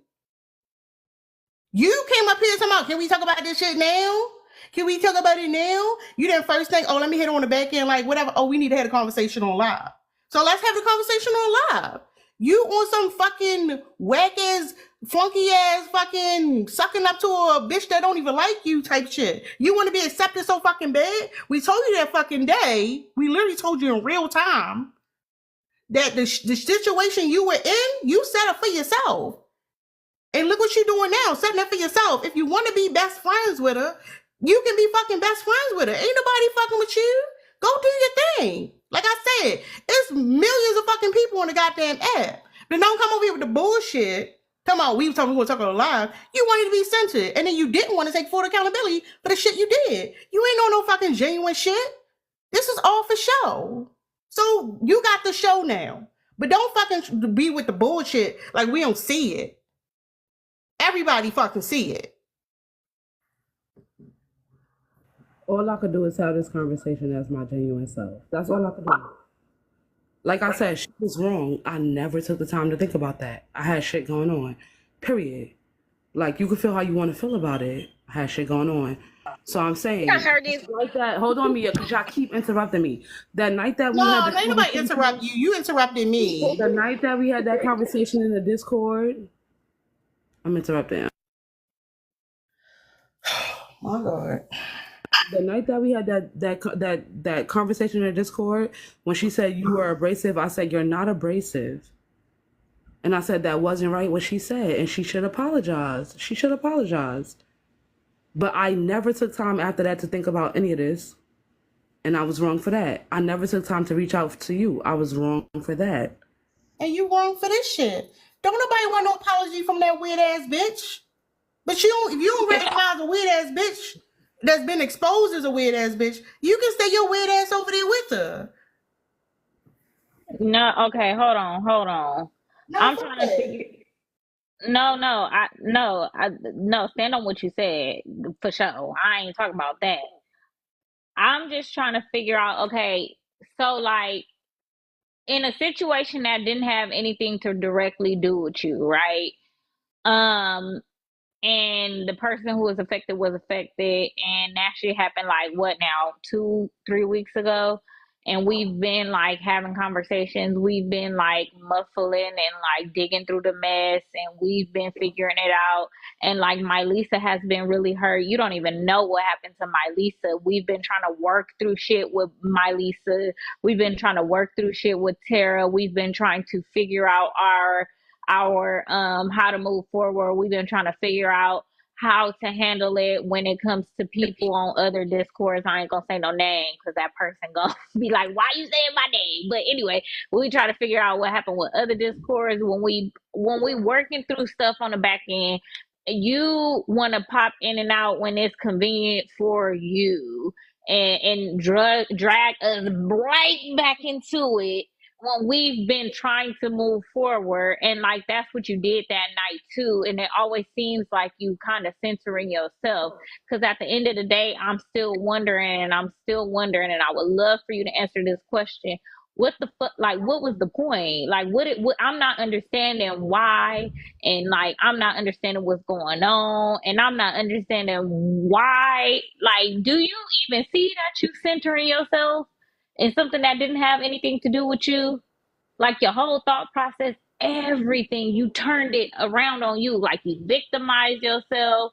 Then you come up here, you trying to say like, I need to apologize. Is it the right time? Like it's very kind of odd. Like the moment you chose to come up here and have the conversation was kind of odd. The way you demoted me and you still obfuscated. Shout out to y'all for teaching me that word. You still obfuscated. Like you didn't answer that question really, like you're not being honest, like what is going on? I'm just really trying to get down to the point. Like me would be saying, I know you smarter than a fifth grader, but like come on now, don't you playing in our face and we clocking it. Like y'all got to be honest when y'all come to me. Please be honest when you come to Lynn, because what we spend all day doing is clocking bullshit, and I'm clocking the bullshit, and I can't unclock the bullshit. Like you can play in a nigga face, but you can't play in mine. And it's not that. Hold on. It's not that. Hold on. Wait, seeing. It's not. See, when motherfuckers start doing this type of shit, you not smarter than a fifth grader. And like my girl used to say back in the day, you gotta wake up early in the morning to get one over on me. You not only is it real interesting when you came up here, but you said something that the other lady said that got her cursed the fuck out.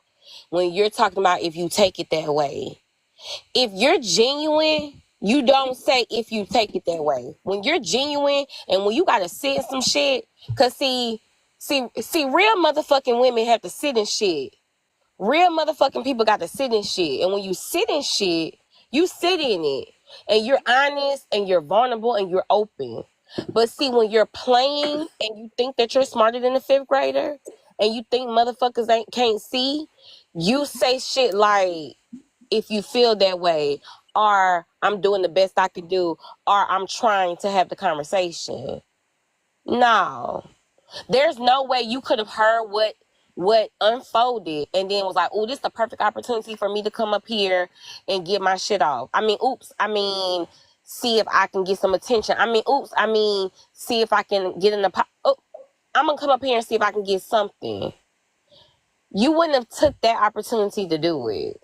But see, what I think it is, I'm gonna tell you this. The reason why you had preconceived notions is because you too feel the same way that goofy higher learning bitch feel. You too feel similar to her. That's why you connected. That's why it was so easy for you to take her delusional side. Mia. I do have to clarify this. I will never feel like I'm more intelligent than anybody up here, right? I will never feel like I'm more prettier than anybody else up You here. want to clarify? That's a lot I want to clarify, but that right there, that's not going to happen. That's not going to happen. I'm not never going to say I'm better than anybody, period. Because I live life and I walk the same journeys or less than or more than anybody. So I'm not never going to say that. I'm trying to come up here and have this conversation because this is the time that I can do it, period. And it might not be beneficial to y'all and it might not look right to y'all. What I heard was that other people ain't feel heard in the conversations, and when they wanted to feel heard in the conversations, they got dismissed. That's the same thing. No. What other people? Anybody that was dark skinned on that panel that day, if they felt like they wasn't being treated that way because they was dark skinned, they was told that they were being manipulated. And what do you think about that? I think that they're entitled to their feelings. So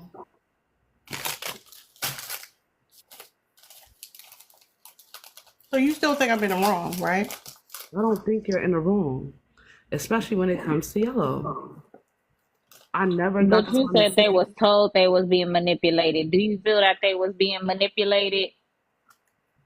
I don't feel like they felt like they was being manipulated. I felt like they was being heard.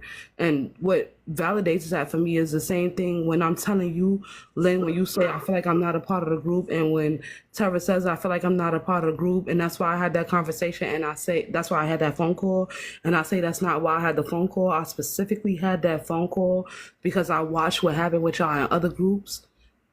and I didn't want to see that happen to this group, and that got invalidated, what else am I supposed to say?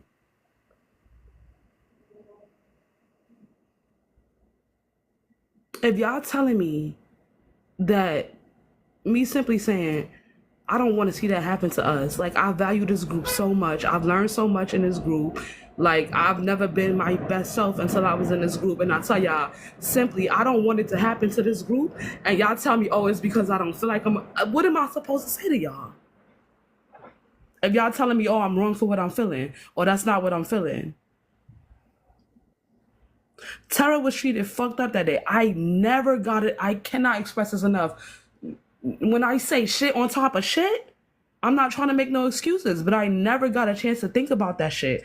I went in her live 2 times. I've been in Liz's live more than that. I've been in Tara lives more than that. Lynn, I've stopped in your live. I stopped in Phoenix's live. I've been in everybody's fucking live. Shan's. I've been in everybody's fucking live. Not to name no names. I have not stopped, and I pop in with loves and likes and all of that. I'm a little broke, so a nigga couldn't give no gifts, but I've been in everybody's fucking live.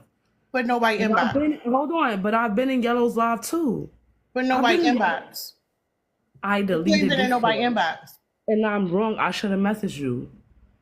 But when I came up on that panel and you was like, I'm not ready to have Sin up here today, that was it for me. Like, what else am I supposed to say and what else am I supposed to do? Because I know myself, when people say they don't want to talk to me, I give them their space until it's time. But I wasn't going to sit up here and keep letting time pass and letting time pass. I stopped in Lynn's live and liked her stuff. I think it was only one live she's hosted since then, but I've been in her live. But why would you stop in my live? Like, you felt like something funny was going on. You felt that way strongly enough to demod me, and like, not that you can demod who you want to demod, you can mod who you want to mod.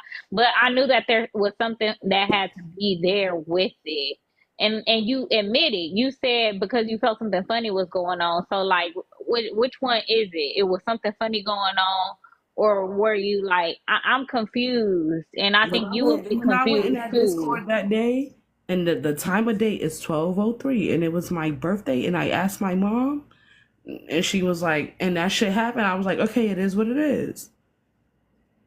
And I was like, when it's ready, it's ready. You take that don't make sense. Like, do you realize that I have the date markers? You went in that Discord the day after everything happened. That happened the day after everything happened. You demodded me like a week when was it, Tara? Like 3, 4, 5 days after it happened. Like, the timeline not adding up. Like, yeah, I think hold up, because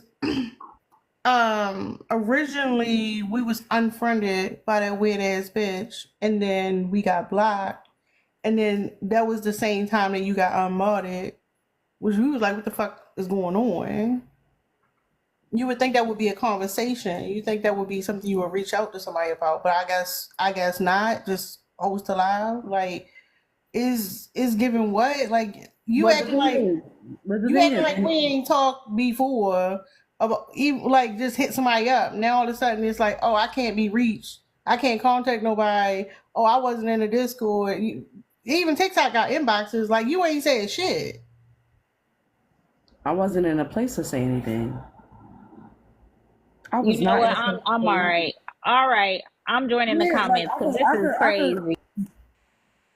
Wait.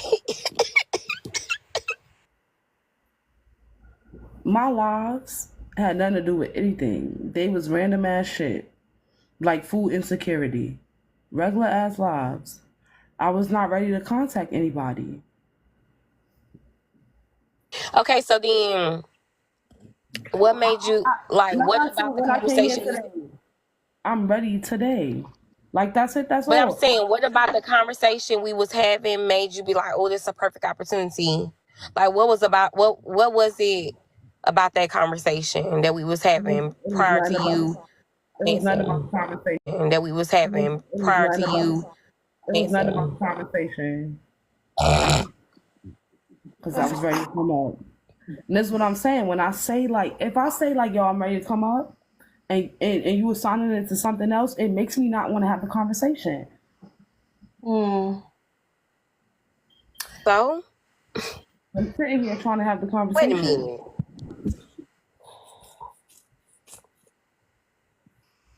Wait a minute. So, did you think about, was Tara ready to have a conversation? Did that cross your mind? I came up on her panel and she dropped me and said she didn't want me No, up I'm there talking about today. today. Right, Cause I today. don't know. Look, So baby, Mia, my thing is baby. Let this, me Oh, tell right? she you. My tried to thing is throw it in my face like, "Oh, you said we gonna have it on live. We can have it on live." Like this. it was messy from the beginning. No, my thing is this. When I came up, first off, once y'all expressed in the Discord that some things need to happen on live, I said this earlier. When some things need to happen on live because people need to be held accountable, I understand that I need to be held accountable. So the conversation has to be happening on live because that's what y'all I'm really expressed. holding yourself accountable, Eva. Like you Y'all bullshitting. just be making up stuff. Let me tell you. Like, you could tell when people are not really trying to understand things, because that is not how I interpret that conversation. But it's because I care about Tara, and I hear Tara, I see Tara. I don't look at Tara as this person who is just this out her mind person who just say these harsh, crazy things, to where I would think that this would be the conversation that she was talking about having. Like, clearly this wouldn't be the conversation she was talking about having. But I think that the label that you put on Tara, which is why you were able to connect with the point of view of yellow sloppy ass, is because you too put this label on Tara like she's this harsh person. And that's why when she said about doing certain things on the live, you took that as everything because it was offensive to you. So now you've I guess you done, I don't know if you had liquid courage. I don't know if you just, built up the courage. I don't know what you want to call it, but you have now built up your quote unquote courage to now have this conversation because you think that Tara is so uncouth that she don't know to have some conversations on live and some that can be on the back end. So you was like, okay, I finally got my nerve up. I'm going to go and I'm going to have this conversation. Like you actually are walking up to a big bad wolf. When the real wolf, the real uncouth, the real unhinged, the real delusional, out her mind, crazed, evil, hateful person is Yellow. That's the T. She's the person that you need to be watching out for. She's the person who's dangerous, who have your ass in some shit. She is the one who you should be worried about. She's the aggressor. But you don't see that. Because you must think she cute too. She too cute to be evil. Like what's really going on? And I'm not asking you that for you to explain it. I want you to unpack that shit. Cause that's the stuff we be talking about. That is exactly the stuff we be talking about. The conversation shouldn't have been had. It's messy. It's messy. And you wasn't ready for it. You're being performative. And we clocking it. And there's nothing you gonna say. You ain't gonna be able to reverse psychology on us, say, oh well, if y'all take it that way, we do. Now what? We take it that way. We take it as you being messy, now what?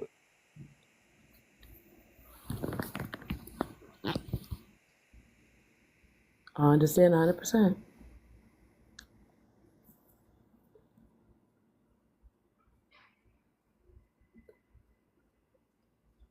I mean, that's it.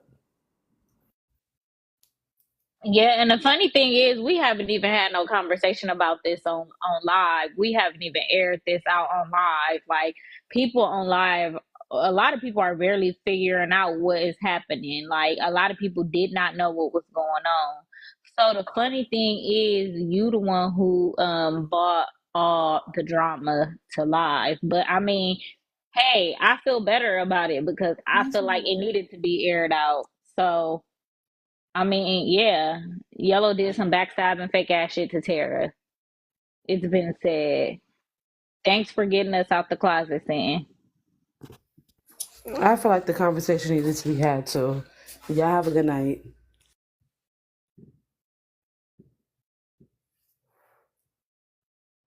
All right, y'all. Good night. Good night. All right.